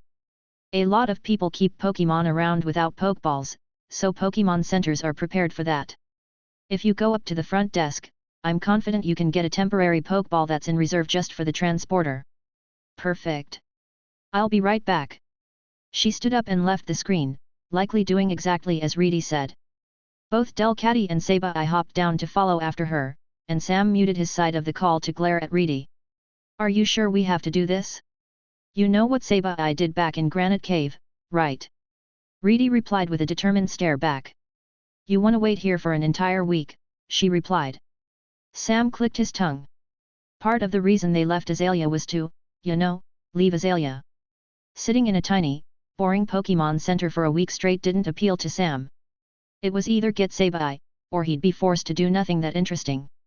If he had a few decent books, Sam wouldn't have minded, but all he had was the new Pokédex, and he was already constantly reading entries in it to prepare strategies for his team. When Sam's mother soon appeared back on the screen, she was holding a Pokeball, but it wasn't like any other Pokeball Sam had seen before. It had the same basic shape of two connected hemispheres and a button keeping them closed, but it was also perfectly grey with none of the usual bells and whistles specialty Pokeballs tended to come with. Sabaeye held out his arms, and she lightly tapped the ball against his head. Right away, he was sucked up into the ball, causing it to shake only once. When it stopped moving, it dinged, and Sam's mother placed it into the video phone's transfer device. "He'll be over shortly," she said cheerfully. Sam nodded, mourning the loss of what could have been a pleasant experience. Reedy excitedly hopped in place. "Thank you Ms. Greyson. Please, call me Amanda." "Thank you Amanda." His mother smiled. "It'll be good for Sabaeye to get out for once, just make sure to not lose track of him." "And Sam?" Her expression wilted for a second. "I want to apologize again. I would have said something if I knew for how long Quilava planned to hold her evolution back." He shook his head. "It's all right. I honestly think it ended up being a good experience for the both of us, in the end." He smiled at her, and she smiled back, although her expression was a bit more strained. While waiting for Sabaeye's Pokeball to finish transferring, Sam went ahead and released Quilava, Haunter, and Mankey. Quickly, he whispered a few commands. They split off, and eventually, the processing was done, and Sabaeye's Pokeball appeared in a glass-covered slot. "Thanks again, Amanda," Reedy said. "Thank you Mom," Sam added. His mother waved goodbye to both of them. "Good luck," she said. And the monitor turned off, and Sam grabbed Sabaeye's Pokeball and rushed outside. There wasn't a dedicated battlefield or training ground here as much as there was a flat, open space just outside. It was dirt with patches of grass, but it was good enough for what Sam intended to do. After everything that happened to him, Sam wasn't going to let Sabaeye have an easy arrival. Pressing the button on the ball, light flashed and Sabaeye coalesced into being in front of him. The ghost-type Pokémon stretched, grinned, and glanced around with his blue, crystal eyes. However, the gremlin-like ghost-type's smile fell when no one greeted him. Only Sam was there. Sam's team was suspiciously absent. Sam crossed his arms, raising an eyebrow at Sabaeye, daring the Pokémon to react. Sabaeye stared back, tilting his head to the side, and the two began a staring contest one Sam was destined to lose.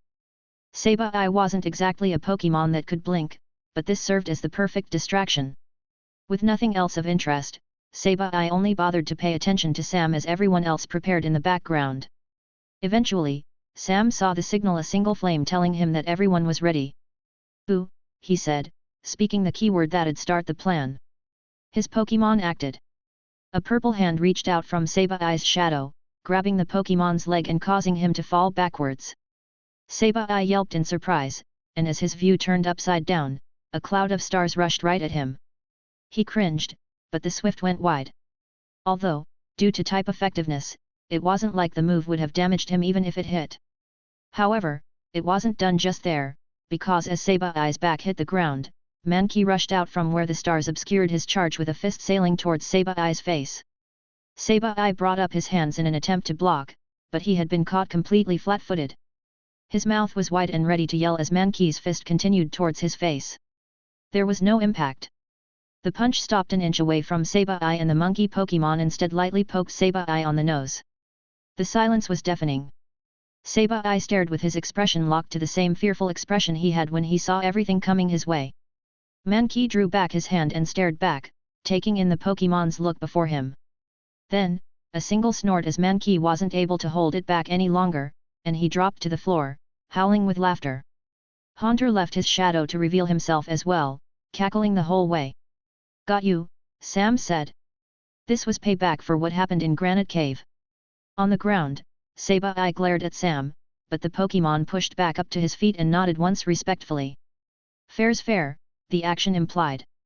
Sam would have liked to do more, but this was the best he could think up on such a short notice. It was only a single, rushed scare, but it was enough to be something done in revenge after Sabaeye had lured him to dangerous locations in Granite Cave. Besides, how much had his mother subjugated this Pokémon while Sam was gone? What had she done to make sure Sabaeye paid for putting Sam in danger? As Sabaeye brushed himself off, Reedy strode over as Mankey and Haunter continued their mad laughter. Quilava trotted over to rejoin everyone else, glaring at Sabaeye with an implied threat as Mankey and Haunter high-fived behind her. "All right. So now that that's done, can we go?" Reedy asked. "One more thing." Sam motioned for Haunter to come over, and he held out an open hand to Reedy. She groaned, placing that piece of quartz into it, and Sabaeye's eyes immediately locked onto the stone. "Show him," Sam told his Pokémon. Sam tossed the crystal to Haunter, who then easily snatched it out of the air. Sabaeye didn't look away from it as Haunter held the crystal above Sam's head. "As established, this will be your payment for the job," Sam said to Sabaeye. "Safely guide us to the flooded bottom of the cave and then back up, and only then will we cough it up. Don't, and you won't even get a taste." "Sounds good." Sabaeye feverishly nodded. "Great. Do it, Haunter." The gluttonous ghost type could only watch in horror as Haunter opened his mouth and dropped the quartz in with a noisy gulp. He went as far as to lick his lips too, rubbing his stomach to imply he'd just eaten a tasty meal. Defeated, Sabaeye fell to his knees on the ground. Sam suppressed a smirk. "I said we'd cough it up, right? I guess I should have been more clear. I meant that literally. But you don't need to worry. Haunter doesn't actually eat crystals. He's just keeping it safe while we head down." Sabaeye had to manually push his jaw closed once more. His default expression involved a toothy grin, but it looked nowhere near as pleased. When he turned around, his way of walking had him take many quick steps, with his head and upper body staying perfectly level. It looked as though he was refusing to glance back at Sam, but for a second, Sam could have swore he caught a snicker. Did Sabaeye find that prank funny? The line of thought was interrupted by Reedy. So is this the point I tell you I have 2 more? He stared at her before shaking his head. It doesn't matter. I needed to do all of that for myself. Thanks for waiting, we can head in. Sam returned Mankey and Haunter, leaving Quilava out at his side. She didn't let up her glare, and her flames were already burning dark thanks to a preparatory use of curse. But as Sabai continued forward, Sam followed the ghost type in, hoping that the Pokémon was both skilled and trustworthy enough to lead them to the bottom and that he wouldn't be spiteful for everything Sam had done to scare him when he was first sent over. Sam had been in 2 caves before this point. The first was Granite Cave, which he had rushed into with a poorly made plan and the confidence of someone who didn't know better. That experience was... well, it was on him. For as much as he blamed Sabai for how bad it got, the Pokémon had literally tried to lure him into an Aran nest, and that was no laughing matter. He couldn't ignore how unprepared and poorly thought out his plan had been. The second time he'd been in a cave was Slowpoke Well, which was over a week ago at this point. There, he had also entered that place with a poorly made plan and a horribly reasoned competition to boot. He hoped this time around that he wasn't making a mistake. 3rd time's the charm, yet, he was dumb enough to taunt Sabai minutes before following him into a darkened space. He was really starting to question his own decision-making process. I'm starting to think me and caves just don't mix, Sam whispered to Reedy. Every time I'm heading into one, I've messed something up. The first was an accident. The second was just dumb. This time? If this doesn't go well, I'm worried that I'm developing a habit.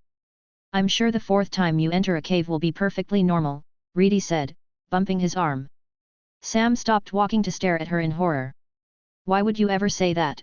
He whispered. You've jinxed it. She just snickered.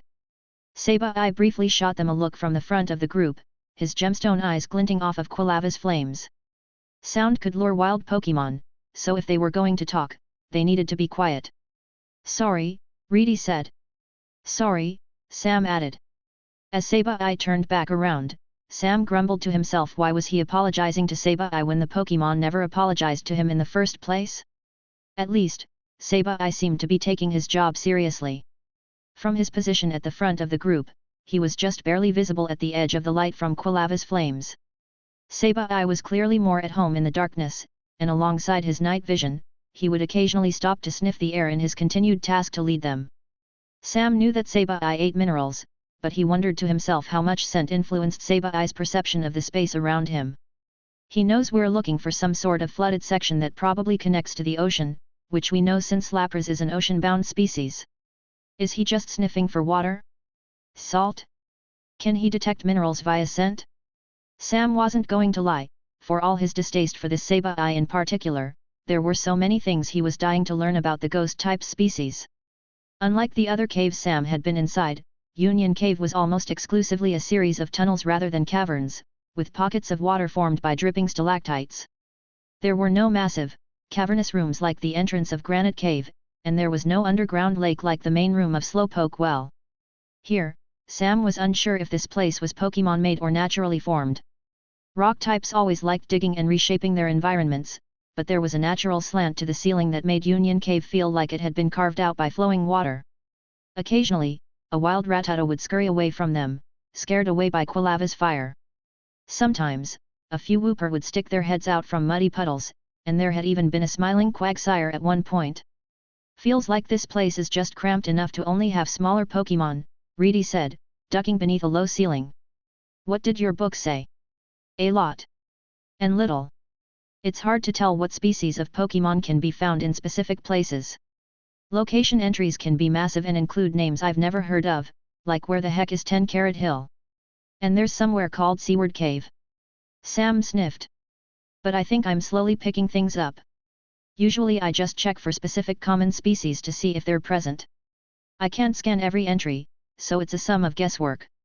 Here, I knew about the Rattata and Guadud, Sam pointed at a suspicious rock pressed against the wall, but I didn't know about the Wooper or Sandshrew. Those were Pokémon I thought only lived on the surface. So no big creatures, Reedy commented. Hey? Oh, no, sorry. There are. Onix can be found here, too. She sputtered briefly, and Sabai stopped to furiously hold a finger up to his mouth and shush them. He pointed to a wall, where it looked like part of the ceiling had collapsed. There, a mound of fallen boulders uncoiled and pulled themselves into a nearby hole. Rather than attacking, the wild Onix pulled back to escape from Quilava's light. "Maybe let's rely on Haunter," Sam said. Quilava let out an apologetic squeak. She was returned, and the dim, unintrusive hues of Haunter's purple-colored hex began to light up the space around them instead. Sam stayed on alert as Sabai brought them deeper and deeper underground. If there was ever the chance for the ghost type to escape and ditch both the group and Sam's mother, it would be right here and now. With no Sabai native to Union Cave, he'd be able to dig and hunt for gemstones and crystals without any competition. Sam was just waiting for the moment Sabai led them into a trap, or a pitfall, or a dead end, or caused a ceiling to separate them, but nothing like that ever came. Time passed strangely. Without access to sunlight, the seconds didn't feel like they passed. The sounds they heard were limited to the footsteps of distant Pokémon, dripping water, and the noise of their own breaths. It was surprisingly uneventful, overall. A few times, Sabai almost brought them into one especially cramped room, paused, sniffed the air, and then promptly expressed that Sam and Reedy should never enter under any circumstances. It was something about those places having bad air. Sabai could pass through, but it'd be especially dangerous for Sam and Reedy, but not necessarily a few of their Pokémon. After a while, Sabai seemed to catch on to something. He started to speed up. He climbed like a spider over uneven terrain, forcing Sam and Reedy to give chase, but no matter how fast he moved, he made sure to remain within line of sight as the caverns twisted, curved, and continued to slope down. Sam half thought that this moment was it, and he chased after Sabai. He had the command to order Haunter to attack on his lips, but then he too smelled something in the air. Salt. Seawater. Around one last bend was the exact location they had asked for. Where the rest of the water in Union Cave was contained within puddles or small ponds, this room contained a single, enormous pool. But I thought it would be larger, Sam said. Reedy slapped a hand over her mouth so as to not burst into laughter. He glared at her and her immature sense of humor before turning back to Sabai. The ghost type looked up at him expectantly, despite the terms of their deal. Haunter, Sam said with a sigh. Haunted opened his mouth, reached into his throat, and retrieved the crystal he had eaten to hand it over. Sabai snatched it from him and greedily chomped down. Reedy has more that you'll get when we go back to the surface. I assume you'll want them too, yet. The crystal broke and shattered thanks to Sabai's gnashing teeth. The gremlin Pokémon looked up at Sam and grinned, already halfway through the crystal as if it were some sort of hot dog. He sent Sam a thumbs up and went back to his meal, eyes going glassy as if he was experiencing the best thing in the world. Over here, Reedy said in a half-shout, half-whisper. A ledge raised above the water served as the perfect place to wait and look out. The room was flooded, but there was no movement. No Lapras were here, at least not yet. Sam and Reedy needed to wait. They climbed up, hunkered down, and used their sleeping bags to cushion the hard floors. A few stones and broken stalagmites served as cover for this ledge. The remaining members of their teams were sent out in the meantime. Teddiursa, Porygon, Quilava, and Mankey were all released for the chance to enjoy whatever scene came their way, too. Reedy pulled Porygon into her lap, where she ran a hand down the artificial Pokémon's back. Teddiursa snuggled up next to her, and Quilava moved to sit next to Sam. Haunter went, somewhere, but he kept nearby. Mankey, bored, tried and failed to juggle stones until he was glared at by Quilava to stop making noise. Without anything else to do, Sam ended up just watching Sabai. The gremlin Pokémon was strange in that he barely moved. At times, it seemed the ghost type was content with standing perfectly still and staring out into the distance. Watching. Waiting. Not really doing anything but existing in the moment. Occasionally, Sabai would steal a glance towards Reedy, obviously desiring more of those quartz crystals. However, he didn't bother her, try to steal, nor did he run off to search for food. My mom got you good, hey? Sam said quietly. Sabai tilted his head at Sam. Sam wasn't sure what to think. He still had his personal grudges, but Sabai didn't seem as malicious as he would have thought. It could have been a trick, but for all his experience with Haunter and with everything he had read about ghosts, it honestly seemed like Sabai had no greater plans. The gremlin Pokémon had a decent life now. He didn't have to scramble for food in a cave or keep himself occupied with pranks played on others. Sam still didn't let down his guard, but with how calmly Sabai was acting, it really felt as though his mother had taken a cruel, wild Pokémon and somehow made him tame. At this point, it had been months since Sam had left home. Sabai had been with his mom and Delcatty all this time, keeping them company while he was gone. How much had Sabai been helping out? How many of Sam's responsibilities had Sabai taken on? Sam didn't like where this train of thought was heading. He ended up turning away. The group sat in silence for a while longer as Sam stewed. Quilava pressed herself into him, trying to distract him with her soft fur. It worked quite well, as he let his mind drift elsewhere while running his fingers down her back. How long do you think this is going to take? Reedy eventually asked, staring out over the water. The answer was at least another 30 minutes. When they heard a loud splash, Haunter quickly brought his hex back up, and Sam turned off the flashlight that had been lit in the meantime. Everyone went quiet as they turned to stare out over the pool. A shout rang out, cheerful and almost melodic. A large, dark shape broke the surface of the water and craned its head back towards the pool's depths. There was another splash that followed as another large shape broke through. After that, there was another, and another, and another. By the end of it, Sam realized they had underestimated this place. An entire herd of Lapras were visiting here today. He couldn't make out any details other than the Lapras' silhouettes thanks to the minimal amount of light provided by Hex, but it kept them hidden. Besides, Sam and everyone else weren't here to watch, they were here to listen. The voices of the chatting wild Pokémon echoed around the cavern. The Lapras were happy to be here, but they weren't singing just yet. There's a lot, Reedy breathed. You know, Lapras are supposed to be a protected species. You can't even catch one without official permission. Think about how rare it is to see this many at once. I bet there's some kind of underground tunnel. That's how they got to this place from the ocean, Sam whispered back. They crouched and moved closer to the stalagmites, trying to better watch the herd of rare water-type Pokémon. Their teams moved to join them, but Reedy had to manually call Porygon over. It moved to float at her side right as a single note echoed out. It started with one Lapras, beginning with a single, low tone that emerged through the rest of the chatter. A few squealed excitedly, causing the water to splash as they patted at it with their fins. Another joined in, then a few added notes of their own. Eventually, all of the Lapras were singing as one enormous choir. Sam immediately understood why the Lapras would come to such a dark and dreary place. They might have been underground, but the walls and ceilings contained their sounds. The acoustics were incredible, and with the sheer number of singing Lapras, it was like each voice harmonized with itself, taking on an ethereal, almost otherworldly quality. It was one of the most beautiful things Sam had ever heard, and he regretted not having a way for his Pokémon to mimic this.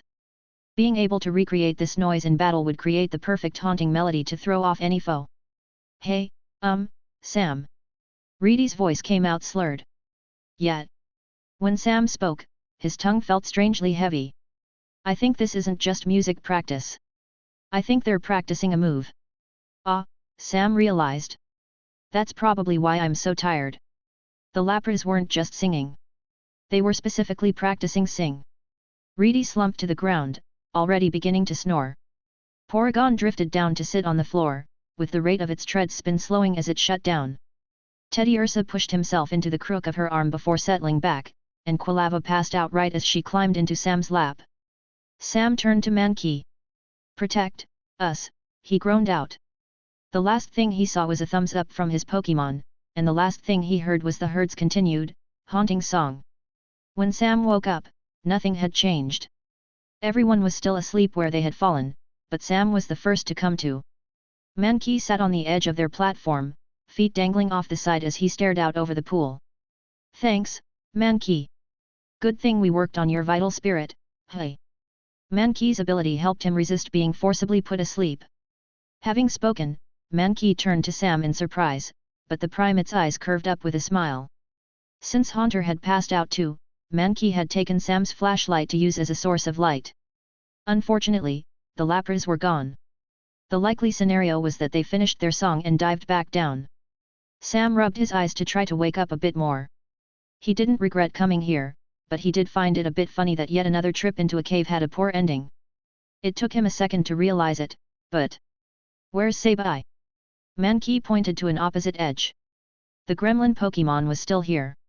Despite everyone else falling asleep, Sabai hadn't left. Like before, he stared out over the water, unmoving. This time, though, there was something more to it. He looked considering deep in thought. Seeing that, Sam bit his tongue. Sabai could have run away at any time, but he hadn't. He'd been genuinely reliable. A lot of time had passed between now and when Sam first entered Granite Cave.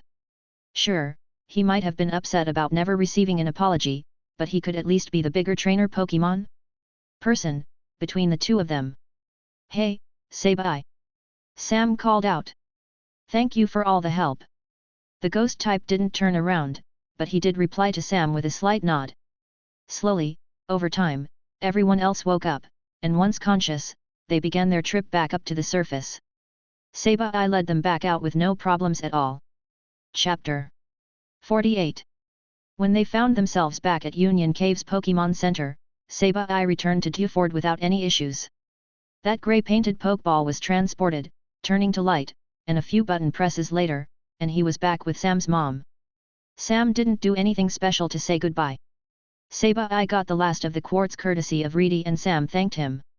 Then, he was gone. Seeing Sabai off was bittersweet, for some reason. Sam wasn't exactly sure what to think of that ghost type anymore. On one hand, Granite Cave had been much more difficult because of him. On the other hand, Sabai had been living with his mother without any problems, and he had even led them through Union Cave without even a single prank. Yesterday, Sam would have said he disliked Sabai. Now, Sabai was just kind of there, in his mind. Those thoughts lingered with him as Sam and everyone else rested through the night, and then those thoughts lingered with him as they re-entered Union Cave. Thankfully, this time around, they didn't need to delve into its depths. The upper levels were full of weaker Pokémon with a more well-tread path, serving as a safe, alternative path to climbing the hills above for the trainers who wanted to reach Route 32 quickly. Another Pokémon Center was on the other side of Union Cave, but the tunnels hadn't been long enough to justify stopping to rest. Sam and Reedy continued to push further north, entering a forest that stretched north alongside a wide, ocean bay. Travel was mostly silent until Reedy spoke up. You know, you haven't talked anywhere near as much since Sabai was sent back, she commented. I haven't. Sam asked. Nah.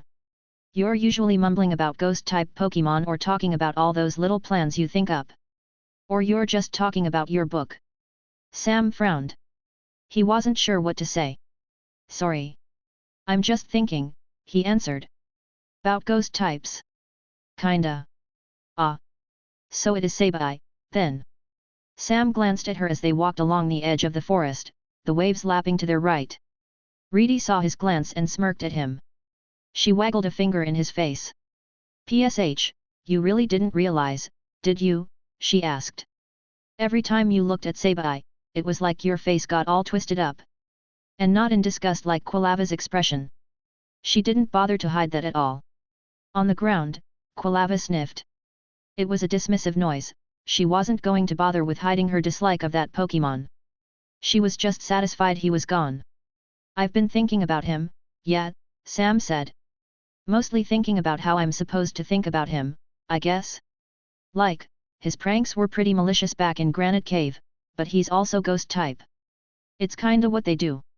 But then he's also living with my mom. Does that mean he's part of my family now? The same way my mom and Delcatty and Quilava and the rest of my team are? Am I supposed to have Sabai's back and expect Sabai to have mine? Sam clearly remembered how easily Sabai accepted the use of that transfer Pokeball. He hadn't resisted. And he even welcomed it without blinking an eye. But it's not like he can blink, anyway. Reedy hummed, throwing her hands behind her head, and she kicked up her feet as they continued to walk along. You know what I think, she said. I think you're overthinking things. Something like this has happened a bunch with me and my family. It has. Yet. She smiled fondly, briefly reliving a few memories. You think all those Pokémon we work with just came along peacefully? I mean, they did, cause my family doesn't go out to fight for captures, but, like, most are rescues Pokémon that used to fight but don't want to anymore. Mama was the biggest of the group, since she originally lived in the Safari Zone with the rest of the Kangaskhan. But then, something flashed through Reedy's expression. It was the same look she had gained when she saw those three Dratini in Goldenrod's game corner. But then Mama got poached. Her and baby. When she was rescued, she didn't want to go back. She didn't feel safe in the safari zone anymore. Her hands fell to her sides, and her expression dropped. She stared at the dirt path before them. After a few seconds, she looked back up, a smile returning to her face. She took on the same casual demeanor as usual. Well, what I guess I'm trying to say is that Pokémon adapt. People, too. No one spends their life without changing. Your mom's influencing Sabai, Sabai is influencing your mom, and then I'm pretty sure both of them are influencing you, too. Sam let her words hang. It wasn't often Reedy said something wise. Was Mama difficult when she joined your family? He asked. Kind of. She didn't like humans. Took a while to build up trust. I think it helped that I was a kid when she joined our family, and I was around the same size as her son. Sam hummed. He wasn't sure how to respond. It was a different situation, with a different history, but he still appreciated everything Reedy had to say. Thanks, Reedy, Sam said. I guess. I'll just have to wait and see. Sabai looked weirdly serious after listening to Lapra's song. I think that image stuck with me. Hey. I didn't even notice that, Reedy said. Think he was upset. More like he was deep in thought, Sam said, frowning. Reedy snickered. She elbowed him in the arm. So you're saying he was acting like you, then? Sam glared at her before snickering, himself. Maybe. I guess time will tell when it comes to how Sabai might change. And he doesn't act like me. We're completely different from one another. Route 32 was much of the same environment Sam had seen before, but with a few small differences. The forest was more deciduous than the forests around Olivine and Ekrutik, and its trees were nowhere as unreasonably large as the trees of Ilex. There were two ways forward, either through the roots forest or along the coast. It was nice to be able to look out over the bay, so they kept close to where rolling hills and cliffs divided the land from the sea. The beaches here weren't that big, and the ocean was only so far across. No matter where they went, Sam could see land to the far east of the water, and sandy beaches filled the dips between hills. On those beaches, he frequently saw old men and travelers fishing. At one point, there was even a surprise wing owl, but the home native species landed on a red-capped fisherman's shoulder. It looked as though the man had come all the way from another region just to fish. But even with all these people, most were too occupied to challenge Sam and Reedy to any battles. They stared out over the ocean, eyes locked in focus. Their hands gripped their fishing rods as bobbers drifted out in the water. It felt like it was going to be yet another uneventful stretch of travel. They walked, stopped to train, walked, stopped to train, camped, walked, and walked, and walked. The usual cycles of hiking and resting continued with the environment being rather uniform in its sights. But, after a few days passed, Reedy suddenly sucked air through her teeth when she saw yet another person fishing on the shore. Oh, ugh. It's that guy, she said, trying to move to the other side of Sam as if to hide her presence here. Sam had heard that sentiment before. His first thought was that she had seen Xavier again, but looking around, he didn't see him. When he followed Reedy's gaze, all Sam saw was just some random boy. Who? There. Are you blind? He's the one fishing, wearing the purple cap. The boy was a bit younger than them, maybe by a year or two. He sat on his backpack, fishing rod in hand, and occasionally drawing it back and casting it out into the water. He wore a vest, a dark purple one that seemed to change in intensity depending on the light. Sam wasn't sure who he was until the water around his bobber exploded upwards, and an angry-looking tentacruel broke through the surface. He used to have a tentacle before. Using its tentacles, the poison-type Pokémon lifted a terrified-looking Goldeen out of the water, and the boy shook his head. Next cast, then, Sam just barely heard him say. The tentacruel tossed the Goldeen back into the ocean, which hurriedly swam away, before submerging itself once more to likely find more catches. That's Edgar, Reedy hissed. I hate him. He beat me in the tournament. Oh. Oh. Hey. Sam looked at the boy in a new light. Back in Olivine, Edgar placed first in the beginners tournament. He won overall, defeating Xavier, and he was responsible for Reedy's elimination as well. As part of his first place prize, he was presented with an incredibly rare Pokémon egg, but he had passed it up as he had no way of guaranteeing it would be a poison type. Instead, he had received only a lump sum of cash and a selection of TMS. A lot of TMS. Sam briefly remembered that Xavier had that egg. Sam still wasn't sure what Pokémon had hatched from it. Xavier hadn't sent it out. I'm pretty sure Edgar has a ghastly, too, Sam mumbled. Reedy scowled, her front lip curling up in what was almost a snarl. Don't remind me. And don't bring it up just to make fun of me, Mr. I don't know the fairy type. At least I didn't need flashcards. Hey. Those helped. And you were the one to give them to me. Sam snorted. He would have shot back with another witty remark, but he was also intrigued by Edgar. Edgar's age wasn't an issue. Sam would have gone on his journey years ago if it wasn't for certain events that happened around the same time. No, Edgar was a poison-type trainer, not a ghost-type trainer. Yet, he had a ghastly on his team, and he had been training that ghost-type long before Sam first caught Haunter. You wouldn't mind if I challenged him to a match, would you? Sam asked. A mirror match, I'm thinking. My Haunter versus his. Reedy didn't look away from the fishing poison-type trainer. Her expression turned to harsh confusion. But why? She all but hissed. You know he has a ghastly, and that Pokémon is most likely a Haunter by now. Not to mention, Edgar's a poison-type trainer training a ghost-type. It just makes sense to me. If I fight him, I can see how his Pokémon has improved.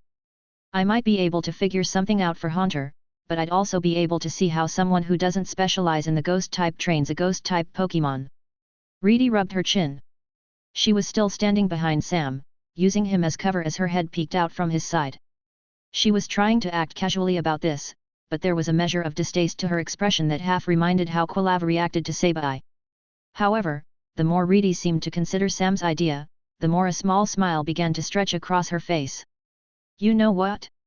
Yeah, fight him, she said. Beat him up for me, and then I'll know all his tricks for the next time we have a match. She looked downright villainous. Honestly, her expression wouldn't be out of place on a ghost type or a dark type, for that matter. She practically pushed him forward as he stepped closer.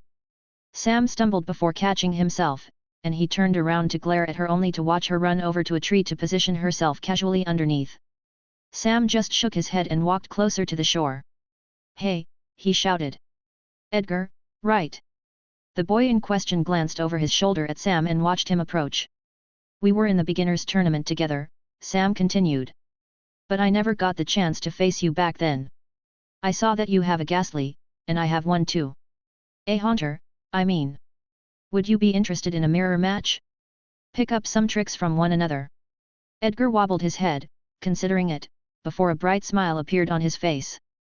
He grabbed the handle on his fishing rod and reeled his line in. Yeah. Sounds fun, he said. Fishing rod placed on the ground, he stood up, pressing on his lower back to stretch. Behind him, his tentacruel stayed in the water, but it didn't submerge like before. Edgar looked over Sam now that he was no longer sitting. Recognition flashed in his eyes. Oh. You're that guy from the first round. The one with the Cyndaquil. She's a Quilava now, Sam said, not hiding the pride in his voice. Nice. Grats on the evolution. Sam was happy to be recognized, but he felt a bit hypocritical. Before now, he was a little bothered that people had recognized Xavier and Reedy from the tournament, but no one had ever recognized him. Yet, the only trainers he himself would have recognized were the trainers who had placed in the highest positions possible. It was weird to have Edgar, of all people, know who he was. I mean, Edgar won the tournament overall. So what kind of a battle do you want? One-on-one? Knockout? First to 3 hits? Edgar asked. I'm down for any kind of match at any time. I actually don't go out of my way to challenge people that much. The usual rules for a one-on-one match should be fine, Sam said. Fight to the knockout, Haunter versus Haunter. I'm kind of specializing in the ghost type, so I want to be able to compare. Wait, the ghost type? With the Cyndaquil? And a Machop? Mankey, actually, Sam said, correcting him. Different Pokémon. Same type. And she's a Quilava now too, remember? Edgar nodded and started to walk up the beach. Sounds good to me, but let's battle away from the shore. Don't want to disturb the water types, you know. But your Tentacruel is still out? Sam said nothing. He wasn't familiar enough with water types to know if an evolved Pokémon would scare others away or not. I'm actually trying to catch a quillfish, Edgar said, excitedly talking to Sam as they moved inwards. Not catch, but just trying to bring one out with my rod. You can learn a lot by observing Pokémon, and I'm hoping quillfish's spines will help. I only want to add Pokémon to my team that actually have potential, you know how it is. Sam missed a step when he heard Edgar's implication at the end. To Sam, all ghost types had the potential to be strong. If he met a Pokémon he liked, he'd catch it no matter what. Other trainers felt differently, but there was something about hearing someone so bluntly deride a species that felt wrong. Approaching the edge of the forest, Edgar briefly waved to where Reedy was failing to pretend to be uninterested as he continued to chatter on. Apparently, there had been a major fishing contest at the back end of Route 32's bay, and many wild water-type Pokémon tended to visit it in hopes of being caught. During this time of year, the variety of species on this route was far greater than anywhere in the region, and Edgar purposefully planned his journey so he'd be around while quillfish were swarming. Wait a second, water types come from all over the place? Do foreign Pokémon visit during this time, too? Sam asked, barely managing to get his question in between Edgar's words. Foreign Pokémon? I think I heard someone caught a Finian. That's usually from Sinnoh, right? Sam sighed. No frillish, then. There was a patch of sandy grass between the shore and the treeline of the forest. It wasn't as wide or as large as other battlefields Sam was used to, but it'd be enough for a match between two ghost types. The field itself didn't matter as much as having a clear space to fight in. Sam and Edgar separated, and Edgar tossed out a pokeball. Appearing in the air was a haunter, one that Sam could immediately tell was different than his haunter. It looked nearly identical to Sam's, but there were subtle differences, like how it had more angled eyes and how the spikes on its back seemed to be sharper.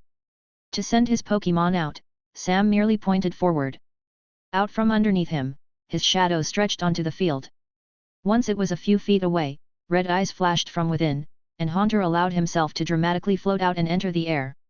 Sam's shadow snapped back to him like elastic, and Edgar let out a low, impressed whistle. Wow! My Haunter can't enter shadows yet, he said.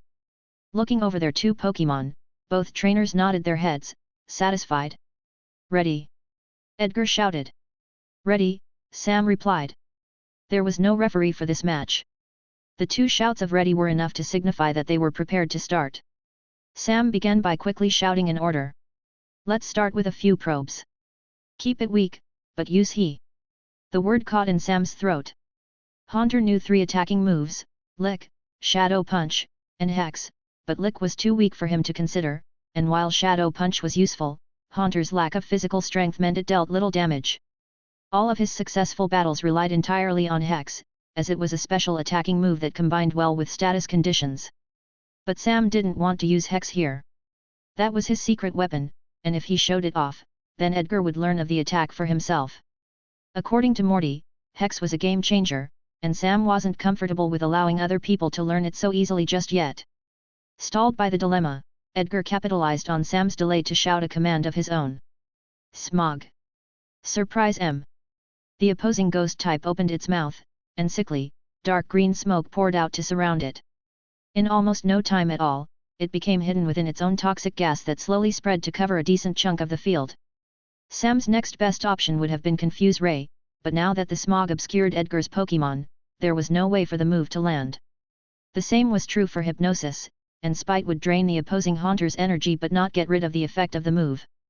Haunter turned to look over at Sam, curious why he hadn't provided any orders yet. Use Shadow Punch, Sam said, settling on reserving Hex for now. See if you can track it down. Despite the change in strategy, Haunter took it in stride and had his fists leave the side of his body to rocket into the smog. His body wiggled as he controlled his hands from a distance, searching for his opponent while blind.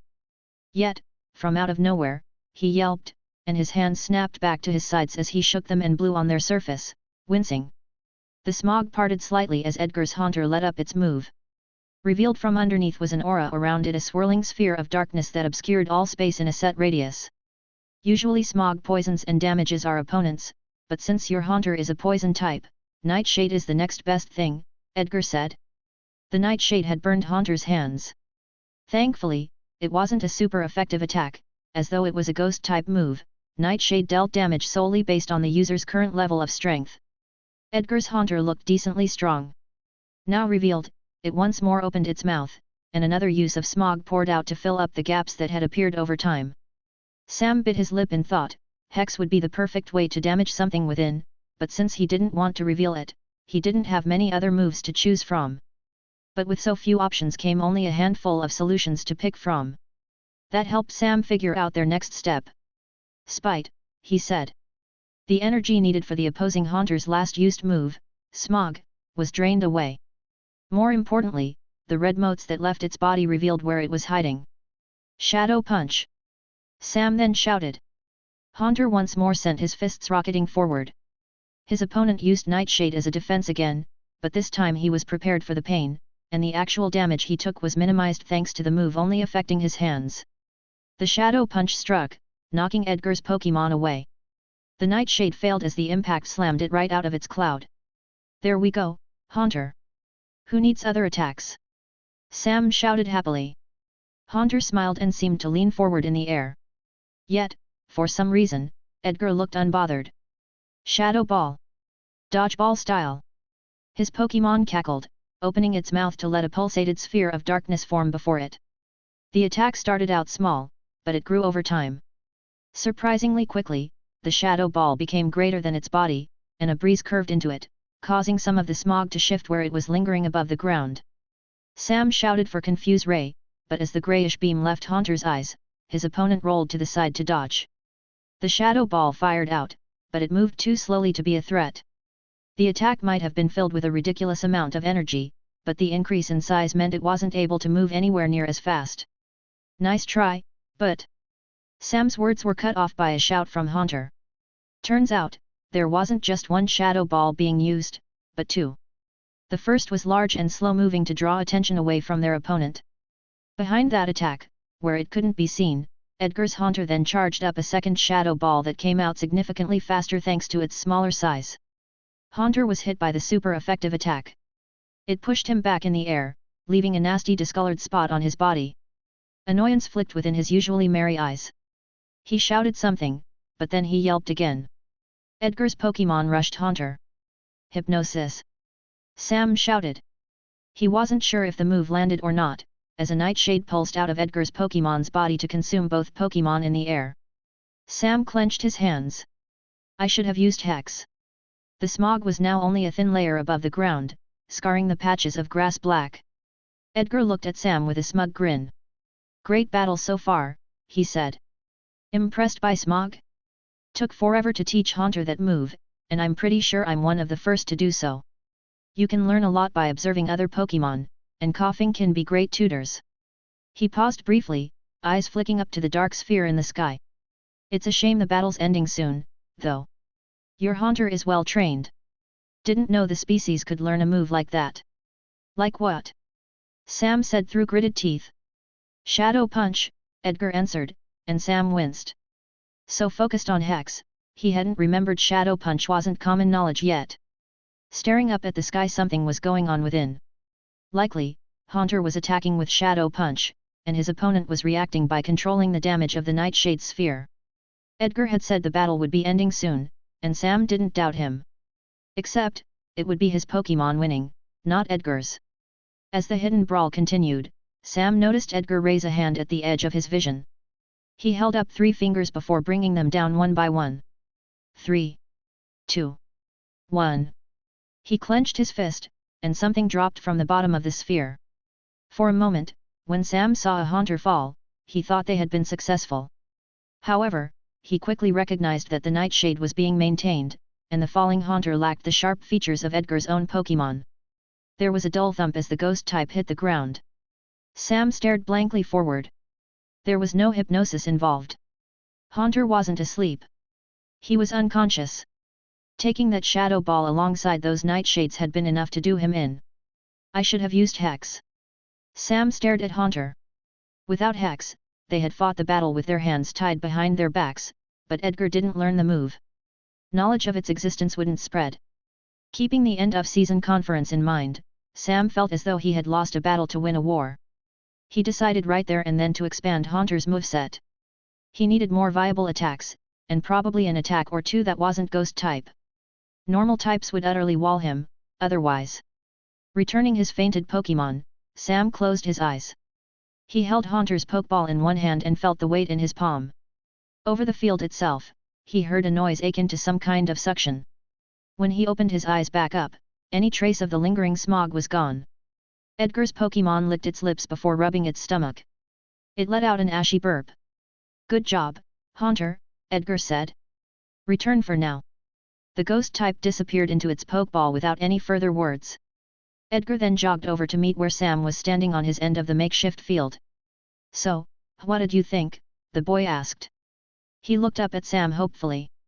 Sighing, Sam ran a hand through his hair.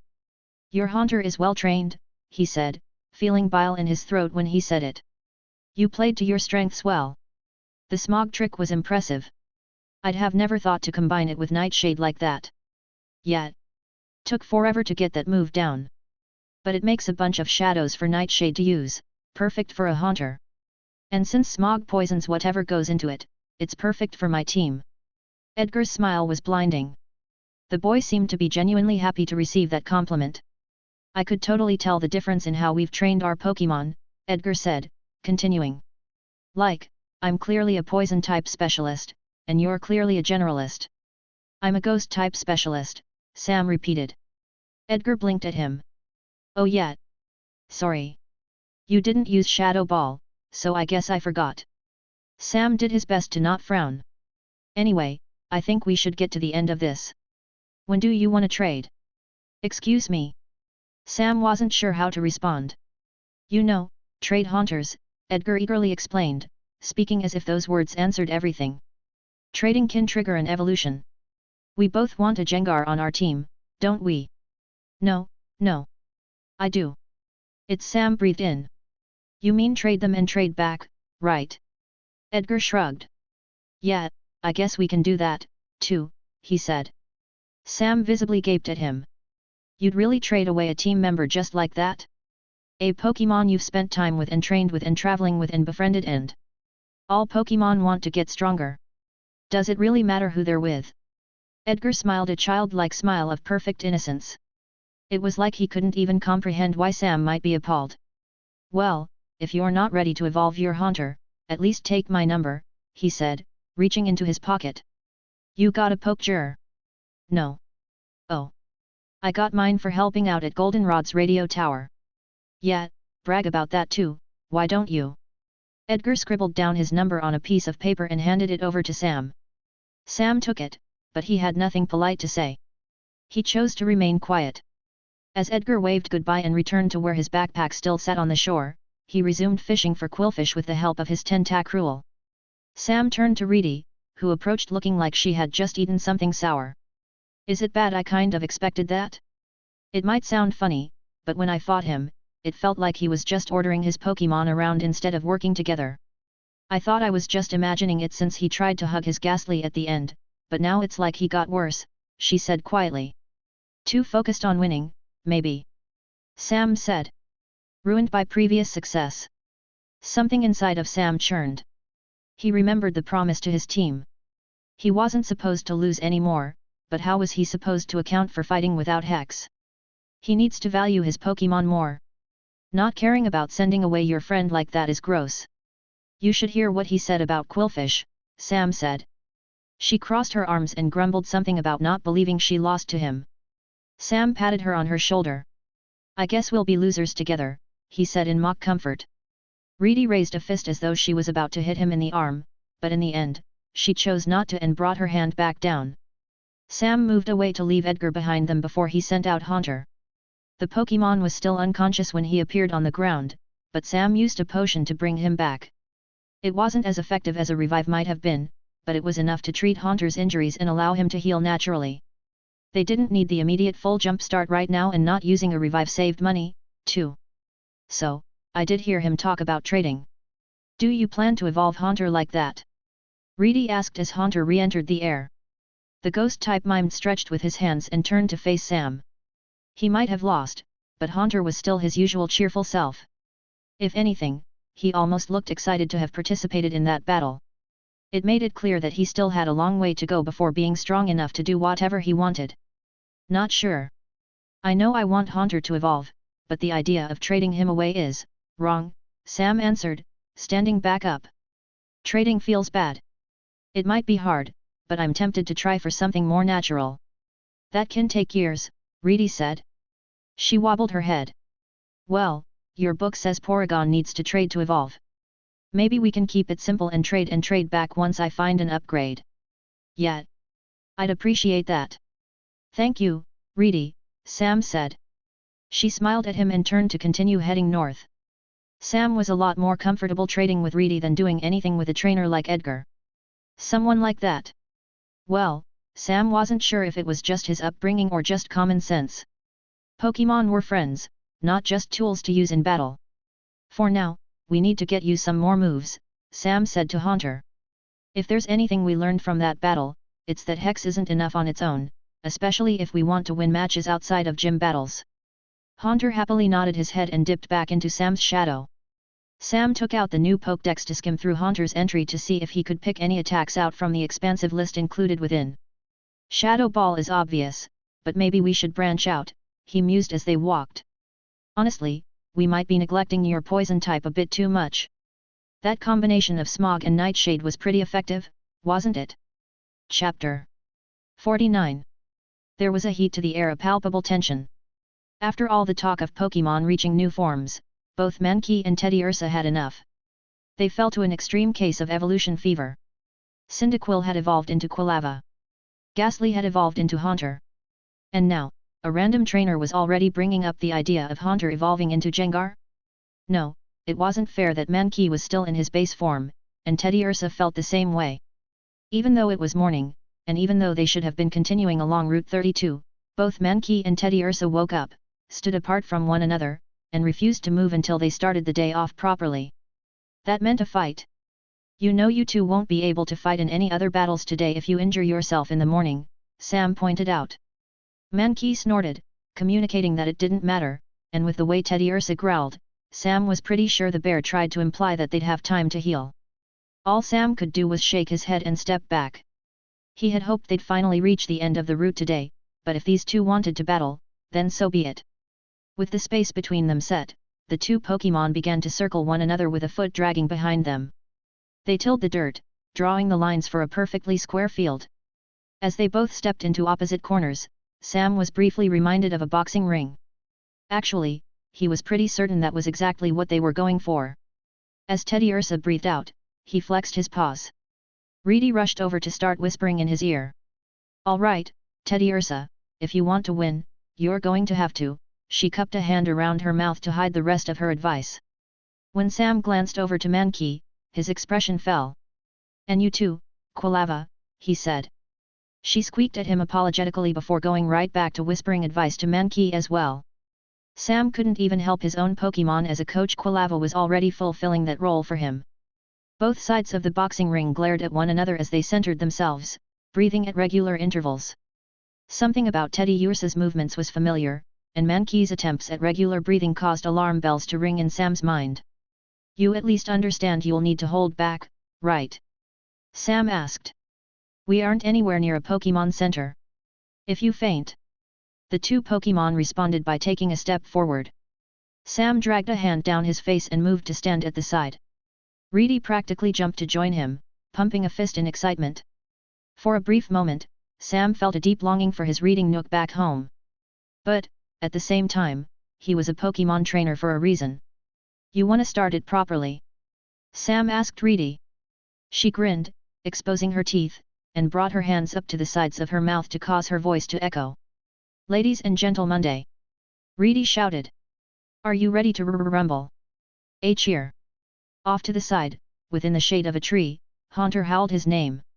Porygon idly floated next to him, and he excitedly tapped the Pokémon with the back of his hand. Unfortunately, Porygon was too preoccupied with staring at nothing to join in. The audience remained one Pokémon, but Sam clapped his hands to mimic an applause. I want a good fight between you two, Reedy said. No low blows, nothing to the eyes, and only. Hold back on your moves, Sam interrupted. Reedy pouted, pursing her lip. Ah, come on, Sam. That's half the point of the battle. I don't want them to get hurt so early in the day. If you really want to support this, then it's your potion supplies we're dipping into. Her expression fell. Reedy was suddenly stuck with the toughest problem of all. She had to choose between watching a fight or saving money. In the end, she crossed her arms and took a step back. Like I said, a good fight, she said, adding nothing more. You better win, Mankey, Sam added. Quilava cheered from where she was still standing in the corner. Reedy huffed, breathing in. On the field, the two Pokémon walked forward to meet each other in the center of the field. They made eye contact but otherwise focused on steadying themselves. Sam could see both of their gazes occasionally flick to exactly where they wanted to hit. They couldn't be more obvious about their plans if they tried. Reedy was still breathing in. She gathered up as much air as she could. Finally, she couldn't do it any longer, and let loose a shout that used her entire body at once. Start! Both Pokémon attacked. Mankey's fist impacted Teddy Ursa's face. Teddy Ursa's claw swiped down the front of Mankey's body. There was a pause, their eyes went unfocused, and then both of them fell backwards to land flat on the ground. Really?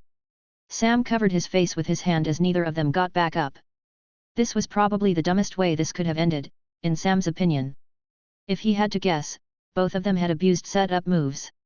Sam stepped onto the field, circling the two unconscious Pokémon. He nudged Mankey. Then he nudged Teddy Ursa. Neither of them moved after sustaining the other's blow. So, Quilava, Sam said, drawing out his words. You helped Mankey figure out ghost-type energy, didn't you? You were whispering advice on how to use curse. His friend looked away. And you, Reedy, he said, turning to her. I recognized that move. It was focus energy. You managed to get Teddy Ursa to figure that out too, huh? Yeah, Reedy said, coughing into her hand. Congrats, I guess. It must have taken a while to teach those moves. Sam crouched to better look at the two Pokémon on the ground. Quilava, Mankey's been struggling with ghost-type energy for a while. Mankey's curse is thanks to you as much as it is his own efforts. And you, Reedy? Sam shook his head. Do you really need any compliments? He asked. Wouldn't hurt. You're a monster. Reedy stood taller at the praise. Both Pokémon had used their set-up moves in the corners of their makeshift boxing ring, preparing themselves while being whispered advice. Curse let Mankey's karate chop one-shot Teddy Ursa, but the critical strike granted by focus energy let Teddy Ursa bypass any of Mankey's defenses with slash. 2 simultaneous hits for 2 simultaneous knockouts. Sam would have been more annoyed if he wasn't so impressed. At least they've shown improvement, he offered. Yet. When he sent a pointed stare at Reedy, she quickly turned away. Given that the two Pokémon had only suffered a single attack, and given that they still had the rest of the day to recover, both Mankey and Teddy Ursa were returned to rest without being treated. A potion could have been used to treat their wounds, but with only a single injury, rest could do the same. Effectively, forcing a natural recovery was a form of punishment for the misguided fight.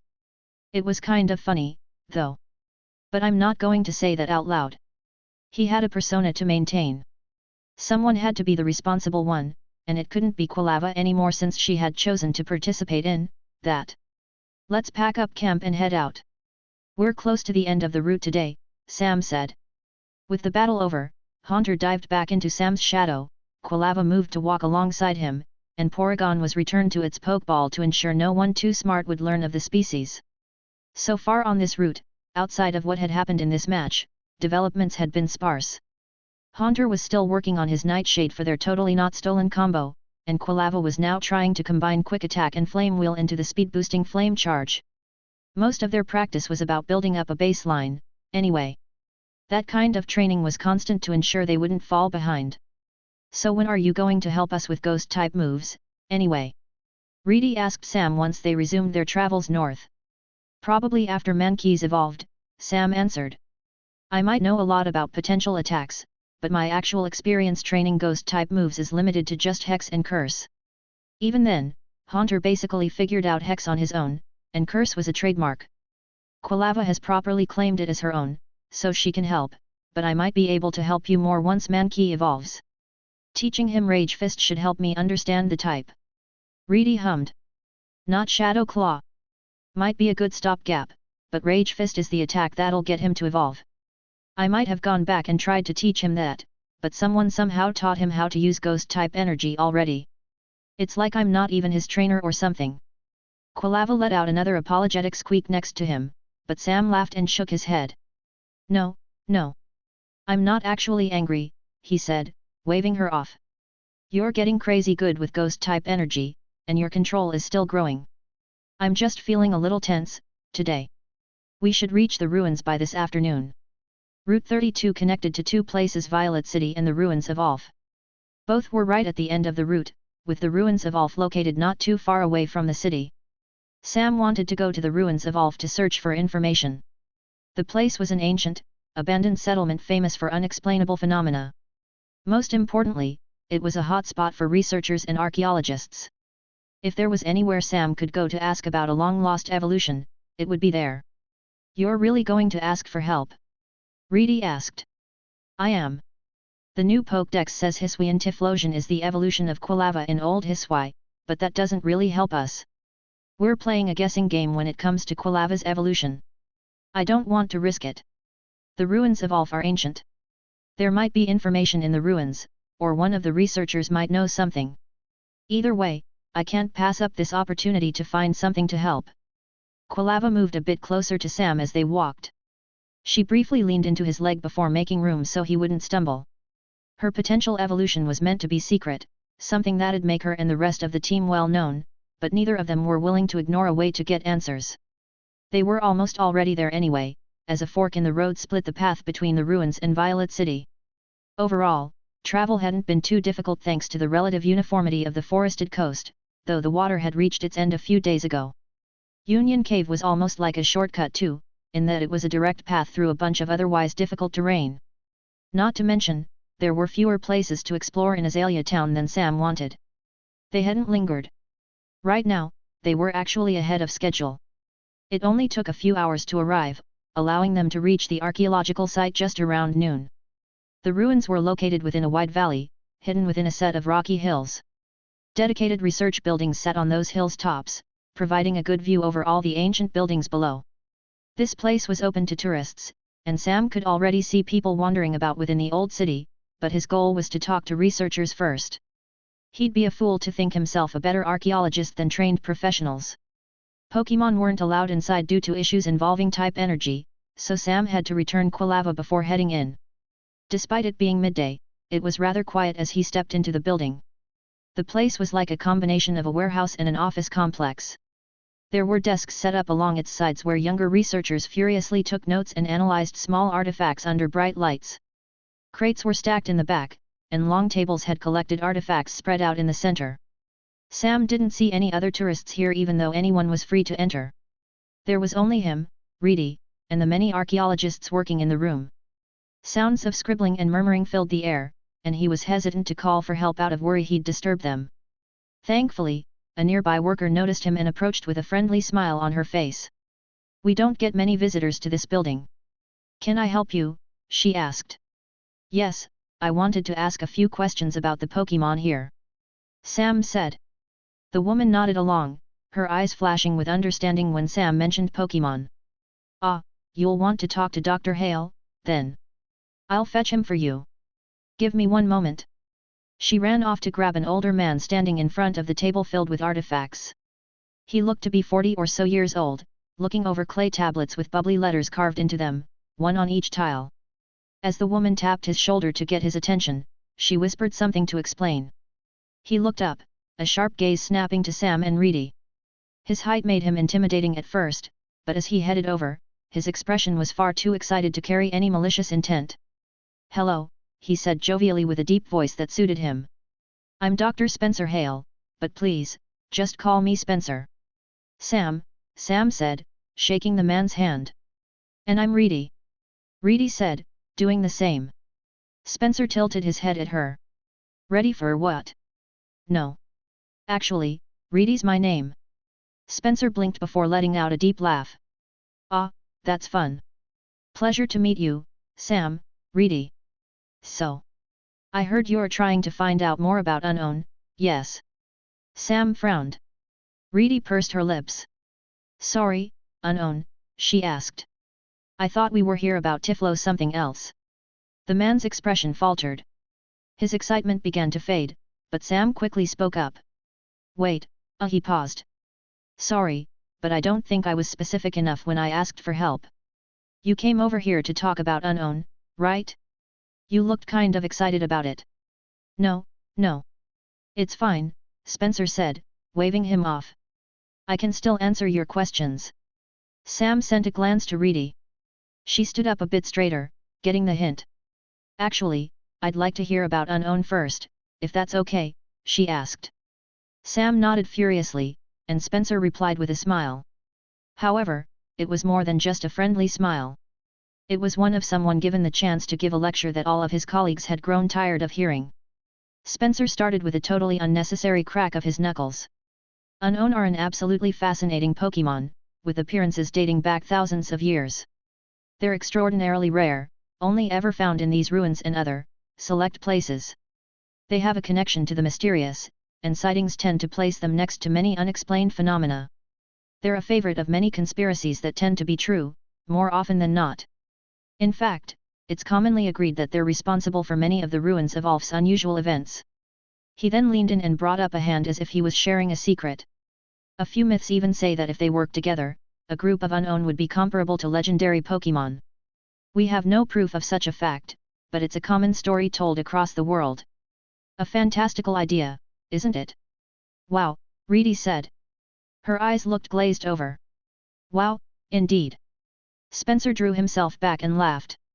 Thankfully, while still capable of minor telekinetic feats, unknown are pitifully weak independently, and they're rare enough that it's hard to locate more than one at a time.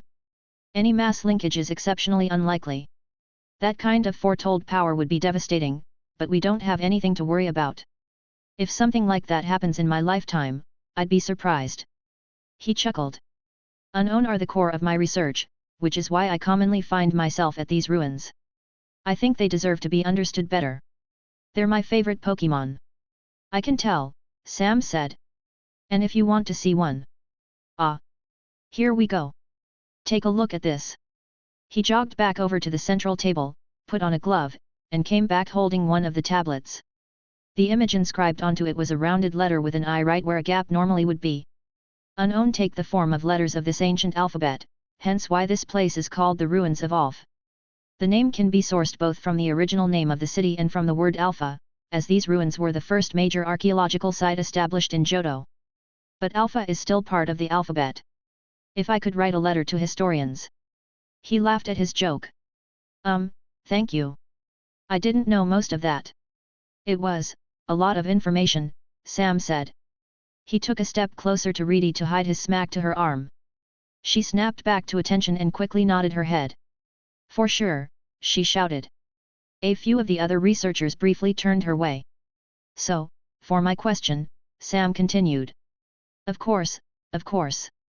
My apologies if I got a bit too caught up in that little speech of mine.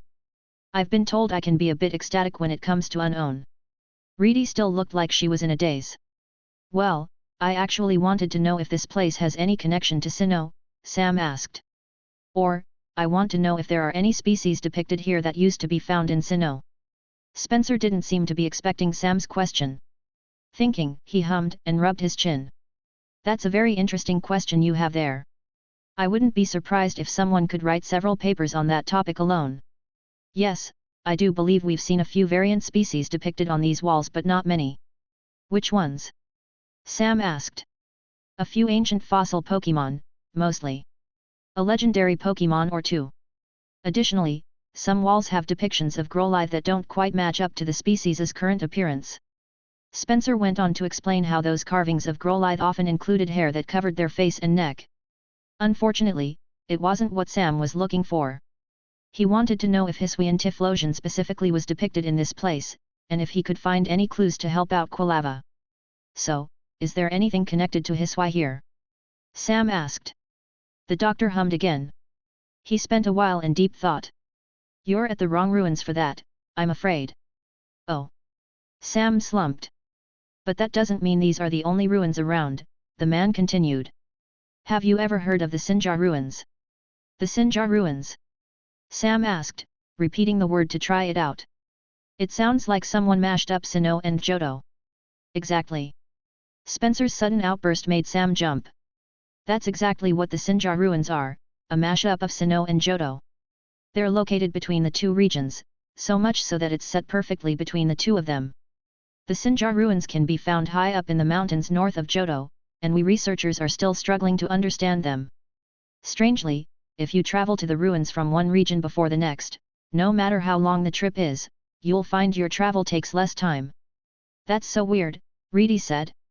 Indeed, Spencer said, sagely nodding his head.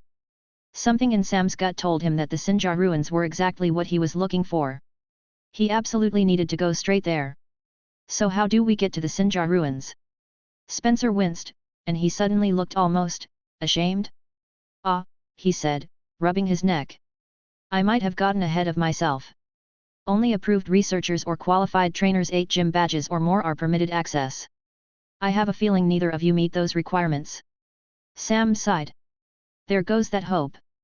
By the time he had 8 gym badges, Quilava would have likely evolved. Then again, we could request an Everstone. That'd buy us some time, but it'd replace her charcoal. She's gone against the idea of using an Everstone before, but I'm not sure if she'd still feel the same way. I don't want her holding herself back again. Maybe there's somewhere else we can head? As Sam struggled to figure out what to do next, Spencer seemed to inspect him, looking him up and down. Might I ask why you want to go to Sinjar ruins? He asked quietly.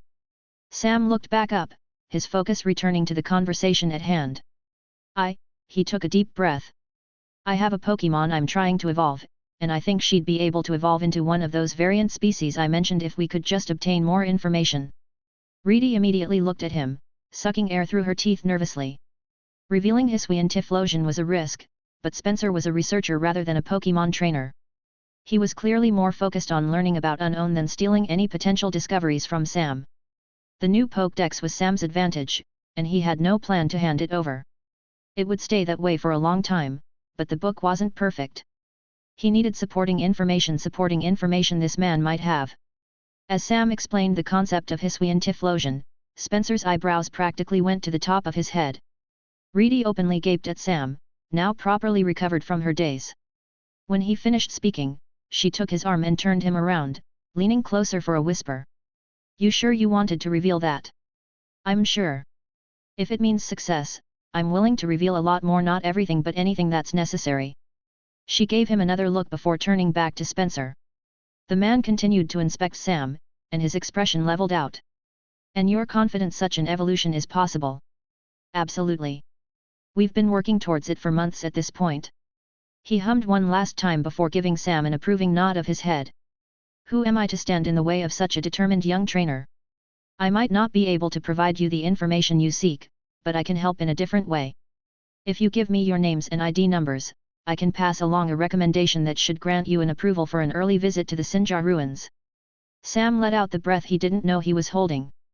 Thank you, he said genuinely. This will help us a lot. Yet. You're pretty cool. Reedy added. Spencer chuckled.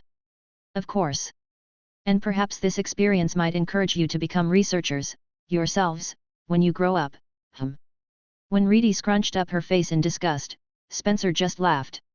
He headed back to a side table to grab a sheet of paper, and Reedy immediately provided her name and trainer ID when he returned. Just in case, Sam checked to make sure the man had the appropriate credentials. He didn't want to risk his identity being stolen, but Spencer was trustworthy. He'd even been approved by the league. And that's my ID, Sam said. Name's right there, Samuel Greyson. Spencer paused where he was writing, looking up at Sam with a sudden glint in his eyes. Your name is Samuel? Last name Greyson? Yes. Sam offered. Once more, Spencer started to smile. This might be. I don't suppose you know one Richard Greyson. He's my grandfather. Sam answered cautiously. Spencer immediately brought himself back up and let loose a full, belly-deep laugh. Amazing. What a coincidence, he practically shouted. Fate can really be incredible, sometimes. Sam, you're in the right place. You should know that Richard is a close friend. Chapter 50. Sam stared at Dr. Spencer Hale. The man had an amused expression on his face. A slight smile curved his lips. Sam had no reason to believe he was lying. Richard Greyson, Sam repeated. My grandfather, Richard Greyson. The Richard Greyson who lived in Dewford town. Yes. Spencer cheerfully said. It's been a while, but I believe he specifically moved to Dewford to search for something in that cave there. Both of us have been a bit too busy to actually sit down and chat, but we're definitely friends. And if my memory is correct, it was only a few short years, Sam interrupted. It's been years. You're talking as if he's still around. My grandfather is dead. Reedy hit Sam on the arm and leaned in to hide her hiss. Sam, she said, keeping her voice low. You can't just drop the news on someone like that. It's rude. What if it were me or Quilava who passed away, and you were finding out right now? Sam grimaced as the corners of Spencer's mouth quivered. The man's cheerful smile began to fall. Spencer looked like he wanted to say something, but he also looked like he was having trouble forming words. No, and no. That can't be true, he eventually managed to say. No, I thought. Spencer ran a hand over his head and took a few steps back to collapse into a chair. He didn't say anything, choosing to rub his temples with a hand. Reedy sent Sam a pointed glance as the doctor let his head fall back to stare at the ceiling. Recognizing grief for what it was, Sam moved closer, knowing Reedy was probably right. He sighed before he spoke again. Sorry, Sam said. I shouldn't have dropped the news on you like that. A short chuckle left Spencer's throat. Ah, it's all right. I suppose if we were really close friends, I would have heard about his passing by now, hey. He sighed as well, closing his eyes and choosing to simply breathe. He had a pained expression on his face, but he was also managing to keep himself calm.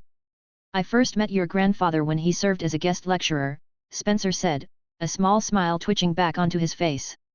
He was visiting the professor, who managed to nag him into speaking to the class. I remember how he scowled, walked to the front of the group, and said only 2 sentences. Pokémon are special. Remember that? Then he walked away as if that was the biggest revelation in the world. Spencer laughed, and then he brought a hand up to rub his eyes with his fingers. Richard was. Well, he was a very withdrawn man. I had to go out of my way to get to know him, but once I did, he really opened up. Sam didn't have anything to say as Spencer continued to sit back and drift off into memory. He had a fond smile on his face, but his eyes were unfocused. Silence passed between them. Eventually, his gaze returned to Sam as he stood up from his chair. Your grandfather was an expert when it came to obscure Pokémon knowledge. Did you know he's the reason we know Onix's method of evolution? No, Sam said, frowning. He never told me about that. Spencer chuckled and walked to a nearby table to set down his pen. We always knew that Steelix evolved from Onix, but the actual method wasn't recorded. A member of the class was running an experiment when Richard dropped by. He took one look at the convoluted setup and told him, just cover an Onix in a metal coat. He was right, too. Spencer laughed again. Never took credit for that, though. The method was slipped into the latest version of the Pokédex, and it became such common knowledge that no one bothered to learn how we figured it out in the first place. Sam wasn't sure what to say. He knew his grandfather was rather independent after all. Sam couldn't remember a single time the man had left Dewford town, or even just his own house, but he also couldn't remember his grandfather ever talking about another person. He knew his grandfather was knowledgeable, just not to that level. Heck, most of Sam's childhood was spent sitting before the TV and listening to his grandfather rant about battles. He was also great at knowing exactly what book Sam should read next, too. So if he was so withdrawn, how did you befriend him? Reedy suddenly asked. Spencer continued his smile. Like I said, I had to go out of my way to do it. I caught him before he could disappear like usual and practically forced him to go out for drinks with the rest of the class. It was his Tiflosian who eventually managed to convince him, but personally, I think if it wasn't for Professor Oak. Professor Oak? Sam interrupted. Oh, yes. I know I claimed to be close friends with him, but it was Professor Oak who was truly his best friend. Before he moved away, the pair were nearly inseparable. Why? Spencer paused. Wait, did you not? Thanks for all the help, but I think we have to go. Sam turned around and stiffly walked out of the building. He could feel Spencer's confused gaze following him as he left. Reedy hurried to chase after him, and Spencer shouted to say one last thing before they were gone.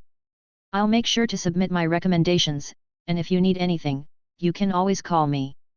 He also tried to shout his condolences and a thank you for telling him the bad news. Unfortunately, the door to the building slammed closed before he could finish. Sam. What's with you? Reedy said, running to his side. Did you really need to leave so suddenly like that? He didn't immediately respond, choosing instead to move to a small balcony that overlooked the ruins of Ulf. He gripped its railing and took a deep breath. Sam. Reedy repeated. Are you okay? I'm fine, he said, closing his eyes and breathing out to steady himself. My grandfather never mentioned Professor Oak. I can't believe they were friends. Reedy moved closer. She walked over and stood next to him in front of the railing. She leaned against it, staring out over the same view. Sam could tell that she wanted to talk about how Professor Oak was apparently a family friend, but she didn't start with that. She started with something else. You don't like Professor Oak, she said. No. Why? She asked. I don't like him because, Sam frowned. He made the electronic Pokédex. It's putting my mom's bookstore out of business. Reedy stayed silent, waiting for him to speak more. When Sam didn't continue, her mouth hung open. Wait. That's it. It's a big deal. Sam shouted, finally turning her way. Written Pokédexes were our best sellers. The number of customers we got was cut way in half.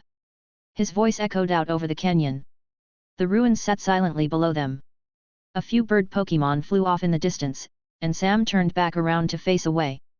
I don't need a strong reason to dislike someone, he mumbled. Reedy snorted and rolled her eyes. Okay, fine, I'll give you that, but you also recognize how big Professor Oak is, right? He's the reason written Pokédexes are popular in the first place. He's the reason the gym challenge can be taken on by the average person. He's why all the cool moves and evolutions aren't only known by people in power. And he's why Kanto and Johto don't hate each other as much anymore.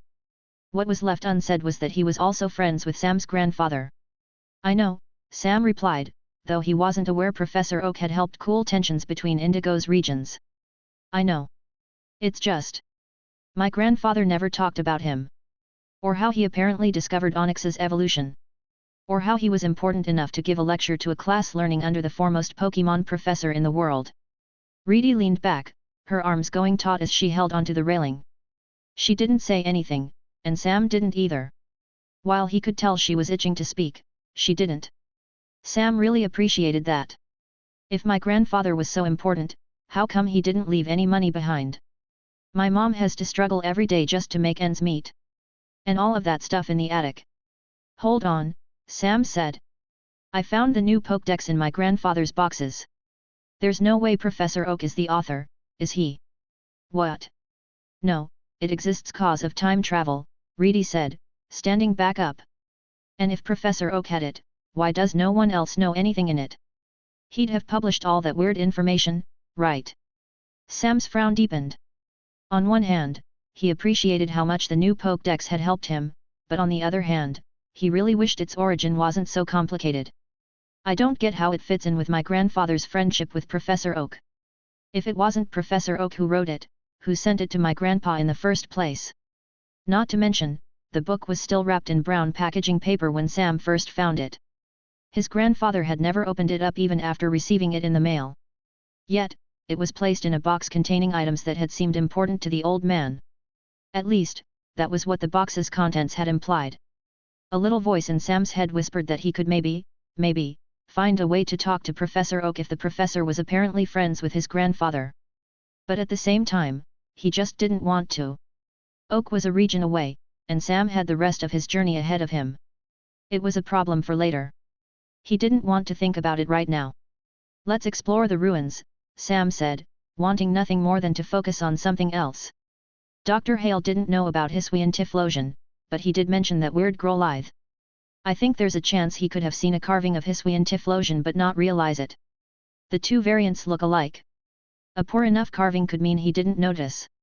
Sounds good to me, Reedy said with a smile. They both moved away from the railing and headed down, leaving any complicated thoughts behind them. A staircase built into the hillside served as the entrance into the ruins, but so high up, the distance needed to reach the bottom was more than Sam would have thought. It gave him plenty of time to look over all of the dusty, brick buildings and the unmaintained environment around them. Chunks of rock hid most of the buildings, others had collapsed, and patches of tall grass spread out here and there, with Pokémon likely within. Strangely enough, even though this place had been known for a while, new discoveries were constantly being made within the ruins of Alf. Sam would have thought that with its age, most of the ancient settlement would have already been explored. However, with its sheer number of secret entrances and strange traps, new passages and rooms were being discovered on almost a weekly basis. The idea of some mention of Hisuian Typhlosion being down there seemed more likely the more he thought about it. Reaching the bottom, there was an almost hallowed feeling as Sam and Reedy stepped onto a ruined path. With this place being so ancient, it almost felt like being too noisy would be insulting to its existence. Haunter remained in Sam's shadow, as he usually did nowadays. He was there more often than he was in his Pokeball. Quilava was returned, however, resting after spending all morning walking alongside Sam to reach these ruins. That just left Mankey, who Sam reluctantly sent out alongside Teddy Ursa. Reedy didn't want a knowledgeable researcher noticing Porygon, after all. Mankey immediately glared at Teddy Ursa, and Teddy Ursa interlaced his claws to crack his knuckles. Both Pokémon took one step towards one another before Sam cleared his throat. "You two will make sure to be on your best behavior, right?" Sam said, almost accusingly. "You know that all kinds of weird Pokémon lurk here, and you'll help to ward them off, right?" Mankey stopped, turning on a heel and bringing a hand up to salute. Teddy Ursa, however, merely scoffed and crossed his arms. "Teddy Ursa," Reedy threatened. Her Pokémon winced and nodded much more enthusiastically after that. "Good. We need you in the best shape possible. The Pokémon here are weird," Sam said. He could already see one. Perched on a nearby stack of bricks, a green bird the size of Sam's hand and Nata stared directly at the sun. Sam saw others as they began to walk through. Guaidud curled up into stones on the ground, but their dark colors stood out from the light stone of the buildings. Rarely, a Smeargle peeked out from behind a fallen wall. The art-driven Pokémon were likely tourists, searching for ancient carvings in hopes of inspiration. Depictions of unknown were common. Most walls had at least one unintelligible line of letters. Sam and everyone else passed by buildings with wide openings that served as entrances. Occasionally, another human stood nearby, either a researcher analyzing a line of carvings or a tourist just looking around. Not every building was accessible or empty. Reedy moved to the front of the group, peered into a few of them, and found an empty one that seemed safe enough before heading straight in. Mankey and Teddy Ursa waited outside, standing on guard. Even if this place was open to tourists, it didn't make sense to risk any aggressive wild Pokémon following them in. The doorway was tall enough to light up the room with natural light, and four ancient pillars still somehow supported the building's cracked ceiling. There was a brazier in the back lit by either human or Pokémon that illuminated the dark spaces in the back. On the wall above it, yet another carving. For once, it wasn't an unknown. "Look at this," Reedy said, moving closer and tilting her head to better take the carving in. "It's like a puzzle. Someone arranged the tiles to make some sort of weird Pokémon." The displayed species reminded Sam of a scyther in that it had scythes for hands and stood on two legs. However, it lacked wings, and its head was armored and flat. Something about the carving of the Pokémon was familiar to Sam, and he quickly took out the new Pokédex to skim through. Its presence threatened to make him think about his grandfather's history once more, but he forced himself not to. Thankfully, searching through it was a good distraction, and he remembered it well enough to find the correct page. "Here. I knew I've seen it before," Sam said, holding the book up to let Reedy see. "It's a Kabutops. A fossil Pokémon. Am I the only one that thinks it's weird that it's carved here?" No.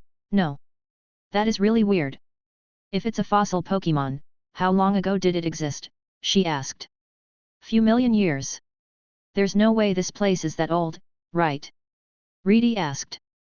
"No. The ruins are dated to be a few thousand," Sam answered again. Hey, indeed. The dates didn't make sense. Ancient people didn't have the same level of technology as modern researchers did now. Sam was pretty sure whoever made the ruins of Alf couldn't have possibly known what an ancient Pokémon like Kabutops looked like. At most, they should have only ever seen its skeleton. As he glanced between the two drawings, Reedy hummed and looked around the room. Her eyes flicked to the brazier, then to the walls, then to the pillars, and then finally settled on something in the corner. What if an unknown did it, she said, suddenly keeping her voice low. What if a few thousand years ago, they linked up like Dr. Spencer talked about and caused a few Kabutops to appear? What brought that thought on? Sam asked, whispering, and following Reedy's lead. Reedy silently pointed to the corner, and Sam followed her finger to see a Pokémon peeking out of a thin gap in the wall. It was tiny, just a bit bigger than Sam's hand overall. Hovering an inch above the floor, its body was black and curved, with a single eye staring out and watching where Mankey and Teddy Ursa stood guard. It was wary of them, but the two Pokémon hadn't noticed it. They were too busy making themselves obvious to serve as a warning to anything that might want to head in. Look where it came from, Reedy said, still whispering. There's a crack in the wall. Looks like the edge of a door. I think the brazier was purposefully placed to make the pillow's shadow hide it. The brazier was old, not as old as the rest of the ruins, but it definitely hadn't been moved in decades. When he looked at Reedy, he could see the greed growing in her eyes. Likely, she was thinking of hidden treasures contained behind that wall. However, when he glanced back to the unknown, the tiny Pokémon was staring right at him. It clearly was about to run. Reedy held her hands up and crouched, shrinking herself to try to be less of a threat. Don't worry. We won't hurt you, she said, trying and failing to keep her voice soft. At the sound of her words, the unknown squeaked and squeezed back through the gap. It disappeared into the darkness of the other side. Wait! Reedy shouted. She chased after it. The secret door was heavy stone, but since it was already open, Reedy was able to slip right in. Sam had to squeeze to follow her, but he was able to make it in after her with both Teddy Ursa and Mankey yelling and chasing after them. He emerged into darkness that refused to let him see even an inch. The only points of light were two red eyes in his shadow. Can you use hacks, Haunter? Sam asked. Purple flames drifted upwards and illuminated a stone hallway with their dim light. Ahead, Reedy whispered a thanks and no longer needed to struggle to pull out her flashlight. Its beam revealed that not too far ahead, the floor sloped downwards several feet before leveling out into a brick tunnel underground. I've read about this, Sam said. There's a tunnel system beneath the ruins of Alf. Entrances to it are all over the place, but people get lost in it all the time. And the unknown is gone, too. Ugh. We might have been able to get it to lead us to treasure. Wouldn't that have been cool? Sam sent her a flat look. Reedy snorted in reply. Come on, Sam. We're in ancient ruins. Where's your sense of adventure? Secret entrances, secret tunnels, so that means there has to be secret treasure here, too. She paused, blinking. Or, maybe something about Hisui and Tiflosion, she offered. Sam rolled his eyes, annoyed that she was right yet again. Somehow, Reedy always knew the best way to convince him either for better or for worse. Besides, she had a point that it wouldn't hurt to search the immediate area. As long as they didn't go too deep in, a quick trip in and out meant they wouldn't lose track of their position and the entrance. However, as Sam started to search for his own flashlight in his backpack, he heard a grunt from behind him. Turning around, he saw Teddy Ursa rubbing an arm and sending Mankey a sour look. Mankey seemed annoyed as well. Likely, he disliked how they had both missed the unknown. By smacking Teddy Ursa, he was trying to firmly place the blame onto Teddy Ursa's shoulders rather than his own. Teddy Ursa growled slightly as Mankey said his name a few times as if to chide. Steam left Mankey's pig-like snout. He lunged, eyes red with rage. Hold on! Sam's shout came too late. Mankey's anger got the best of him as he jumped Teddy Ursa, bringing the pair into a wrestling match on the floor. They were at least not using any attacking moves, but it wasn't like Sam could physically stop a pair of fighting Pokémon. Reedy shouted at them to break apart, but they didn't hear her. The sound of their voices muffled all noise due to echoes. Sam would have been more worried if he had remembered why they had tied in their match this morning. Both Pokémon had figured out a new move that let them land stronger attacks. Mankey's curse could increase his strength, and Teddy Ursa's focus energy could help him land critical hits. While not a real fight, the violent tussle was more than it usually was. The pair ended up throwing themselves into that barely open door. Reedy shouted, realizing what was about to happen before Sam could. Both Pokémon stopped after a loud thunk, clutching forming bumps on their heads as something clicked behind them. Oh, you two! Reedy shouted, more than just annoyed. She ran towards the door, trying to pull it back, but that thunk had made it smooth with the wall. She had no way to get the leverage to open it once more. Sam quickly approached as well. Haunter, can you push from the other side? He asked hurriedly as Reedy scratched at the stone. Haunter left his shadow, nodded, and phased through the stone. Though Sam couldn't see his efforts, he knew Haunter was helping. Unfortunately, the secret door didn't budge even an inch. Sam took a step back. Reedy's hands dropped as she stared at the featureless stone walls. A bit of tapping, and no secret buttons were revealed. They had no way to go back out. Breathing, Sam let a hand run down over his face. Next to him, Reedy looked like she was in pain. Good job, you two, Sam said with a sigh, still staring at the wall. Your rivalry locked us in. The apologetic noises Mankey and Teddy Ursa made didn't matter. They had been trapped within the tunnel and had to find an alternative way out if they wanted to escape.